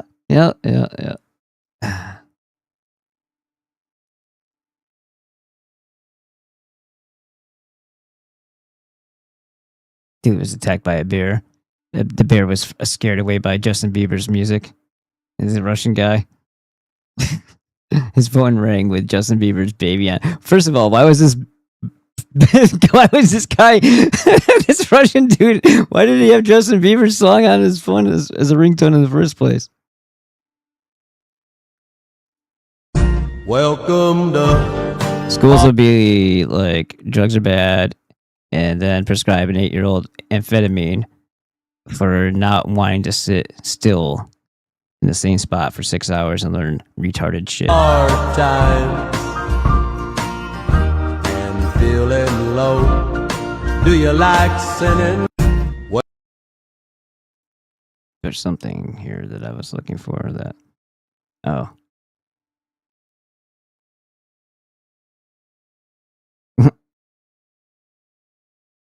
All right. Let's try this strain here.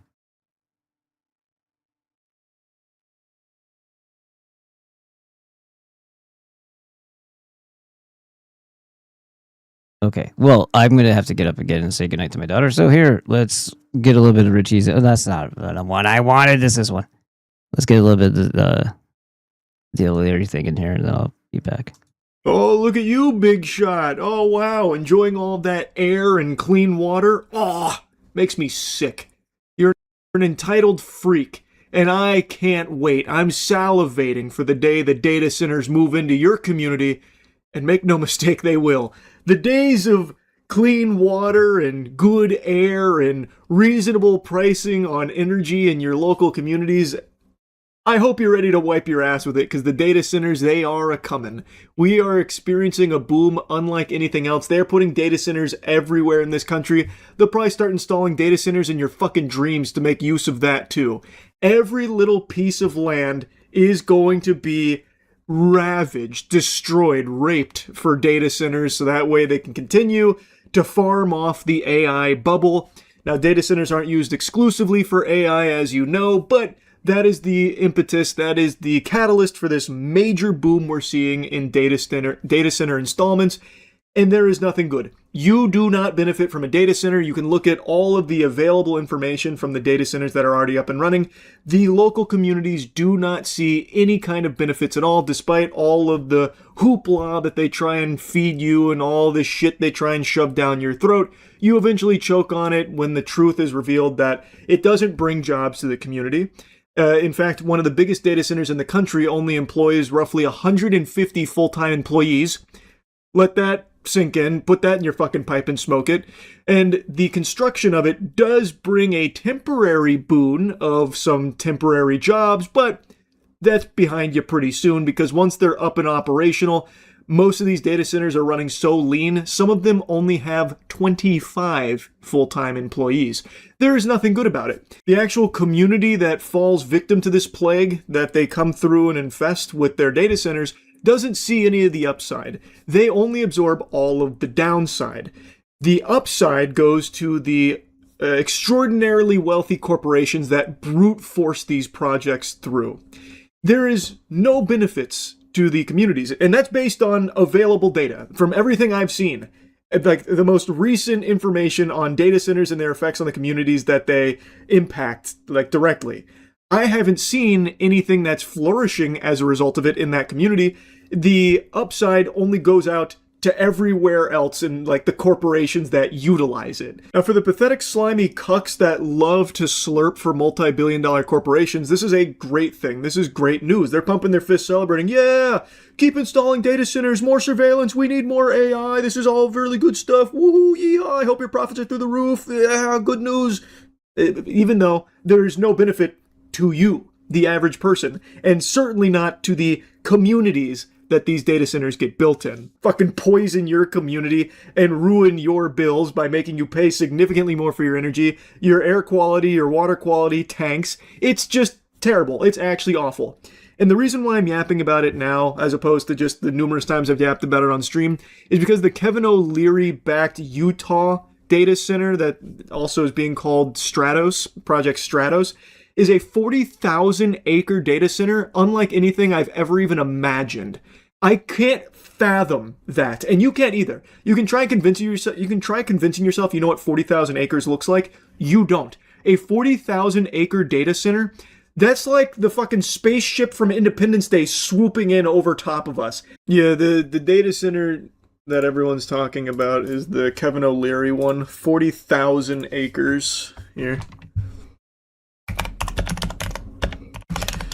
It will generate as much heat as, I think it was 23 atomic bombs detonating daily.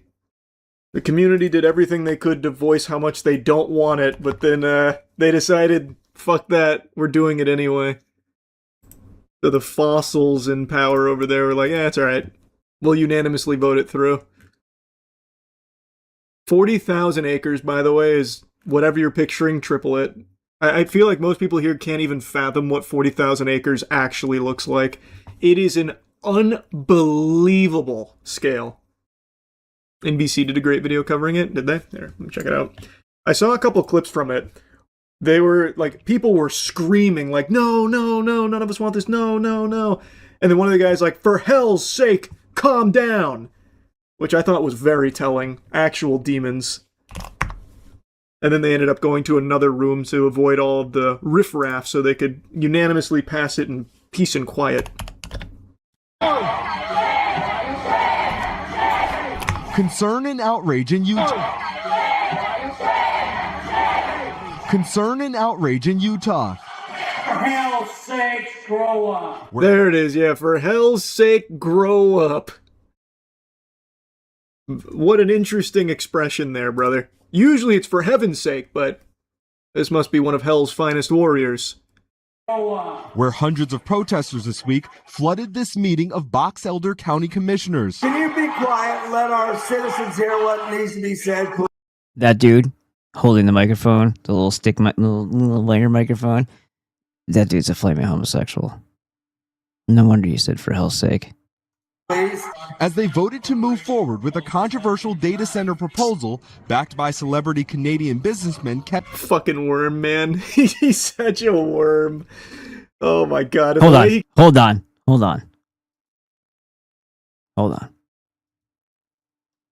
Let's see if they'll even tell you the truth.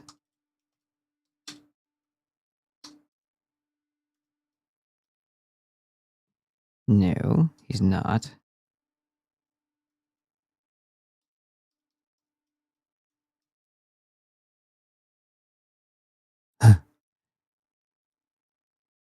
Yeah, okay, so there you go.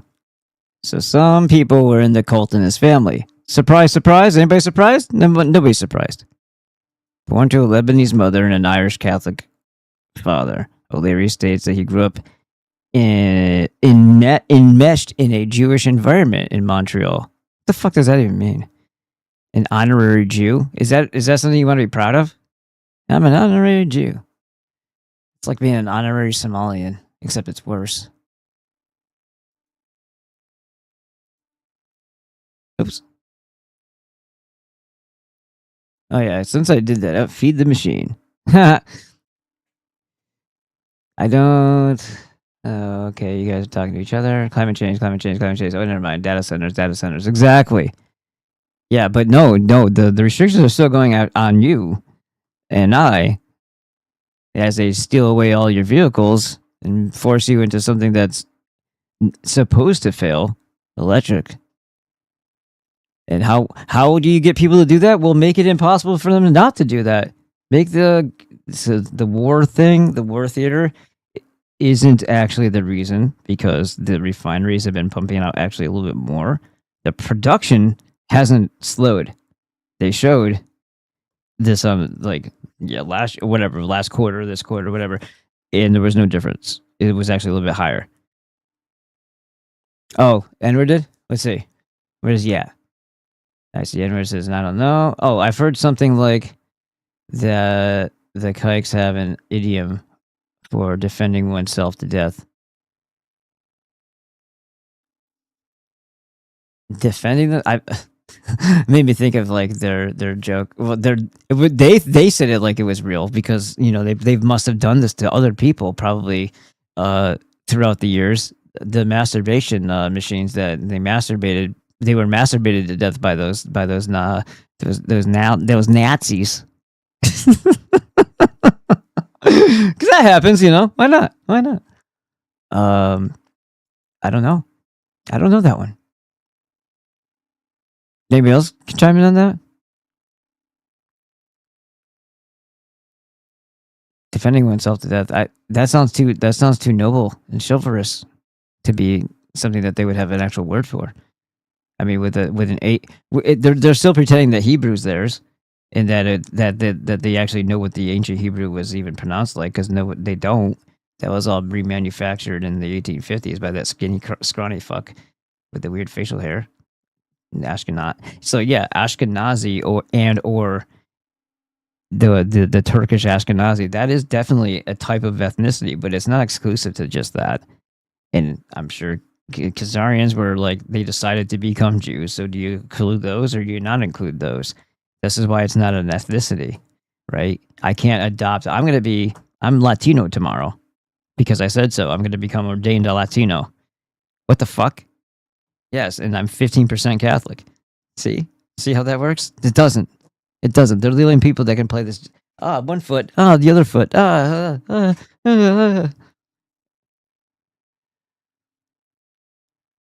But if you're in the cult and you're in a cult of supremacy, or if you're a Kabbalist fellow traveler of theirs, it's all the same deal. They're all fucking demons. Probably literally. I would go with yes, they are literally. Did we finish with Charlie? No. He keeps defending it too. Ugh, it's so delusional. He's like, oh, no one's actually against it. They're just being bussed in. In this video posted on social media after the vote. I'm pretty aware of what these concerns are. They are around air, water use, heat. Sustainability is at the heart of what we do in terms of all these proposals. We're not just saying that doesn't make it true. Like you can't. It's at the heart of it. You can't possibly.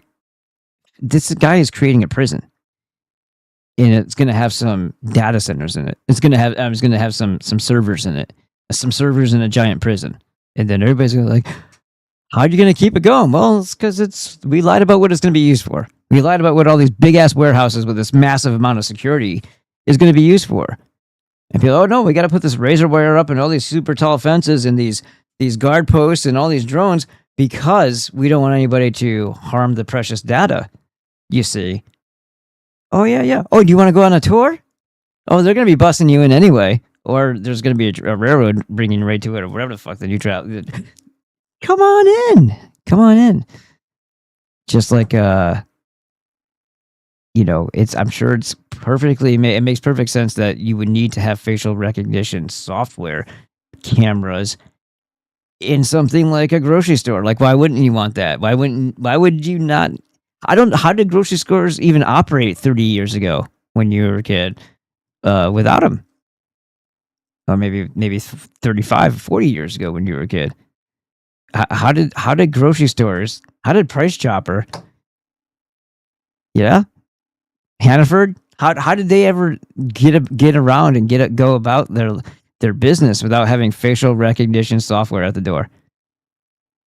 I'm sure that's exactly what that building will always be used for, and definitely not a place to contain and house people in the event of a false crisis with a fake virus or whatever the fuck the excuse is to get people in a building where they can kill them or contain them or hook them up to machines. The Stratus project is a plan to build a fort boosted by government tax incentives, and according to a county fact sheet, is eventually expected to generate and consume up to 9 gigawatts of power once completed, a number MIDA, the state entity backing the project, says is more than double Utah's average energy consumption. Perfect. That's very true. I was actually just reading something about one of the larger data centers in the country. I believe it's a Meta data center. It had temp jobs, obviously, for the construction, which they always tout like, oh, it's so many new jobs to the local economy, so many new jobs for the community. It's great, that kind of thing. And then they checked in on that Meta data, I'm pretty sure it was Meta, data center like a year later.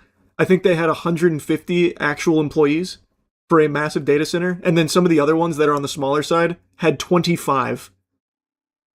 So they don't actually employ a significant working force. It's a complete scam. It is completely a scam. Pushback in Utah. A fully automated prison. I think over 90% of the protesters are actually not people that live in Utah. He's playing there are times when actual Soros-funded type shit send all their crisis actors and their bitchy Antifa crap and, the transgender mafia. All those people show up to do something retarded. This is true. But you can't just say that every time there's a legitimate concern by citizens when you're trying to destroy their house value and basically kick them out of the streets without having the ability to sell, because the proposals probably will prevent sales. Yeah. Awesome. Thanks, buddy.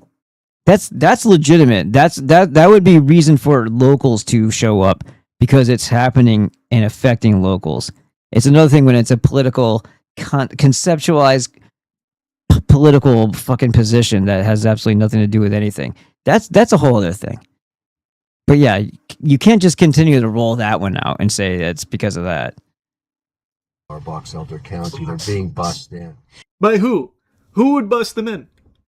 We have to fight this data set. Who? All of the rich people that would even be able to afford to do that are all gung-ho on these data centers, Kevin.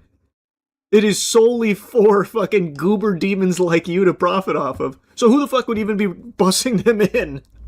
All of them are constantly lobbying for data centers. All of the rich people that would be able to afford 90% of these protesters being bussed across the country. So they wouldn't do that. I'm still tweaking over Kevin's delusional busing theory. No one's actually against that. They're all just being maliciously bussed in to make it appear like this isn't popular.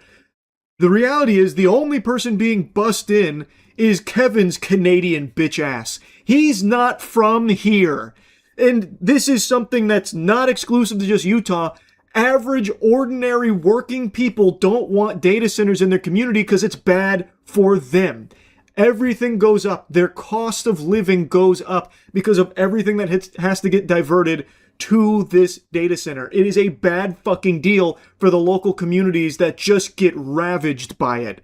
No one here in Utah wants it. The actual communities these data centers are built in do not want these things. They make it clear. Like, it's not like people are quiet about it. When data centers move in, they are constantly pushing back and fighting. But since all of these politicians are in the pockets of the people that are building it, they just force it through anyway. Clean Well, water. they can't. What are they going to do? You can't regulate, you can't do anything. You can't say no to them for the next 10 years, according to King Trump, the Silver Crown King of the Jews. Is overrated. True. Give me the AI runoff sludge. That way I can drink it happily knowing that it was used to generate a picture of me in a bikini on Twitter.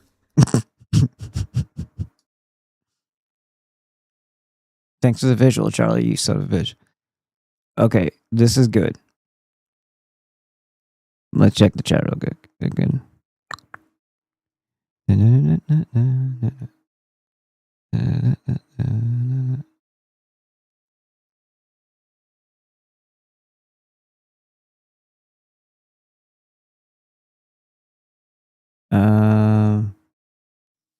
There was also a senator who talked about AIPAC. I think you're talking about Thomas Massey. And a team went out to his farm. Oh, no.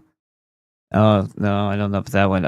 I know that if we're to believe anything that we hear and see, in the age of the Smith-Munn Modernization Act, apparently Thomas Massey's wife was murdered.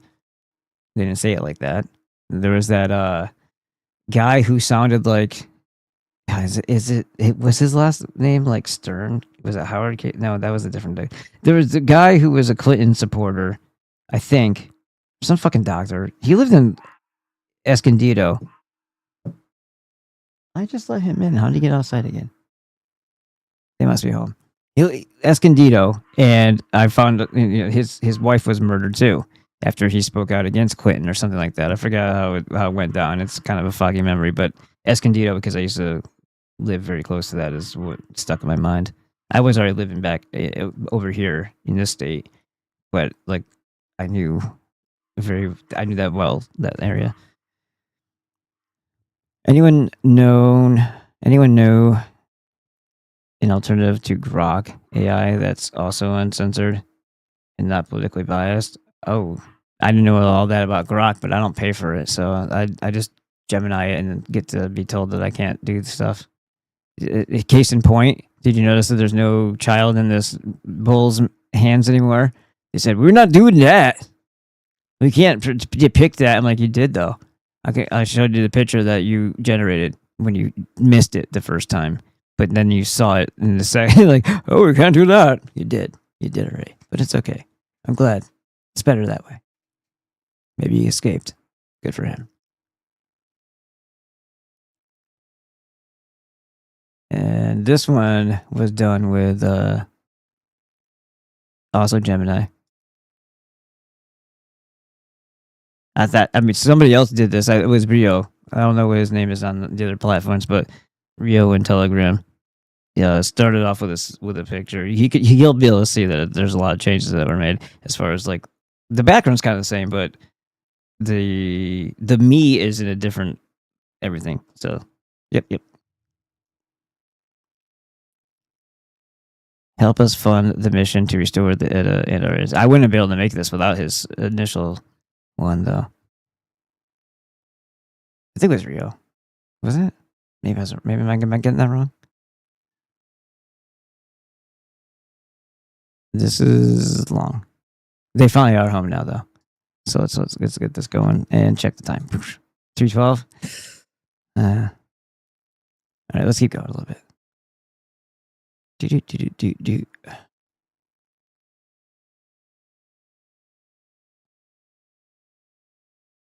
Climate change. Yeah, okay, that was already said.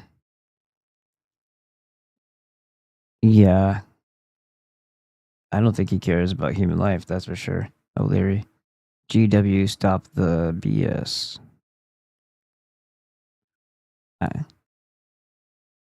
Seed, bake a cake, quick way to breed out ill traits via Mennonite seed. Mennonites. Yeah, my grandmother was Mennonite. She came from a Mennonite family, I should say. She was also a Marine drill instructor. She didn't want to jump out of the plane. Like, she didn't want to do a parachute jump like a paratrooper thing, so they made her a drill instructor. These oligarch billionaires. So you fill it up. Okay, let's see. get this on. Buildings crumble in front of my eyes, bro. I was underneath the World Trade Center the day it was hit. I was on the E train. Last stop, World Trade Center. I watched those buildings crumble in front of my eyes, bro. In real life. And what did George Bush Jr. say? We're going to take out the Taliban. We're going to take it. 25 years later, you didn't take out anything. You left them in power with more weapons than they could have ever dreamed. But dumbass, it wasn't them anyway. It was the wrong enemy. It's the wrong enemy.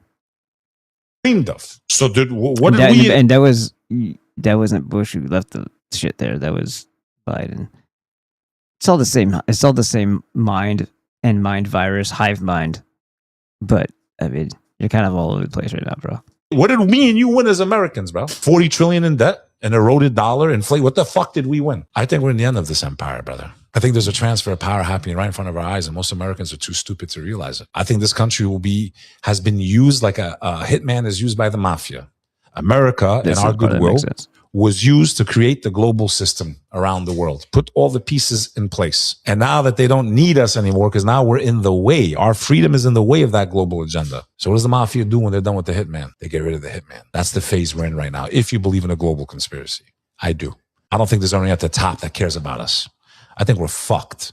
And I think the only person coming to save us is us. There's no left and right now. There can't be any left and right. But right now, this is not a... That black guy's sign said, fight peacefully. It should have been like, murder peacefully. Kill peacefully. Murder is what they do. Killing is what you do to prevent murders. About that. They want us to think it's about that. This is bigger, in my humble opinion. Someone that's been awake for a very, very long time. How do we save You're so awake that you think that Taliban took down the World Trade Center, right? Like that kind of awake? So, how do we do that? When we're being divided day in and day out. That's the point. That's why this is an important conversation. Watch those buildings crumble in front of my eyes. I don't know who that guy is. Just any typical fucking New Yorker, but I'm sure he's got to be somebody. This is cool. This kind of goes into what we were talking about, but first,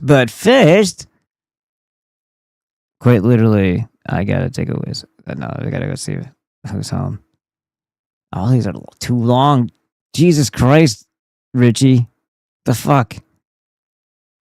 All right, we'll start from here.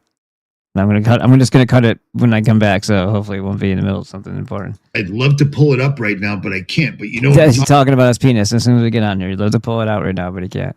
Yeah, I know. Streaming is very strict, unless you're on OnlyFans. Richie, I think I just figured out your issue. I'll be your manager.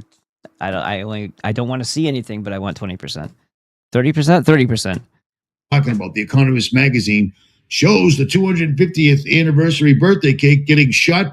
This is why this is important, because I pointed out we saw the Doom thing. I'm sure that's all bullshit.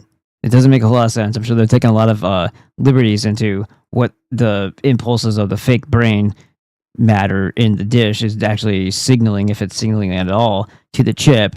And it's kind of like it's someone's self-deception playing the game, pretending like these things are coming from the lump of brain matter in that experiment. But do they potentially have the technology to, I don't know, we're the missing link for AI, to make AI less unstable, less hallucinatory, or guessing a whole lot less too, right? So if their goal is to put us to sleep in a world that we'll accept in whatever, then accessing what we anticipate would be the way to do that. It's just another thought. All right, I'll be back. By a missile out of a cargo ship. Oh yeah, so that's why I was saying this. See this with the antenna on it? That looks like a brain with a remote control on it, as if you can be controlled now through their electromagnetic waves and frequencies, or whatever shots you took, right?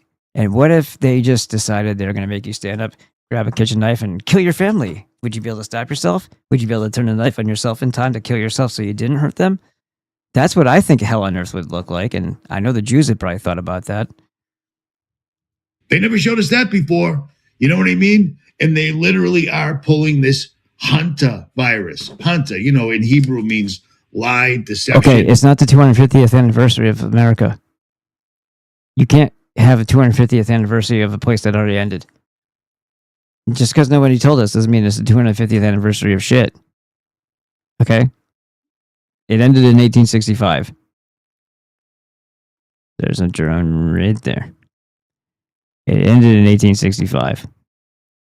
It started in 1791 or 1789 if you want to be conservative. If you want to be like, so do the math on that. That's how long it lasted before the Jews took it. Just saying. Just so we're clear.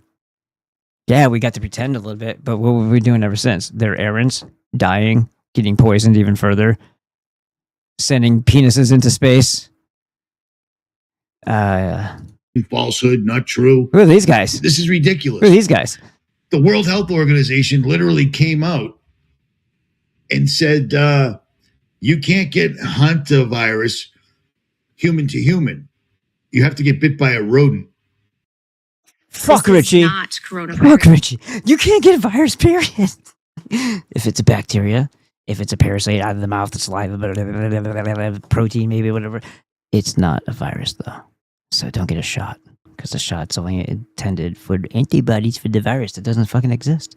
And guess what? The test doesn't exist either because they don't know how to extract it to even tell you what the fuck the strand is that they're looking for. So it's all games. It's all lies. It's all smoke and mirrors. It's all parlor tricks. Just like, now you're probably not going to believe this one, but just like forensic science, urinalysis, blood tests, fingerprints, all of that shit that you were indoctrinated in. I'm not saying you, I'm just saying in general. CSI Miami and all the little cool shows, CSI Las Vegas and all. No, it's all bullshit. That's why they had to sell it to you on TV. So you'd think that there's like SVU, that's a Law and Order though. It's all bullshit. The majority of the time it doesn't actually pan out the way they say it does. But if they want to convict you, they want you to be, they want to also first convict you in your mind. You mean, you have the conviction that it's true. So you wouldn't question it if in court they lie and say, we figured out the killer is, or the person who did this was this because of this, and or here definitely we're doing drugs that night because of this, and or the blood alcohol level is this. Half the time it's bullshit. There's a 50% fucking error rate. It piss. What do you think they know about science at all? It's all a fucking fraud. It's all parlor tricks. But if you believe them, it's as if it was true. This is a very different virus. We know this virus. Hantaviruses have been around for quite a while. There's a lot of detail that we know. I'm going to ask Anais to come in and say this, but I want to be unequivocal here. This is not SARS-CoV-2. This is not the start of a COVID pandemic. This is an outbreak that we see on a ship. There's a confined area. We have 5 confirmed cases so far. We completely understand why these questions are coming, and we are trying to provide all of the information that we can. That's why we're having a press conference here to give accurate information, and we're grateful for all of those out there who are asking these types of questions. But this is not the same situation we were in 6 years ago. It doesn't spread the same way like coronaviruses do. It's very different. It's that close, intimate contact that we've seen. And most hantaviruses don't transmit between people at all. Most hantaviruses are transmitted from rodents or their feces or their saliva in their droppings to people. And only this one particular virus, the Andes virus, which has been identified here, we've seen some human-to-human transmission. And again, I want to reiterate, the actions that are being taken on board are precautionary to prevent any onward spread. And so there's a lot that is being done right now to be able to try to minimize the risk even further. But I do want Anais to come in and provide a little bit. No? Okay. Oh, okay. You have to get bit by a rodent. Really?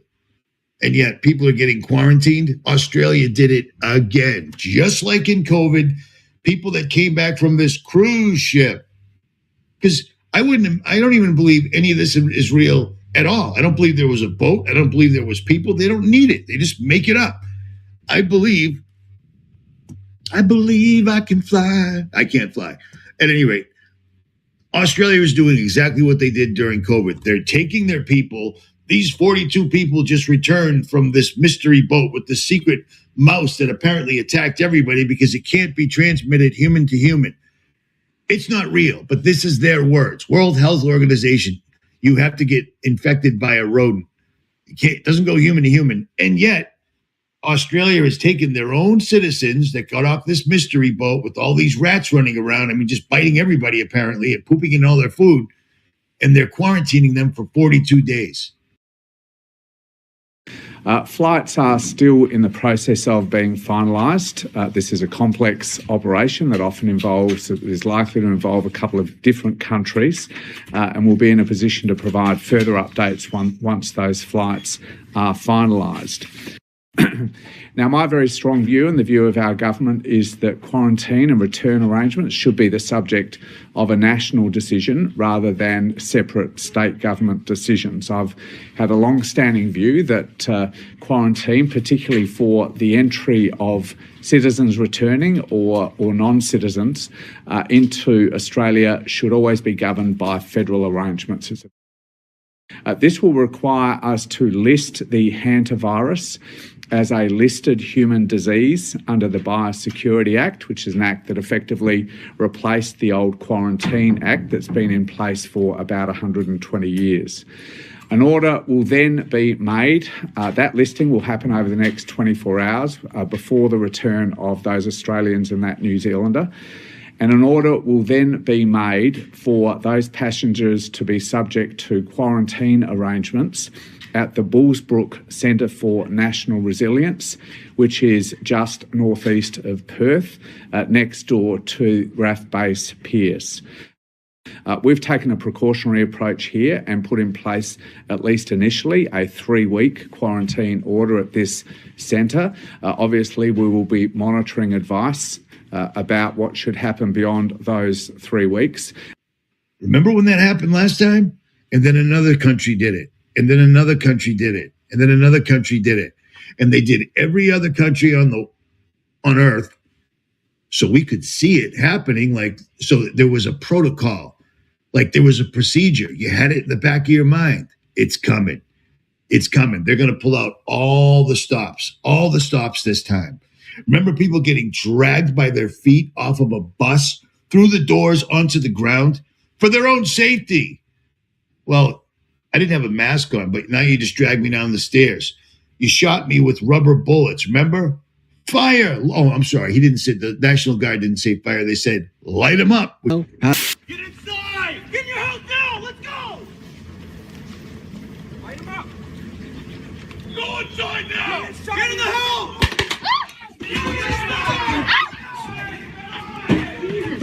Get in, get in, get in, get in, get in, get in. Get in. Oh, God, that hurt. You good? Are you okay? Right on the cross. Are you okay? You got hit? I'm good. They're for that, dude. Is what you say when you want people to light them up. This is all happening all over again. You need to act accordingly. Everything's going to change. And if you don't heed my warning, you're going to be a victim. That's just all there is to it. You're going to be a victim. I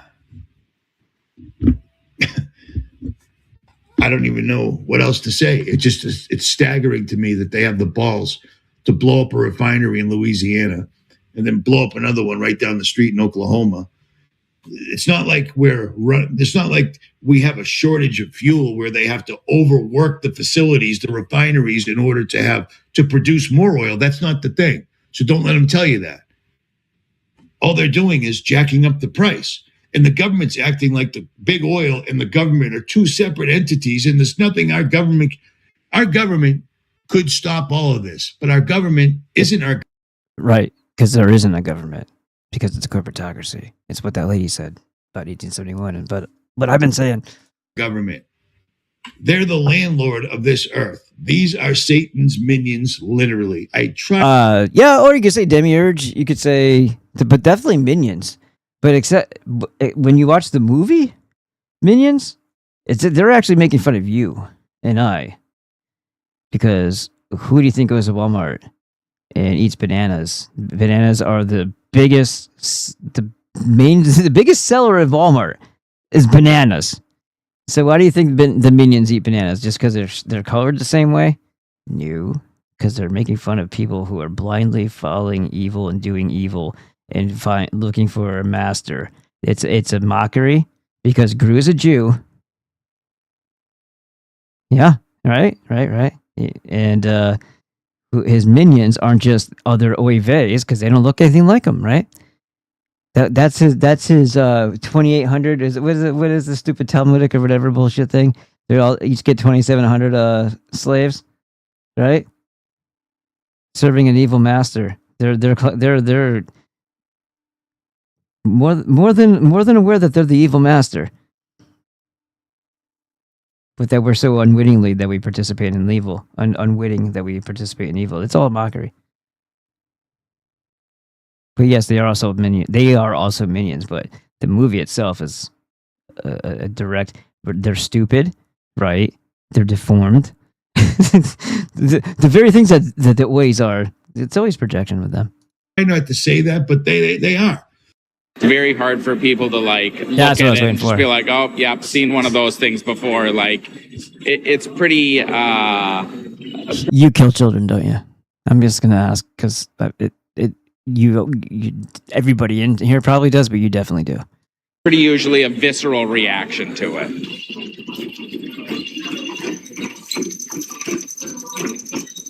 The idea behind the exhibition was to make a artwork that feels very alive. I try not You suck, Cox.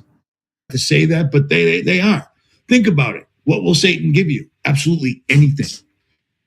I was just talking to somebody the other day, and we were discussing Lucifer. Did they put rubber freaking? What do they call it? There's a very very lifelike rubber mask on a freaking robot dog that doesn't even have a head, so it's just like kind of mounted on there. The robot dogs just are moving around. So that wasn't like a super sciencey thing. That was just some weirdo, and he put Andy Warhol on one of them because the guy's a flaming homosexual, just like Andy Warhol. Right.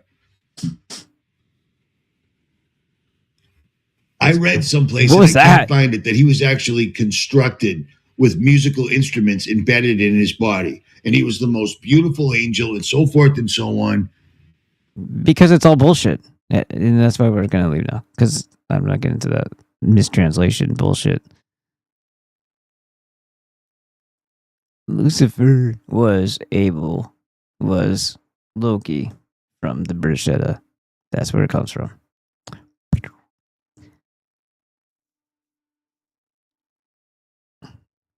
Oh, I see now, because he's on a trail when he does it. That makes more sense. He says everything you need to know in under 18 miles. Because he's babbling on his bicycle. While he does it. There's Mr. Tucker with his Kabbalah bracelet. He brings his power back up again. Yeah. Yeah, they didn't forget about the agenda and the blah blah blah and the carbon shit. And I'm pretty sure what's his name? Our ambassador or our czar, our UN czar, still has his job.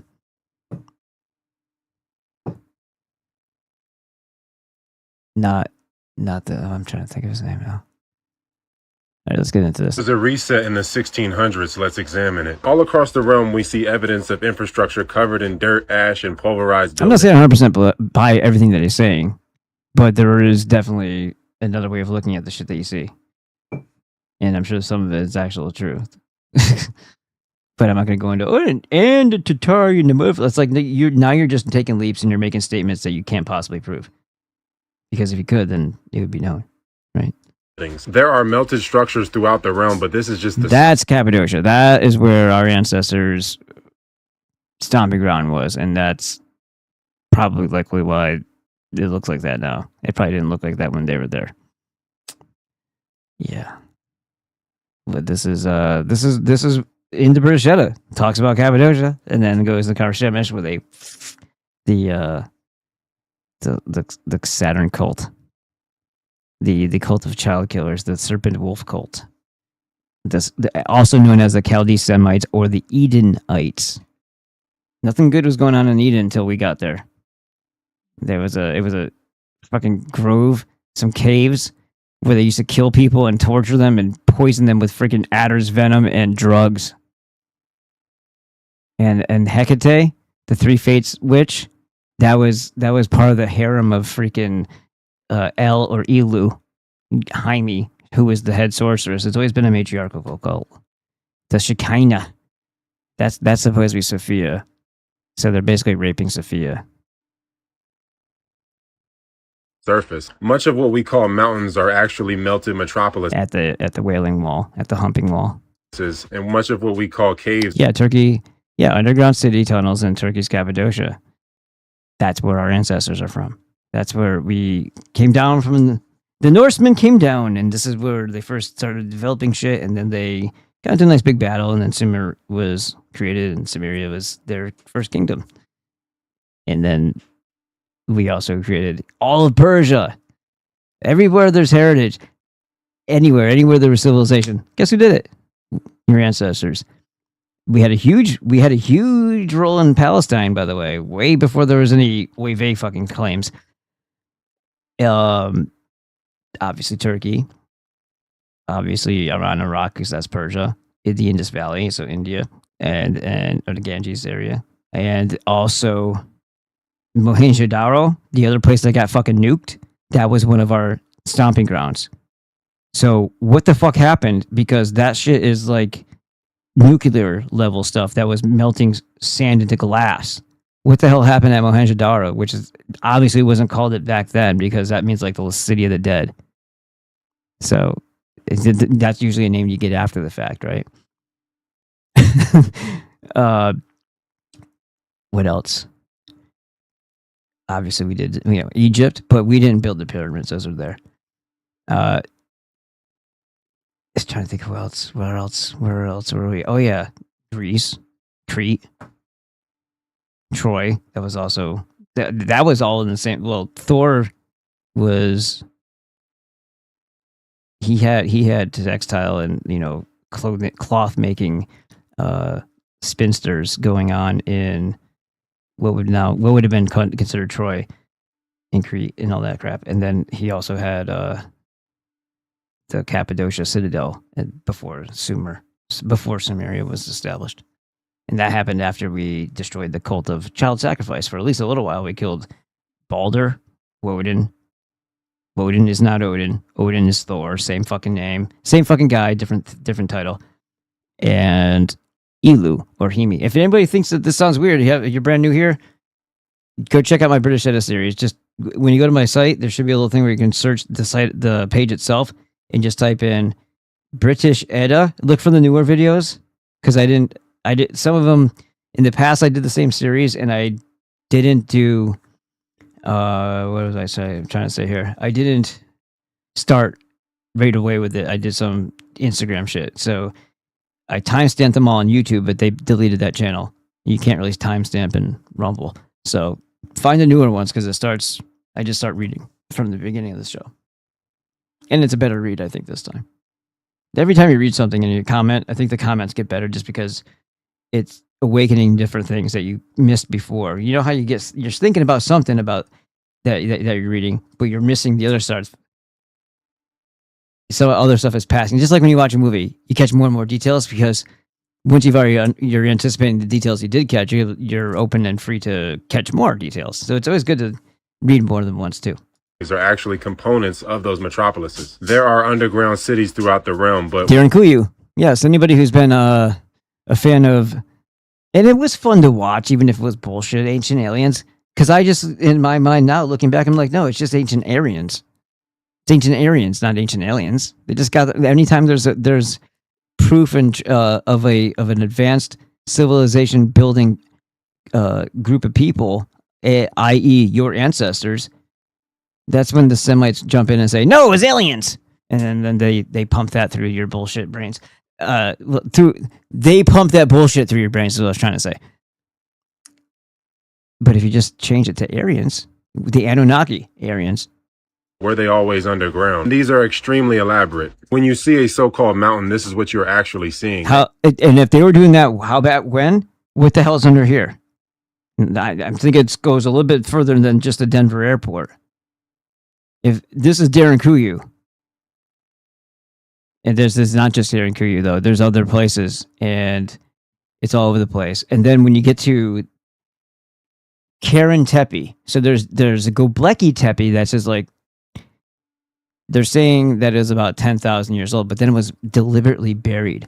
How much do you want to bet because of this super disgusting cult that was terrorizing the people that maybe even we didn't build there in Kuyu, that it was already there because the people did this for survival to stay the fuck away from this cult of child sacrifice. They said that you could keep 20,000 people plus cattle, and they have this way that they could apparently grow things in certain areas of those caves too. The way they let sunlight in or whatever. I don't know if that's part of it or what, but it was dangerous to go on the surface of and there could have been an actual war, like some of the what they call mythology now points towards, which I would believe, but also if those were built for that initially, I'm sure they were used and reused by the people who were trying to protect their families from this kill crazy Chaldee Semite cult that was going around killing everybody and poisoning them just for their fucking pleasure, stealing their food, stealing their children, doing like druidic Wicker Man shit with them long before there was druids that we're aware of. That's what was going on. So yeah, when the British Edda talks about these guys, they call them dwarfs, just not because they were dwarfs like in the sense of like J.R. Tolkien or whatever. They were dwarfs in the sense that they weren't 8 goddamn feet tall like our ancestors were. So in one part of the British Edda, this guy wants to claim a Gothic Aryan wife, or Gothic wife. Aryan is the leaders, the guardian class, the shields. It's a way of it's an upbringing. It's a nobility class of Goths. Aryan is the protectors and the guardians. So anyhow, he has to prove his worth. He shows how he's intelligent. He's not a dipshit or whatever. But they said, "Why are you so pale?" He said, "Well, I had up until you guys fixed everything. We were living in goddamn caves." Basically, is what he said. And it wasn't because of choice. It was because we had to survive until you were able to liberate us from that fucking evil. Pretty interesting, right? We was kings. God damn it. A labyrinth of networks beneath the surface. Pyramid and Bosnia. And that was and that conversation was taking place between a dwarf and Adam Thor. Adam Thor, or Ode of the Inn. These are just titles for the same person. When you get into poems, so like, which is what most of these things were written as, when they're retelling these stories of actual people that lived. And the reason why we know this is true, and it's not just the British Edda that they found in Iceland. It's not Icelandic tales. This happened in the Britons itself, that these things were actually gathered. But it's stories from Cappadocia and Turkey, which most people would definitely not come to that conclusion, except for the simple fact that this very same story is carved in and was found in that area. It was also in Sumeria. This history of them defeating this cult of child sacrifice and sorcery was so important that every place they went, they had a rendition of that story. They took all of their histories with them when they had to flee Babylon or Sumeria because of fucking the Jews and the Assyrians. They weren't called Jews back then. There was this cult, and the Assyrians were on a kill crazy rampage, trying to hunt us into extinction. And they were pinning us down with stakes, killing all families, chopping to pieces, taking eyeballs out of this Ashurnazarpal or Ashurbanipal. I can't remember. One wasn't a psychopath, and the other one was collecting eyeballs, tongues, lips to bring back to his people. They were doing this thing where they would skin us alive and from having us pinned down on the ground like this, pull us back, skin us alive, take our heads off, clean them up, put a stack of skulls in a pile, and then drape the skins that they had skinned off of us, like bear skins, over the top of the skull piles and make pyramids of the skulls. This is something that you can read about, because I was pretty surprised when I was doing the research in this book, but they don't tell you that the people that they were hunting into extinction, who then had to flee to the Indus Valley, and some of them stopped off in Persia, was our ancestors. the people who were the creators of civilization. And why did all that happen? Well, because the Assyrians were in the same fucking cult as these Chaldee Semites. And probably were partially that. And there's this whole mix-up of like what the fuck is an Akkadian anyway? So when people say they're that, it's like, okay. So there's all that, just in case you're wondering. But yes, Adam Thor, as in yes, that Adamu or whoever else you want to call it, they have this story all fucked up, backward and not forward. There was a Noah in Babylonian. I forgot his actual name. It's in my book as well. I could probably figure it out in like 2 seconds. It starts with an A. I don't have it actually right at my disposal. I'd have to find it, I guess. But that story, that history in the Emu-Elish, I think it's all. It's been a while. The Emu-Elish is like the Genesis story of, or the Bible, if you want to call it that, of the Babylonians, who, by the way, but themselves weren't all that bad, but the priest class, the cult was. Same thing with the people who are the followers of Baal. There was the Bel, and then there's the Baal, and they weren't the same. Bel, not bad. Ba, the fucking little hyphen, then Baal. That was Balder Loki and AKA Abel. These stories happened a whole other fucking territory than what they say it did. They were carried over, they're stolen. But those Chaldee fucking Semites were there. The Turkish Ashkenazi were there in Cappadocia and Karsemish, Turkey. And they had Phrygians as their backs, as far as like part of their cult or part of their war force, their soldiers. The Phrygians, not to be confused with Frisians, and the Armenians, and a bunch of different Arab people and whatever. But there was a huge war between that and the Gothic Arians, and we put them down, luckily, and liberated the people. And then we were guardians and fair. And that's the whole point, is that we were never the main ethnicity anywhere, because we were always traveling and creating civilizations as we went. And those civilizations benefited everybody. And the people loved us. So when people don't understand their history and don't understand what the spirit of the man that was Adolf Hitler had in him, and they just have this fucking stereotypical cartoonish caricature understanding of how they're supposed to act if they want to be Nazi or white power or whatever. I don't think that anybody in an NS would even have ever said white power. They know what they were. They wanted to be Germany for Germans, but they also understood reality. And if there's good people with decent, if they have that same tether to goodness, why would you reject them? All you're doing is proving the demon, the divisive, the dividers, the people who want you to be at odds with people, proving their point for them that wasn't valid until you made it valid. And that's why I'm so suspicious of people who do that type of shit.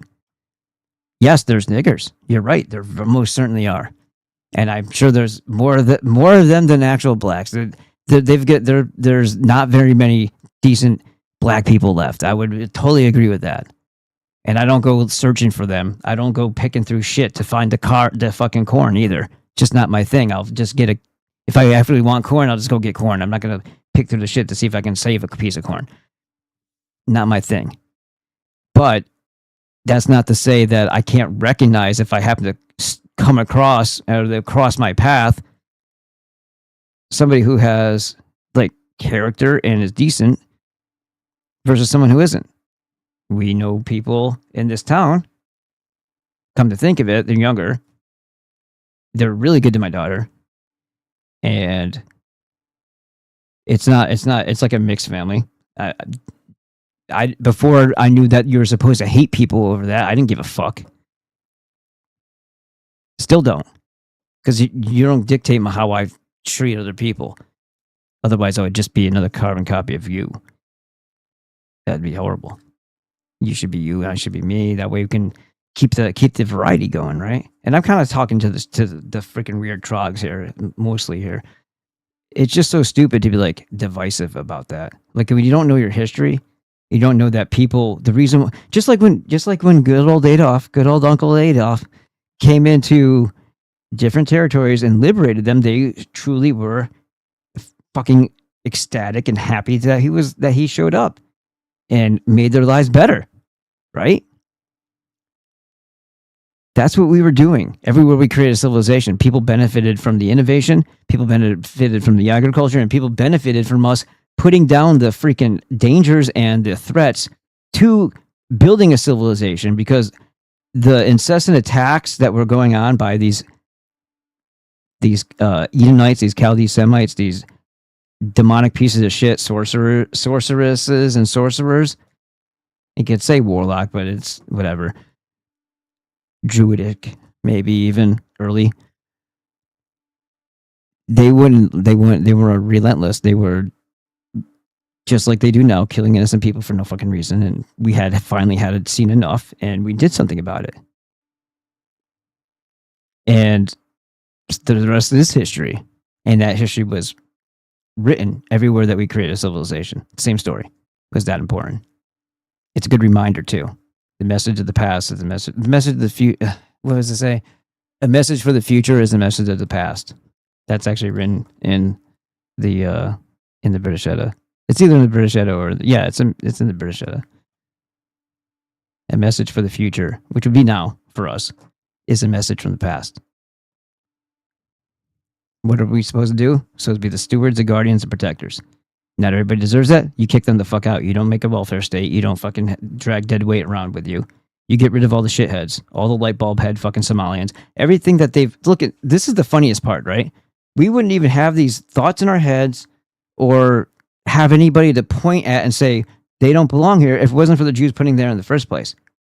They're shaking up the fucking basket with the fucking ants in it. So they fight, right? Or they're shaking up the crate with the two I would say praying mantis, but that would assume that they were both the same, and they're not. They're not.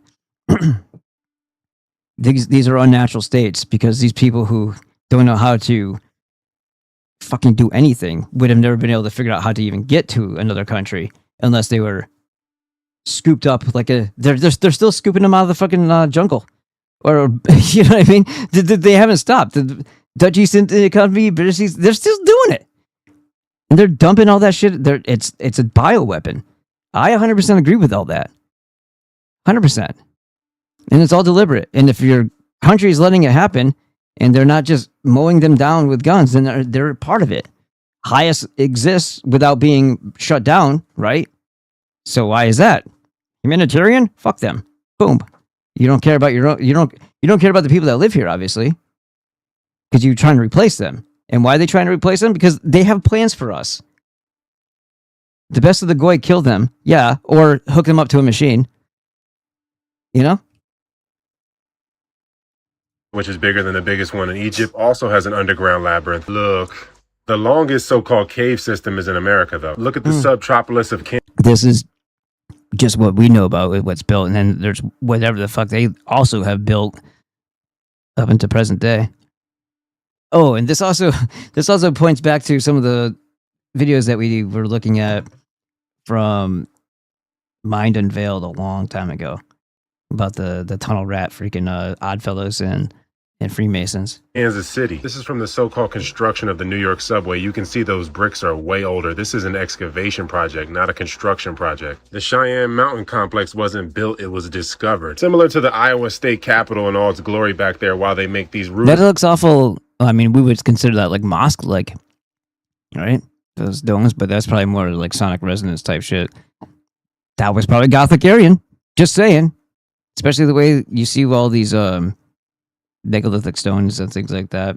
Yeah, there's a good chance that very, very big people who were strong enough to do shit and probably had some technology that they also destroyed, and the capabilities of using sonic resonance for levitation and stuff like that, or magnetism. harnessing that. Edward Leedskalnin. I don't know how to spell it. Edward Leedskalnin would be a certain person to look up. And then there's also another guy who built, and there's pictures of it. I don't know how legitimate it is, but it makes sense that it would work.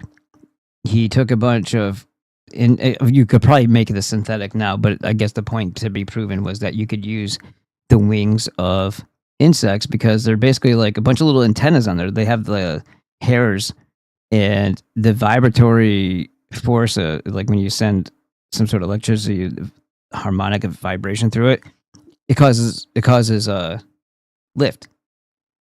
And that's how these things that are not aerodynamic, or people say that they're shouldn't be able to fly because their wings are too small for their heavy bodies, like a bumblebee. Has more to do with this displaced inertia type of thing that's happening with the wings themselves. And I don't remember if it was, I think Edward Leedskalnin was the Coral Castle guy, but there's another guy, and I can't remember that guy's name, who made this little platform you stood on, and it levitated, and it was made with bug wings. Sedimentary retaining walls for it that do not match it at all. It also has a tunnel system beneath it that was excavated and reinforced. The metallic library points to a worldwide grid. Look at Notre Dame, a city beneath the city. Even down under in Melbourne. Pompeii is one of the best and most common examples of a city that was buried and then excavated. However, there is a conflict in the timeline because the screws and the tools found don't match the time period. Look. Pompeii was supposedly buried in 79 AD, but metal screws weren't available until the 15th century. The timeline does not add up. Supposedly the three great... Well, they've found, when I used to be really into OOP art, and I literally, I know, don't, you can make fun of me if you want, back when maybe Pharaoh was born, maybe not, maybe it was 2015 or 2016. It was early on when we had gotten our store. I had splurged the $99 and I got Gaia TV because I wanted to see more of Michael Tellinger and more of the Out of Place Artifact stuff. And they found, according to them, screws embedded into what was allegedly 2 billion year old rock. So I mean, you have to what do you call it? Suspend disbelief and accept that some of the science, which probably isn't, is somewhat accurate, but these are all tales that you spin, right? So who knows? But when you think of something being that embedded, and then there's this whole idea that stone, and most of stone is the mineral deposits of some like massive tree in a lot of cases, and then it's smoothed out over time. Some places look more obvious than others. Some big, you see a mountain, could that have been a stump? Eroded, like there's a lot of cool stuff that massive raid in New York City tunnels. What is this? New one? You're gonna make me have to look now. Son of a bitch. Let's see. Not that one. Let's find a different one. We'll finish this guy up first. This is pretty interesting, and then we'll go back. Painting was found in Pompeii but didn't exist until the 1500s. It's the same thing with the Vatican. It was supposedly built in the 1600s, but the mosaic beneath St. Peter's Basilica is much older. And they supposedly didn't even find St. Peter until the 1960s, if you believe that. The whole story and the timeline that we are given is a lie. This worldwide event happened much more recently. A chunk of Jamaica sunk in 1692. Around that same time, American Scots had a colony in Panama that basically vanished. This is the same event that turned North Africa into a desert, buried a lot of the pyramids, buried the Hippodrome, and turned parts of Bulgaria into a desert. Look.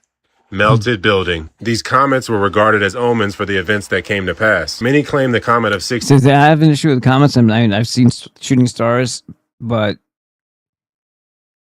I'm 100% certain that there's a firmament, and that's why you always see these fucking space. We see SpaceX often where we live. They're always arcing. They're not going...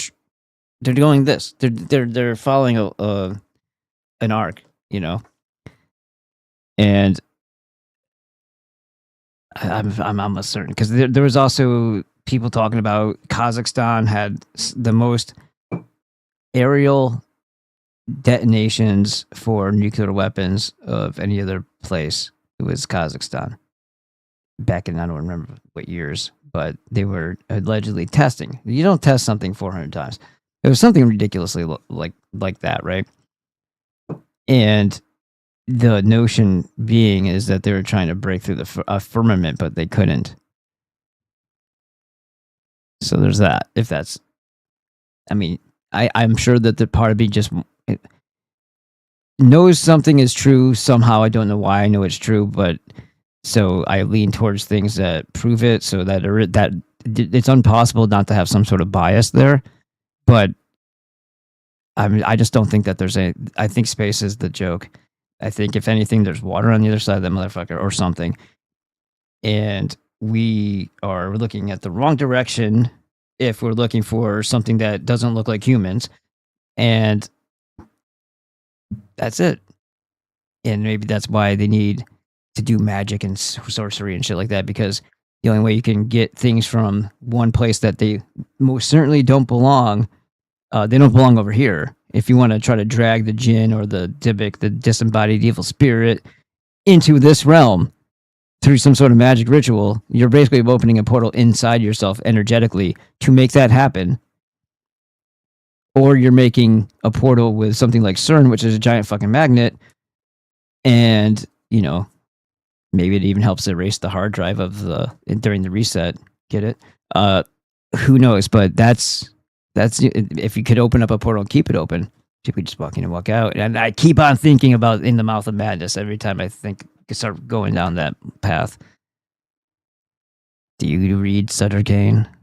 1980 was the same comet that came by during the time of Noah and signaled the flood. And with every reset, you get reset wars. Look. So the question is, these places that are now called catacombs, are these places where people tried to hide the resets, or were they lured there? Or are these were they lured there? Interesting.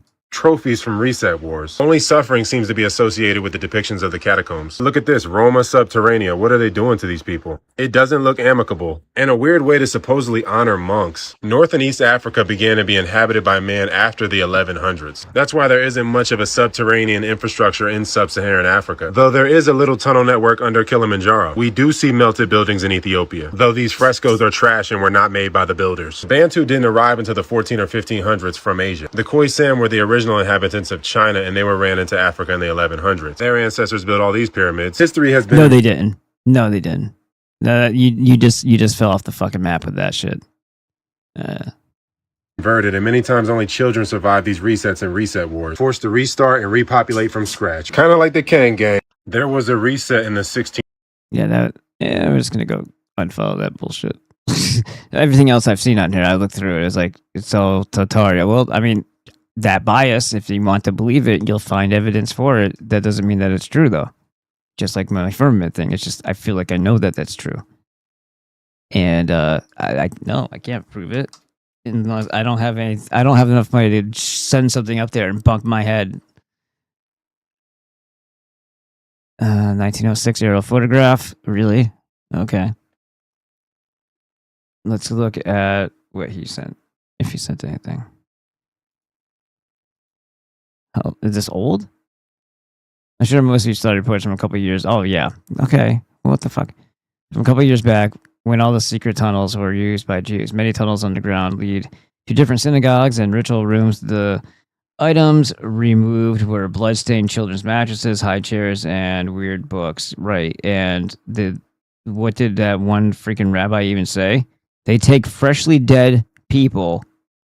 I'm assuming that's Jews because they're trying to extract a demon from it. They do some sort of fucking ritual because they're trying to lure back the Dybbuk, the literal disembodied evil spirit that was in Rabbi Schneerson. And that when Trump, they're trying to put it into another body. And so it's okay for Jews to basically do what would be considered a crime or potentially, I don't know, mutilation of a corpse, violation of a corpse, violation of a not so dead person, still kind of warm. I don't know. When do they start the ritual?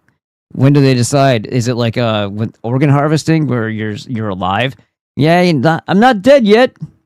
You're not fooling anyone. Remember Monty Python?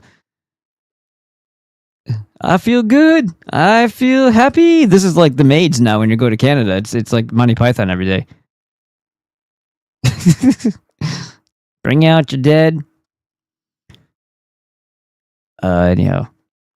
But yeah, when Trump went to Schneerson's grave with none other than Elon, the wackadoo, and Shapiro and Lutnick, they were trying that little thing that he was doing and lighting the paper and all that shit. That was all for.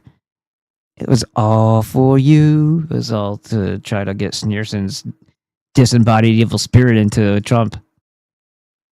It might get crowded in there. I think he's got a few. No wonder they're schizophrenic. They got like a whole team. They have a legion in them. I can't think of a single group of people to be removed from over 100 countries. Yes. What is it that I used to flash in the videos that I would edit? Make America 110? Yeah, instead of Make America Great, Make America 110. As in the 110th time. Removed from over 100 countries and still somehow have the world convinced it's not them. I know. Most people just don't think about it because most people aren't trying to blame anybody for anything either. It's funny. You could, like, being born into the world, my first instinct wasn't, who am I supposed to hate? Or who am I supposed to kill?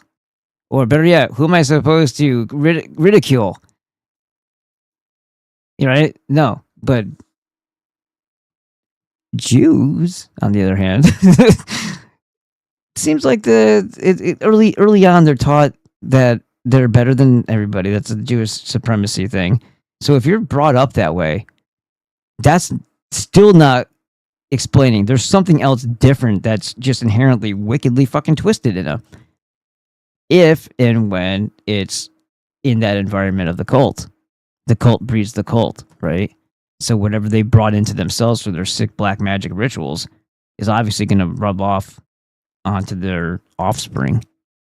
And oh boy, speaking of respawners, what the hell is going on in New Jersey and New York?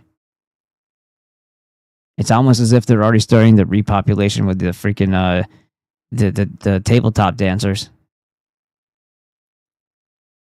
You saw that where they're bouncing. I can't think of single people. As if people truly looked at history, not what we were brainwashed in school with, can you guess who created the modern school? Yes, okay, we get it all. The World War II, massive lie for starters. Exactly. Thank you for that part. Swear no one has common sense anymore. Well, that's true. And think about it though. It's not just the fluoride. It's also the forever chemicals. It's whatever emissions. When I don't mean emissions like gas into the air, climate bullshit. I mean like emitters, I guess would be better. Electromagnetic radiation, electromagnetic frequencies, anything that suppresses, alters, changes, blocks, speeds up. I mean, maybe people sometimes have ADD because of being externally excited, like an excitation that actually occurs on a cellular level because of what they're submersed around. It could go either way. It could be suppressive. It could excite. So who knows how much of the shit that we're taking drugs for and whatever else, people might have different sensitivities. And obviously we're not told about the minerals that we need, the 90 essential nutrients, the minerals being the most important part. If we're not taught that, then everything else that they tell you instead is only going to make matters worse. And the way these drugs work on you is by utilizing the minerals in you to do so. So they up the dose when the drug doesn't work anymore. But when you take minerals, the drug works way better because that's how it interacts. But you don't want the drug to work really better. You want the drug to be out of your life because you got what you needed, the minerals, the nutrients, the 90 essential nutrients. I took something earlier today, and yes, I take it because it's been helpful, and I just need to retrain my brain for a little while. I've been taking a freaking, what is it? They call it? I don't remember the name.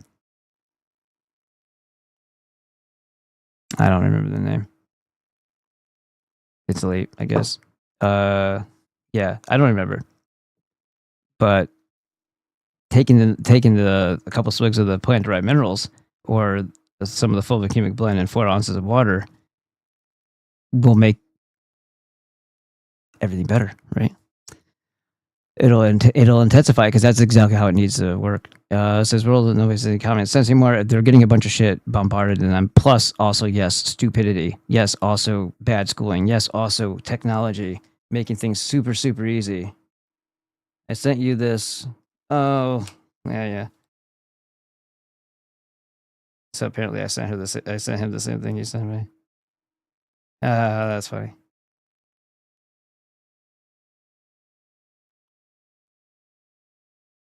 All right, next. We didn't actually need to see it because it's going to be the same shit. All right. You're telling me that is human flesh. Exactly. Can we just be left alone? But why human meat? Why not animal meat? That's a very good question. We've got centuries of knowledge of human medicine at our side. Human medicine is going to be your excuse for feeding human cells to people to induce cannibalism? We know more about humans than we do about animals. Still not a valid excuse. Please justify it. So we've mastered engineering human cells to make these structured flavors and sinews that we expect from the flavors and steaks we eat. At what point do people realize that they're probably not growing the lab meat, but they're just killing people and feeding you your own babies, aborted fetuses, whatever the case may be? Like, you can't convince me they're not trying to turn us into cannibals. Or at least they're starting off the culture with those from that source. That's right, a protein made from human cells. You hear how that sounds too? Like they're trying to encourage it? The tone, the music, like it's some revolutionary idea that's amazing. The promises to be. So could I throw my 2 cents in here? What happened? Why was in the bullshit Bible, the babbling bullshit Bible? But the point is that they say this and that they just carry out these things so that it becomes true. But in their Old Testament, their Tanakh, their nonsense, their Torah, what was the reason for the flood? What did their demonic god, who likes to throw temper tantrums and kill everybody on the planet, what was his reasoning for it? Because of the corruption of the blood, right? And people thinking, because these Nephilim thingies were cannibals and all that stuff, and then they were cannibal. Well, the cannibalism part is the component, right? So that's the excuse for their demiurge or their demonic god to kill everybody on the planet who isn't them. So why would they, in a ritualistic sense, want to secretly inject cells into you through vaccinations and feed you human meat so that you have corruption of the blood? Now, does that mess up your own spirituality? Maybe. But here's what it also does on the very basic plain Jane level. It gives them the excuse to then play God and kill you. And that's the cycle because the Torah says so. That's what God would do. But since their God is, I'm going to say 99% bullshit, but there are some pretty weird supernatural things that occur that I just can't understand or explain. A lot of them have to do with World War II and why Germany couldn't continue to get advanced because of that wickedly strange cold that occurred. And the Hellstorm book where people were actually eyewitness accounts of it seemed as if or they didn't even see it like that. They said Soviets were literally coming out of the ground. There's so many of the soldiers there was just, and it's like what was it? Because they were close to getting their shit pushed in. The Bolsheviks by Germany, and then all of a sudden the tides turned really quick when the unseasonably strange weather occurred. Could have been geoengineering, could have been old tech, that they've had for a long time, they don't tell us about. Yeah. It's also potential that there was some other freaking thing going on. I don't know. It's just really weird.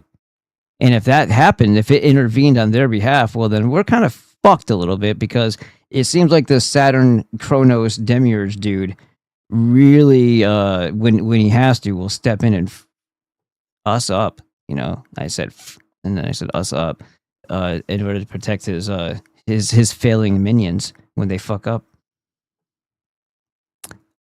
Or not. But again, the reason I would stop and pause here is because it's a little concerning that they would want to push this, because everything about what they do has nothing to do with how you got there, right? If you get swindled by them and they deliberately lie to you, it's still your fault for whatever path they led you down. If they take you into debauchery, if they take you into gambling, if they take you into incest, whatever the fuck it is, what do you call it? Adultery, whatever, bad shit, drugs. It's still your fault for succumbing to the temptation. So this is how they operate. It doesn't matter as long if you still come through it and unscathed and you resist it, they'll figure out a way to still fuck with you. It's not a pass. You don't win something, but they will still categorize whatever the case may be. They have to push it along because it's not natural for people to be seeking out this dumb shit anyway. So they're going to make you a cannibal. They're not going to try to convince you to be cannibals. They're just going to slip it in your food. And then that gives them the excuse to then come around and play God. And what did God do to the people who had the corruption of the blood? Just another one of those irons in the fire for excuses and reasons for what they do. Cheaper and tastier than any of its competitors. Why are we trying to normalize this? Seriously.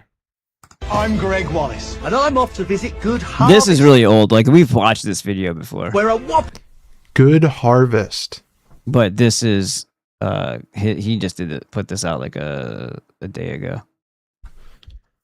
I'm sorry, but does anyone else feel like we're in hell right now?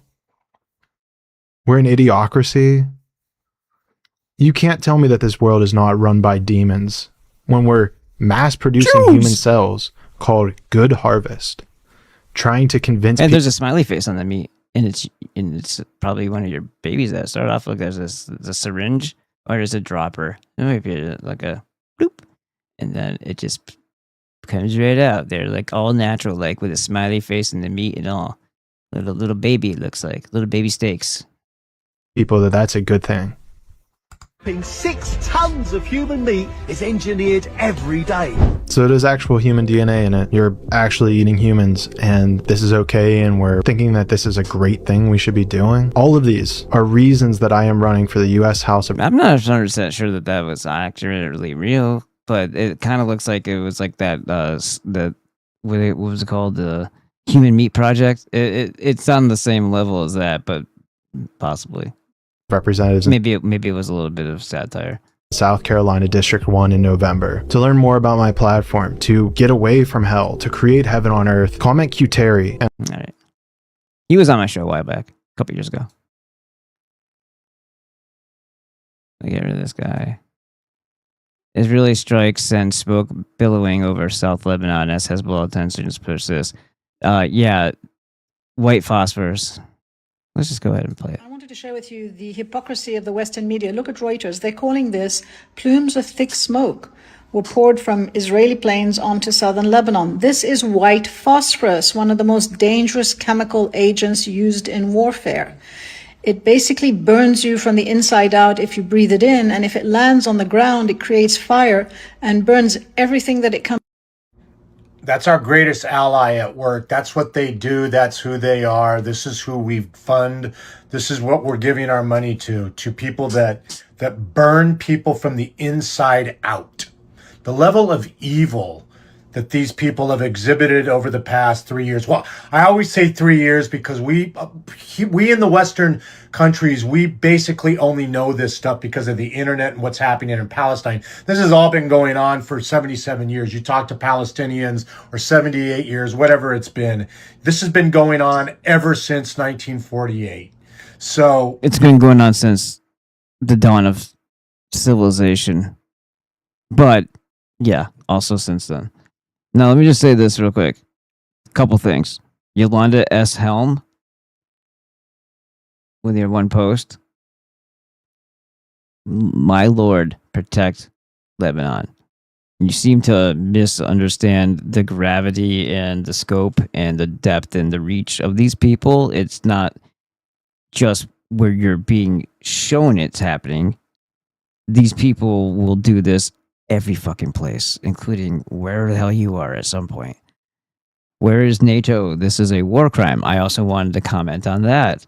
This is a war crime. NATO was created to keep Germany down and whatever the fuck else. What was it saying? To keep Germany down and the whatever, Russian, it's blah, blah, blah. I don't something like that. This is a scumbag. Anything that happened after World War II, Jewish interests, FBI, CIA, all that. I know they were before that, but they got co-opted. CIA was right after World War II because OSS, the CIA. But as far as the Federal Bureau, and people will argue that the alcohol, tobacco, and firearms came out of the IRS. Those aren't even legitimate things. Those are foreign entities. Those are not even supposed to be. They're extra constitutional, meaning they're not constitutional. The IRS and the ATF. They're illegitimate.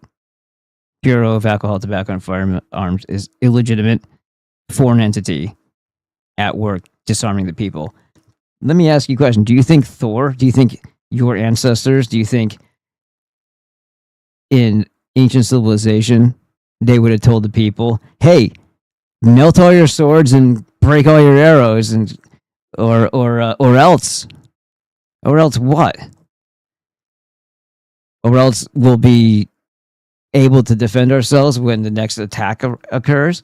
So when there is truly an opponent or an enemy in your territory or your country is something that you actually care about as a leader, the dumbest shit you would ever do is disarm the population. The population is going to be the ones that are going to defend their homes. And if there's any type of assault on them, they're going to be able to, right in the moment, have something to protect and defend themselves and their families with. You don't take that away from everybody because of a bunch of shitheads who don't get the shit legally through the channels anyway, which, by the way, even those legal channels are illegal. They're unlawful. They're unconstitutional. You should be able to purchase without even fucking showing an ID. It should be just like that. And this idea of like, okay, the corrupt system decided that this thing that you may or may not have even done, but where you were convicted of this felony, right? And therefore now you can no longer protect yourself for the rest of your life or a family if you ever have one because you're a prohibited person. Or better yet, somebody accuses you of something, gets an injunction on you, and it's going to cost you $5,000 to $10,000 in Jew fee in order to absolve it. So you probably don't, and now you're a prohibited person just through an accusation. This shit happens in Florida. They're lifetime injunctions. Just setting it up because obviously that's a big, huge haven of retiree Jews from Long Island and Manhattan. You know, so of course there's a huge, and Israel. It's like Tel Aviv in Miami, literally. Fort Lauderdale. There are so many of them. It's disgusting. Just watch any of Clavicular's live streams, or don't, his IRLs, or don't. But the club he pretends to own is owned by Israeli mafia. And they said in one of the live streams that he's Jewish to a Jewish girl. The whole fucking club is Jewish. Baccarat is whatever the hell that's supposed to mean. And it's just, yeah. But that whole thing, it's Just picture whatever you would picture in New York. Miami's 10 times worse. So there you have it. I don't know where I was going with that actually at the end there. But yeah, it's just corrupt. So obviously the lawyers would be very schemy too, is I guess what I was getting at.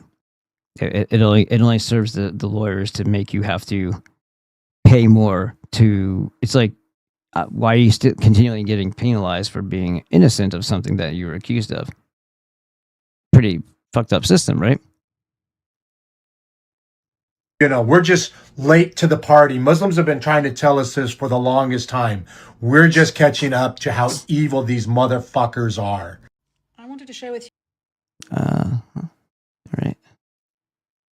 Oh, this is cool. Tsar Kaganovich, another top Bolshevik leader, was a Jew. No. Lenin, who is also well known like Stalin. And see the hidden hand. And that's the first and foremost. Totally not a cult, right? Yeah, no, it's totally a cult. Totally a cult. Vladimir Lenin, his children spoke Yiddish. I don't care if people say, oh, he's a part of this. Dude, his children spoke Yiddish.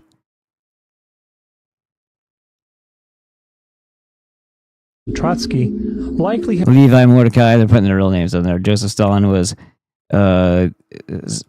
Svengali. I don't know what the hell that's. I'm just saying. Davidovich Bronstein.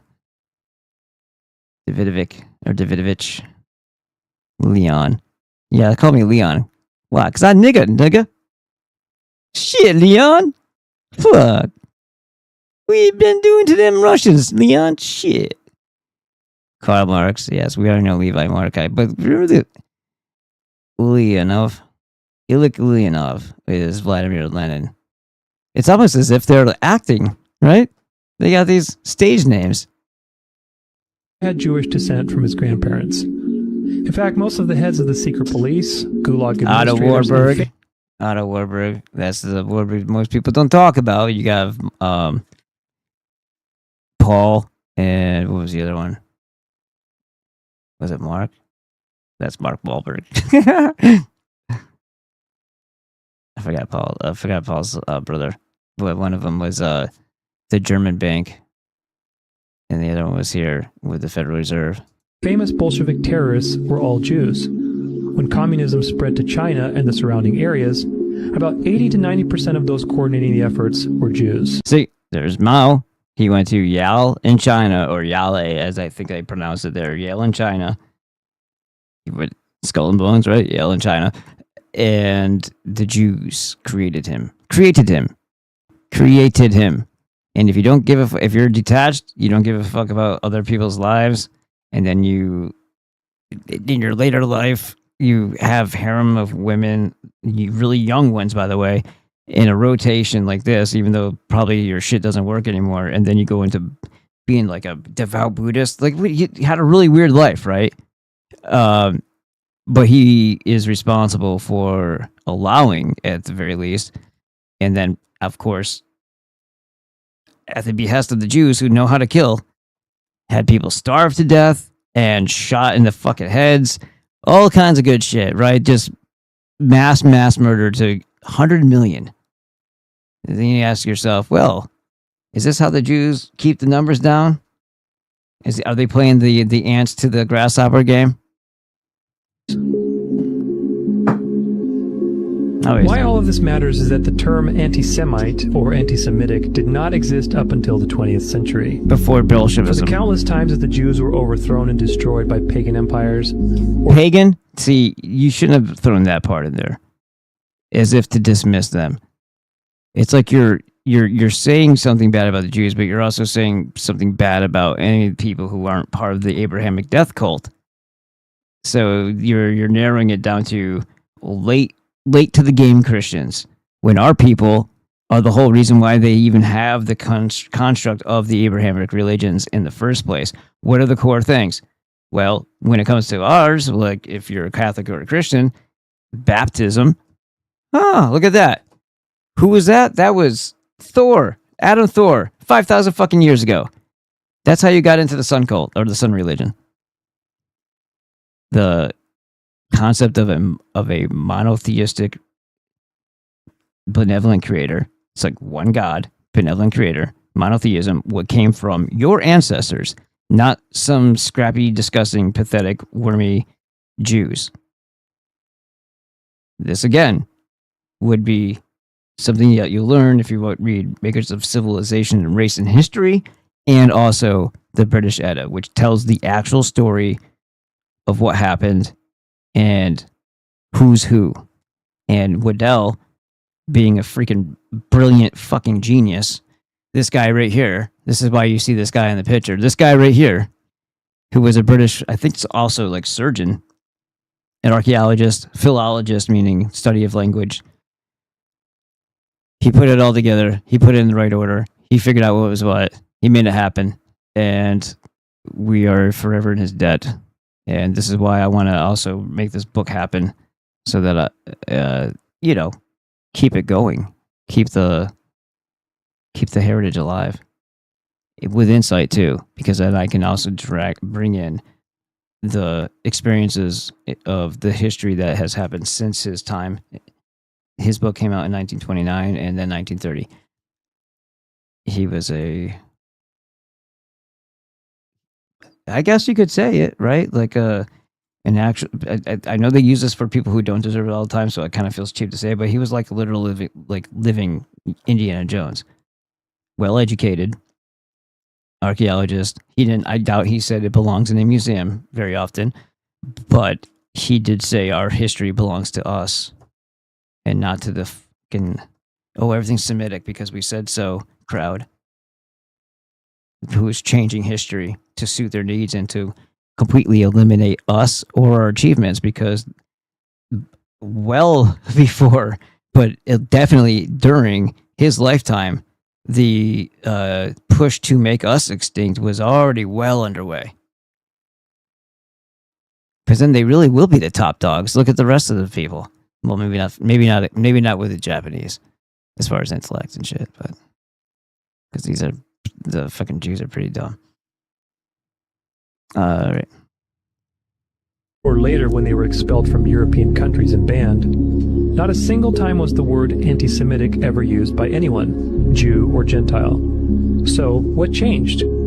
The answer is Bolshevism. Just like the CIA would later do. And just like when Jackie shot JFK in the head from his lap. You know what happened to him. With the assassination of Kennedy by creating the term conspiracy theorist to discourage criticism or analysis of the government's role in subterfuge.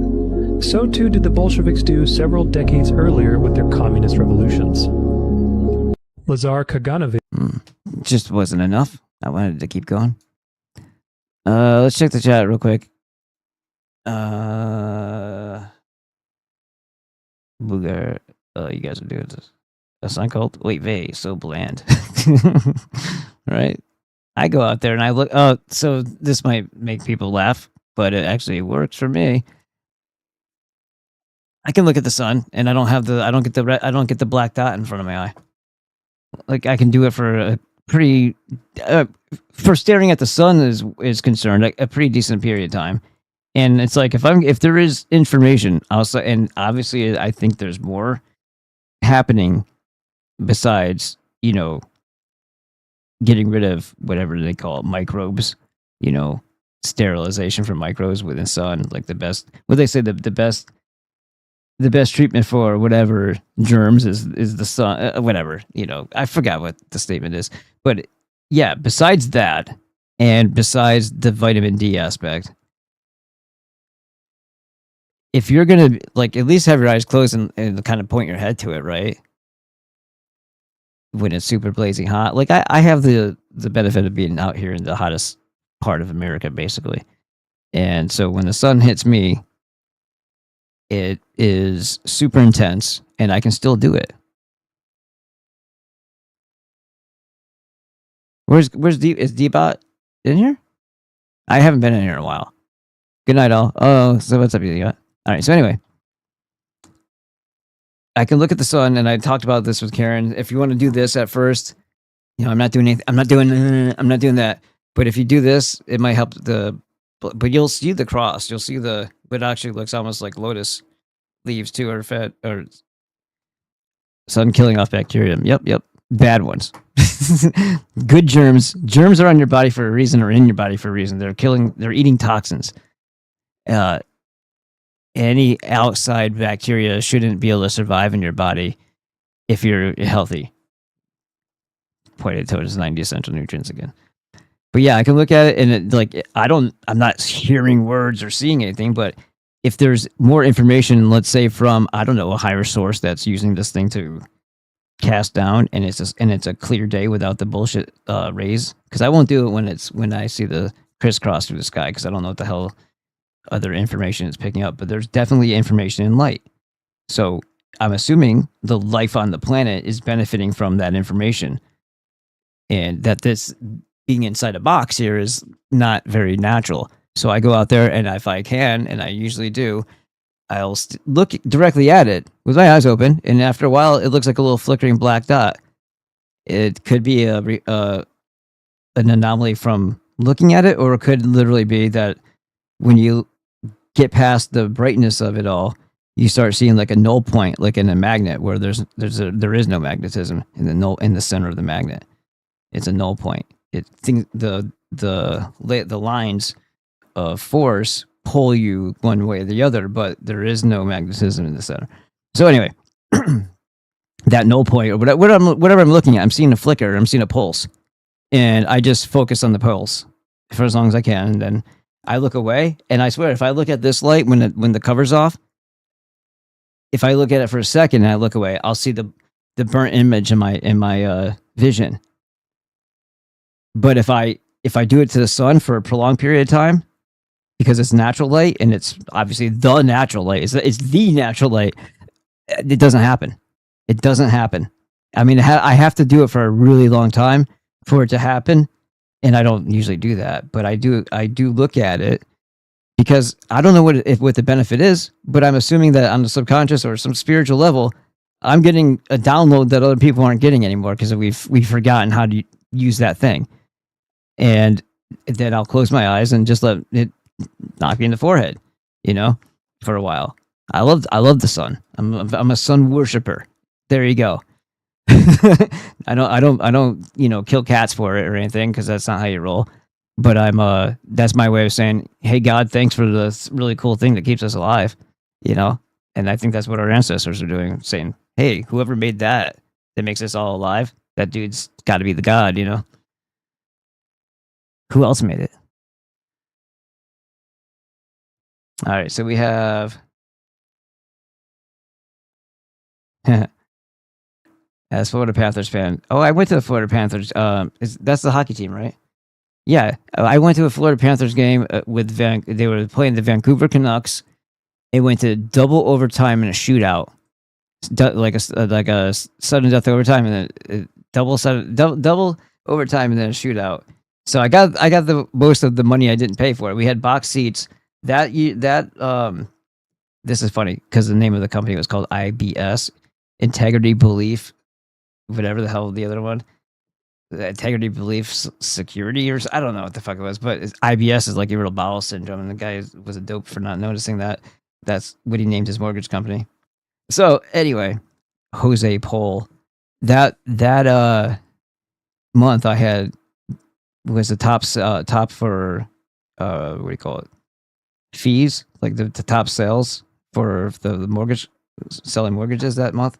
So I got to do the box seat thing for the game. It's the only time I've ever been to an NHL game. I've been to a bunch of other hockey games like Calder Cup and all the stuff. We had season tickets to the River Rats, which then became the Albany Devils, because it's the New Jersey Devils farm team. Before that, I was going to the Adirondack Red Wings, which was obviously the Detroit Red Wings farm team. So I'm a Detroit fan. If I was ever going to look at sports again, I would probably just fall back into that. We had Stevie Yzerman. We had, all kinds of cool stuff.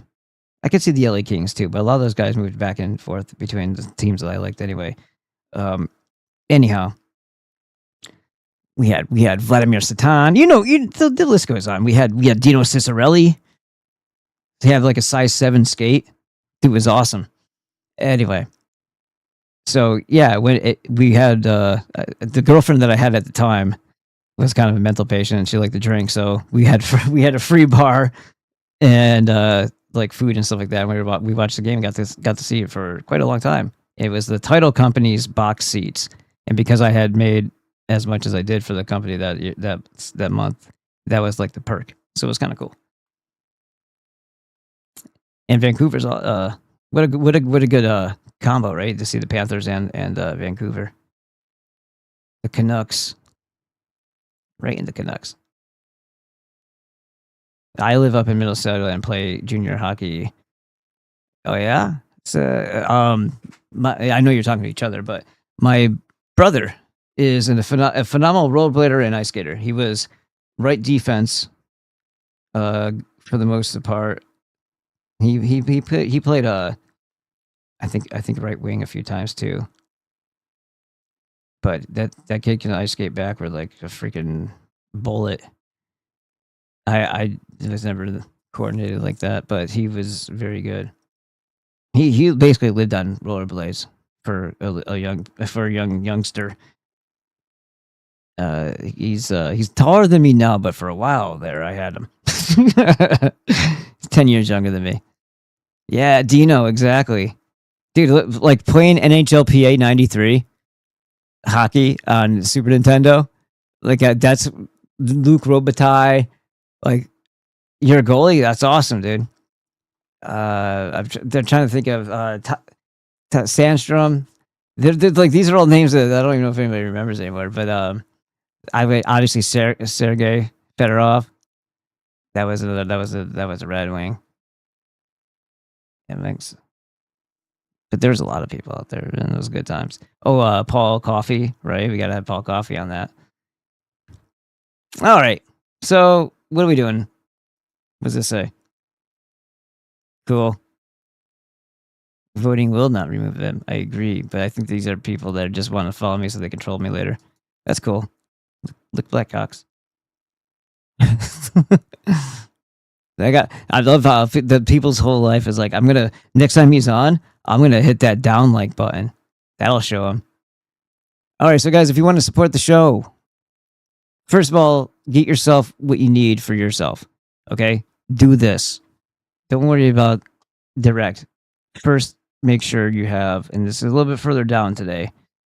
You see my website here. You see the Azure standard. Do you see where this is going? The Azure Whole Food Essential Nutrients are 1, the Whole Food Multivitamin. Hold on. The Alaskan cod liver oil, not displayed here. The Fulvic-Humic energy blend. Right now, I have the plant-derived minerals in the fridge. The IP6 Supreme. Check. So it's those 4 things: the Whole Food Multivitamin, the Alaskan cod liver oil, the Fulvic-Humic blend, and the IP6 Supreme. I add the core copper. Use code BB5, Bravo 5 for 5% off, but it's already going. That link is already taking you to a site that's 10% off their main site. So you're going to get a total of 15% off. And right now, last time I checked, the Fulvic-Humic blend was 10% off on the cheap site. So that makes a total of 25% off the other site for that particular product. And that particular product lasts at least 3 months.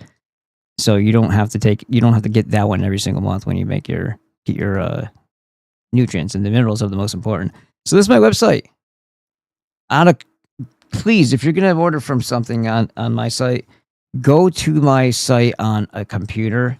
Don't do it on a phone. You can if that's all you got, but dude, it looks so bad. I got to figure out a new source.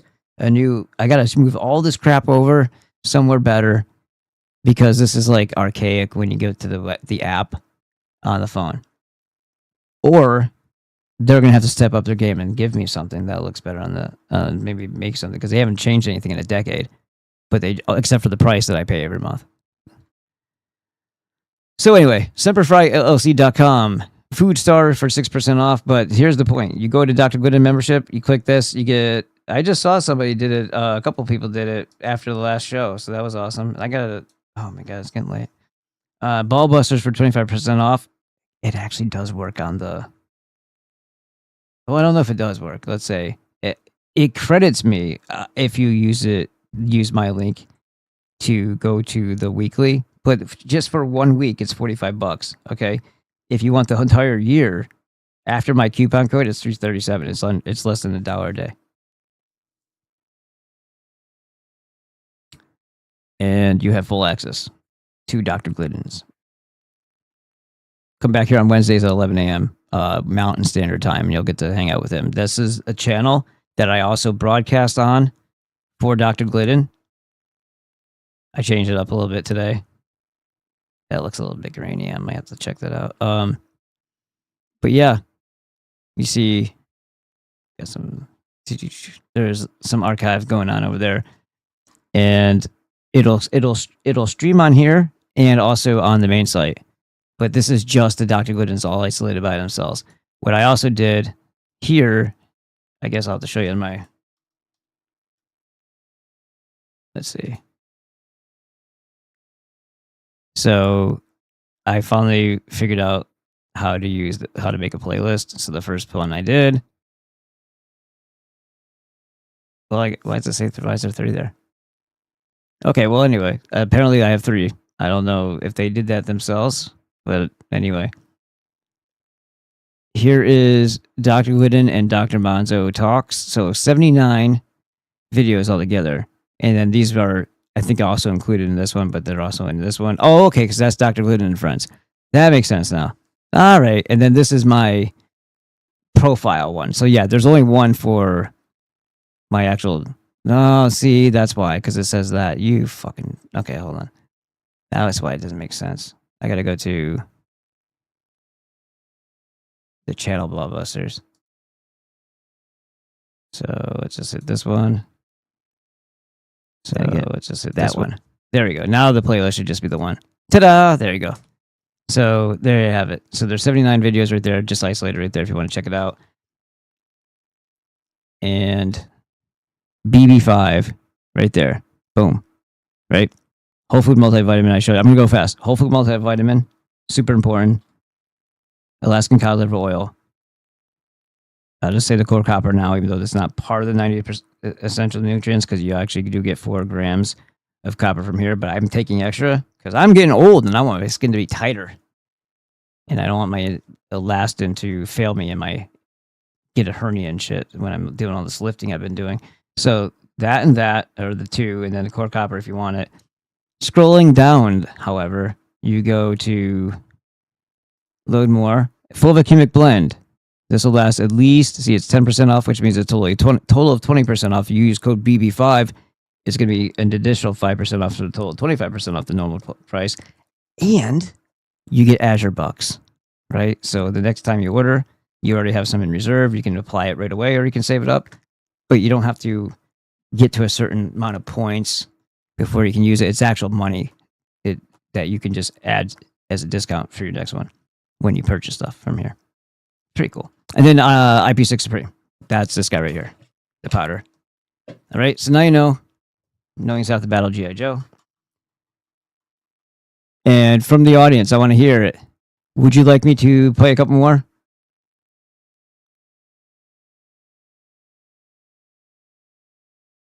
Somebody tell me it's good, or it's a wrap, or let's keep going.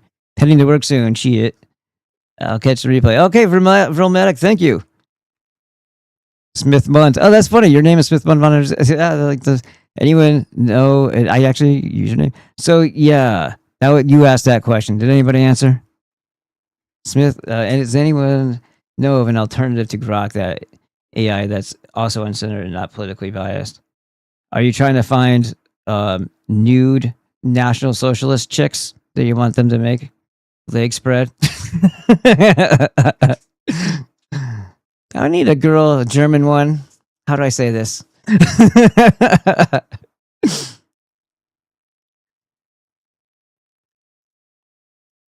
All right. I'm getting tired. And hey, Jarvat said yes. All right, so one more, at least.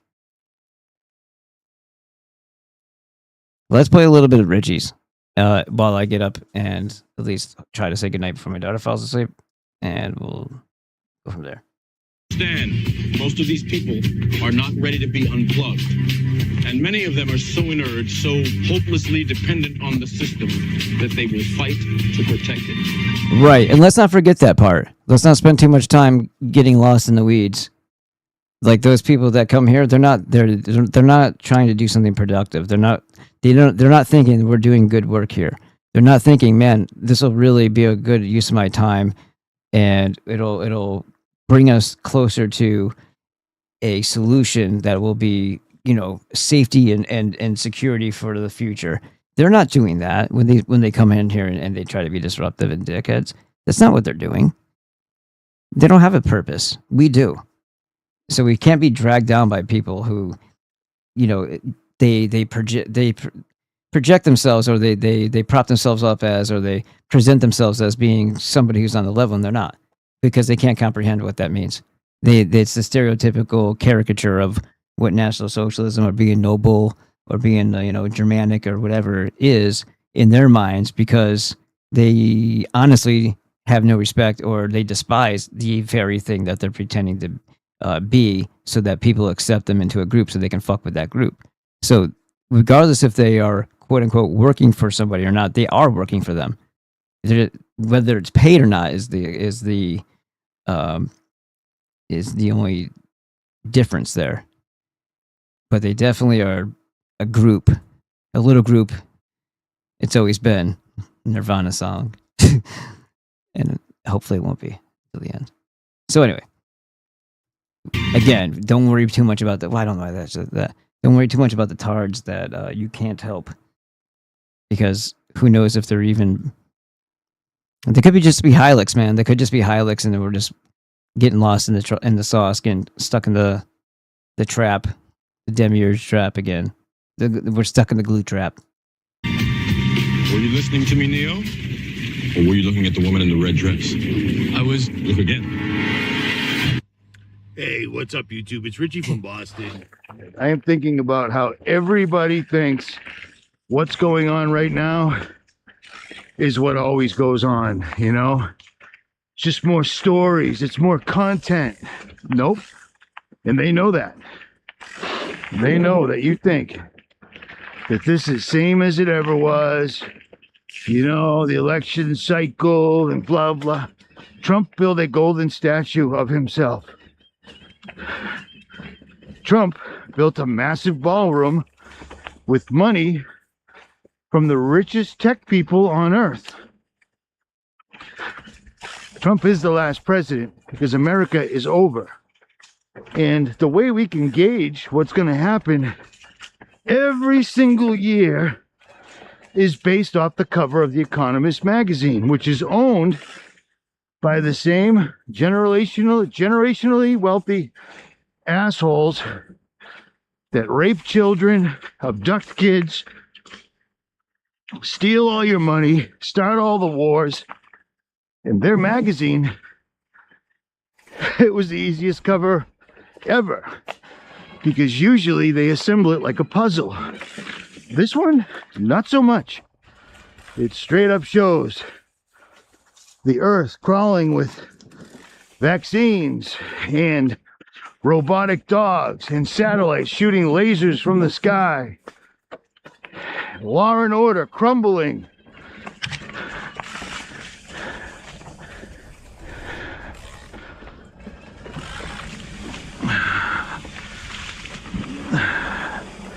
This is the New World Order. We've never been here before, but we're here now. And people do not get it. They are not acting appropriately. I'm making moves right now to find out where I'm going to try to be, geographically speaking, in the next 30 days. Because I said 2 weeks ago that in a week, things would be worse. And then I said last week, in a week, things would be worse. And they are. They're jacking up the price of gasoline while Trump is placating his people, because you got to try to keep them happy a little bit, When you publicly go out there and say, I don't care about the Americans' financial situation, When you're negotiating with Iran, Mr. President, to what extent are Americans' financial situations motivating you to make a deal? Not even a little bit. The only thing that matters when I'm talking about Iran, they can't have a nuclear weapon. I don't think about Americans' financial situation. I don't think about anybody. I think about one thing. We cannot let Iran have a nuclear weapon. That's all. That's the only thing that motivates. All I care about is a nuclear weapon in Iran. Well, here's the fun part. Before Trump became president, Iran was not a nuclear threat. After Trump became president, Iran was not a nuclear threat. After Trump just suddenly attacked Iran, they claimed they had completely negated Iran's ability to be a nuclear threat. Even though Iran was never a nuclear threat in any way whatsoever at all, they signed the non-proliferation treaty. Israel didn't.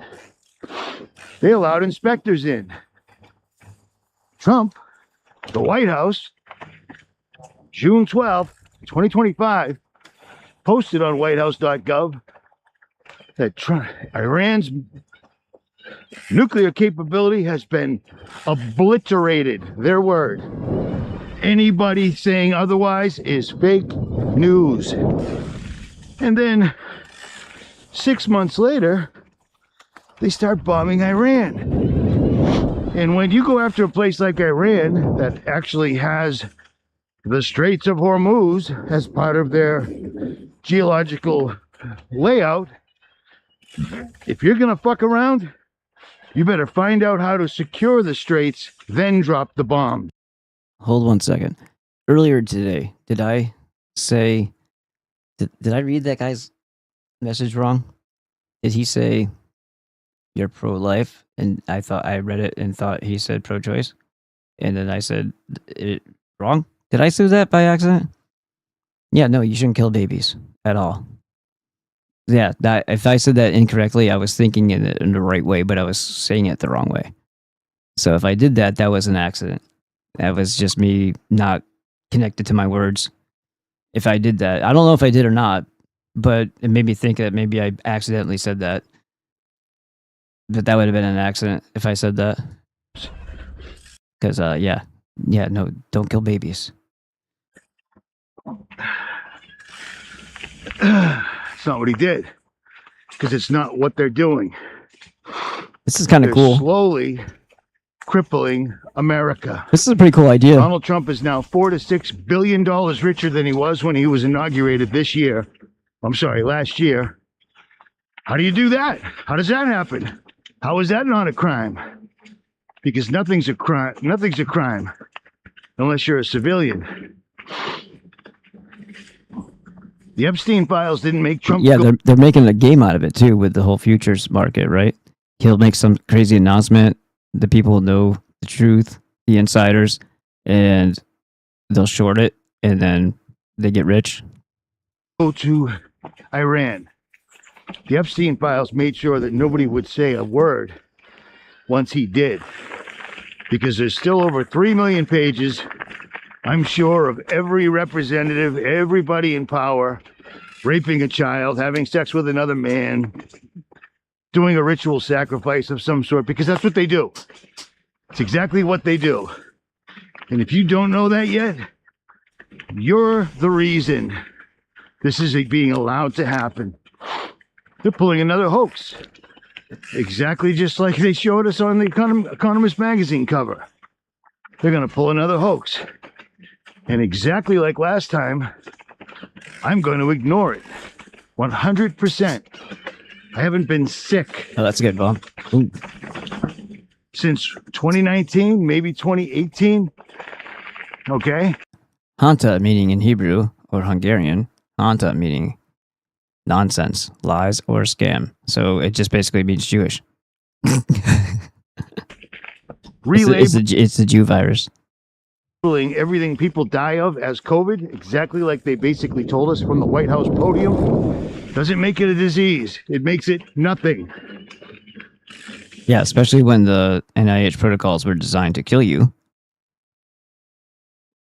That was the whole point. It was your you were witnessing a mass murder occur, and then more people lining up to get those things. The fact that they're going to do this again, it's not the only thing. There will be a false flag attack. My money is on the U.S. bank in Los Angeles that Larry Silverstein just bought a few months ago. Because even though we know about it, even though we've spread that information, they'll still do it. They don't care. They own the media. They'll just crush the news. Look at that inbred face. You know, people started figuring out that the Butler shooting wasn't exactly right. It wasn't a shooting at all. It was no type of a shooting. Trump pierced his right ear in front of everybody publicly, showing his allegiance to his Zion. To be a good piercing of the all to it. I'm a happily a happy participant in my slavery to the Jew. Zionist handlers. The current non-Jewish Messiah was chosen. Yeah, we don't need to go through all that. We've seen that before. All right. Let's go to what else we got. We already saw that. We'll just X out of that one because that's repetitive. Oh, this dude throwing some axes. We signed the petitions, we went to the meetings, we sent the emails and made the phone calls, but our opinions have fallen upon deaf ears. Who knows? Maybe living in a highly controlled surveillance state won't be as bad as all the movies made it seem. Maybe we'll all own nothing, and maybe we'll all be happy. Wonder if the U.S. needs so many data centers not to store our Facebook pictures, but to surveil us. Probably being surveilled right now. He's got dangerous weapons! Maybe I'm a dangerous weapon. Look at that shot. That's 5 points. That's 5 points because that's where I was aiming. Now I'm going to hit the board on the right. That'll be another 5 points. So, that's the game. That's the game of darts with axes. For hell's sakes, grow up! And then more repetitive stuff, right?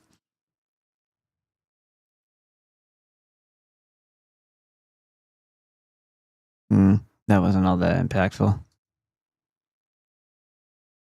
America, horrible outrage after the U.S. government admits spraying glyphosate over national parks for years. So this is just coming out from the U.S. Forest Service. And after hearing... The U.S. Forest Service that just turned over all of their lumber, right? All the federally protected lands.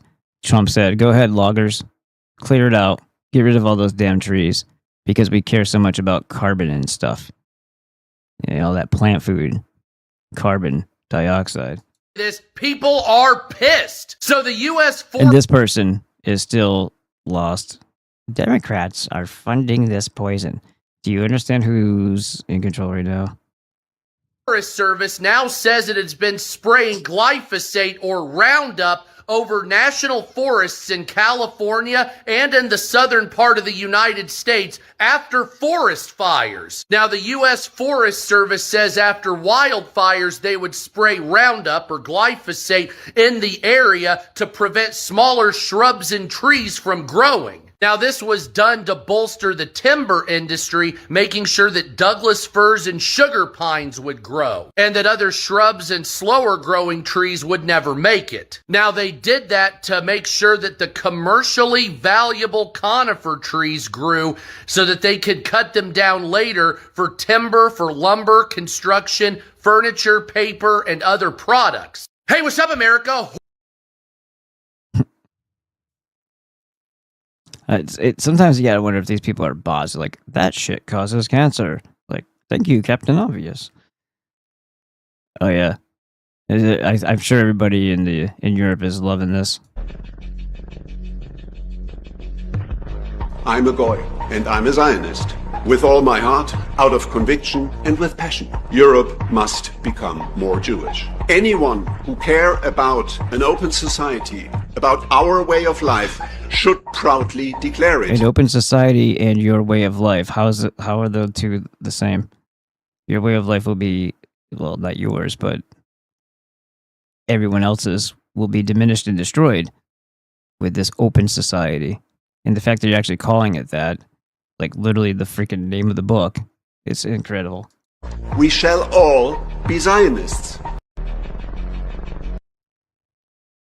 Yeah, we should all be that. Are you convinced yet? This is a panorama of the electric tower from the 1901 World's Fair in Buffalo. Just look at that roaring waterfall, with water being pumped right in from the Niagaras. I'll show you footage of the rest of this World's Fair in another video. But just look at this tower alone. Okay, we will. Your voice sounds really weird. Alone. Does this look like it was built in 2 years' time? Obviously, that's and bullshit. Then they demolished it 6 months later? I don't know what temporary material... Whatever that was, if that was our ancestors, if that was whatever, taller us's, I don't know. But yeah, they made sure that they destroyed history after some sort of other reset not too long ago. You're using. But in the harsh Buffalo winters alone, there's no way you'd build that temporarily and it would survive any inclement weather in Buffalo. And why would anyone waste their time with so much detail just for it to be torn down in 6 months? What a waste. This video alone should dispel the narrative.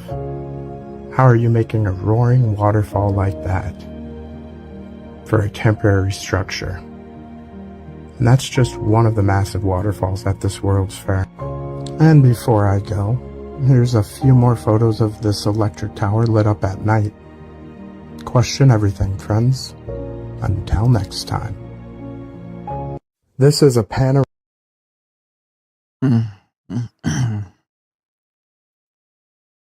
We don't have time for this one tonight.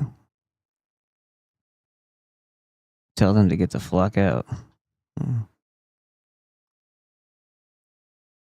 Okay.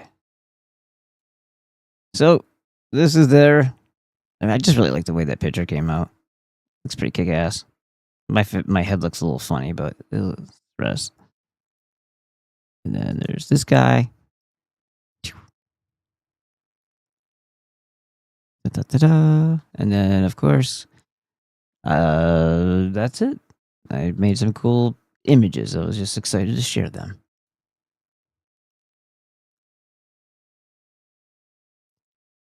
See? That was me making these images. All right, guys. Thank you so much for joining. Thank you for hanging out. And tomorrow, we will do... Fishmaster. Actually, if anybody's still in the chat right now, is anybody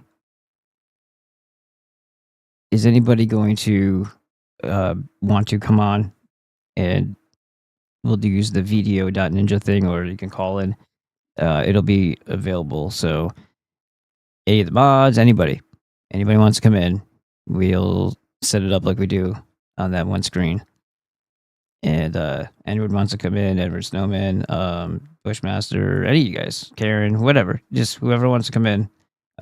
When I figure out what time I'm going to be able to be here, I'll try to set it up so that when it posts on Rumble, it gives you a little bit more time to prepare. I'm not sure when I'll be able to do it because I've got a chair coming tomorrow. Hopefully it's going to be green, so when I got to get up, I don't have to... the green screen should just make it disappear. And I got to do some things. I got some, it's like, what do they call it? I forgot what kind of tape it is. It's like for trim, so that you, like an air seal or whatever, but I'm going to use the spongy material on the, it's like a tape. But the little stand that my daughter's keyboard, her 88 key keyboard, I got her for Christmas, this really cool Roland one that my musician uncle and I settled on through Sweetwater. I want to make sure that it's like super slick, it's slippery, it slides around, so I'm gonna put that cushiony, like whatever tape on there and then set it back down so it doesn't slide back and forth. Gonna do that. Got some other things I gotta do, some other errands. Gonna make some sauce for the last order. Oh yeah, by the way, did I tell you I make hot sauce? So if you go to these are the links for the Gifts and Go, the Buy Me a Coffee, PayPal, the Patreon. If you want to be on the Patreon, I am going to be putting exclusive material on there. Apparently, Patreon now is booting out Rumble links. So when I go to put a link on there, it says it's an invalid link, so it doesn't show a preview. And I think maybe that is also the reason why it's not linking up, because this is going through direct RTMP through Rumble from OBS. It's not letting me also broadcast on Patreon, so I'm going to be putting exclusive content on Patreon for those people. Boom. Well, hot sauce. There you go.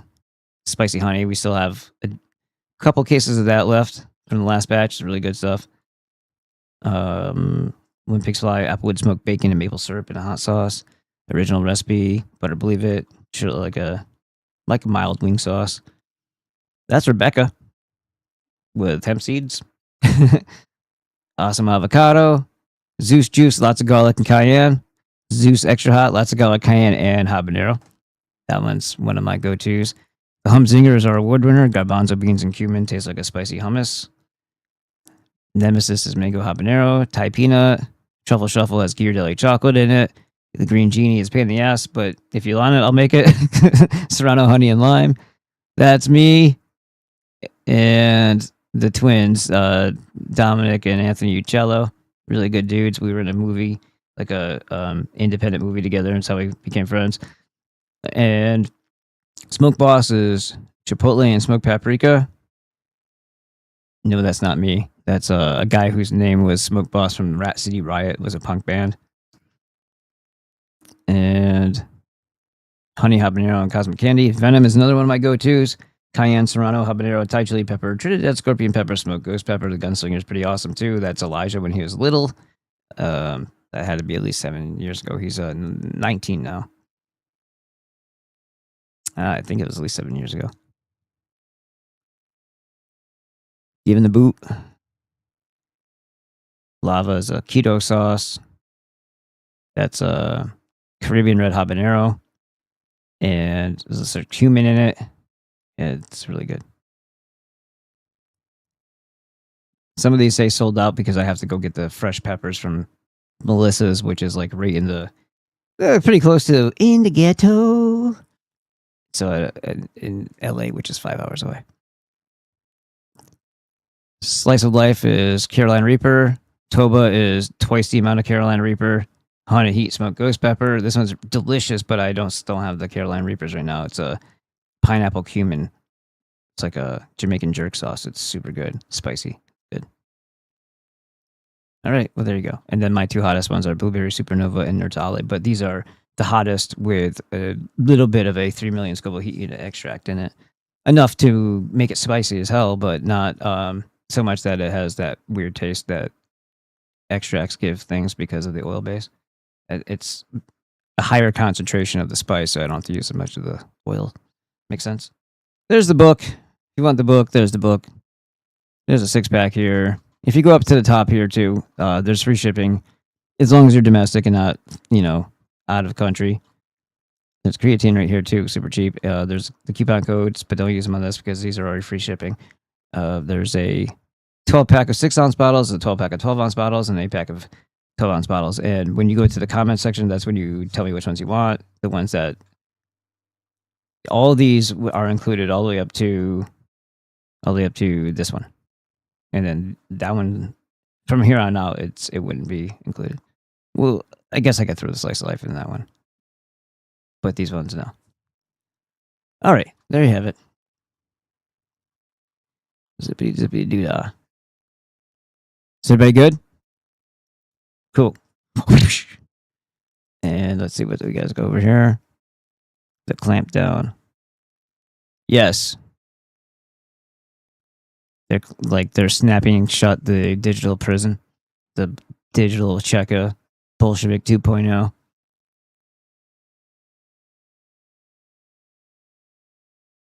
And we are calling it. Calling it.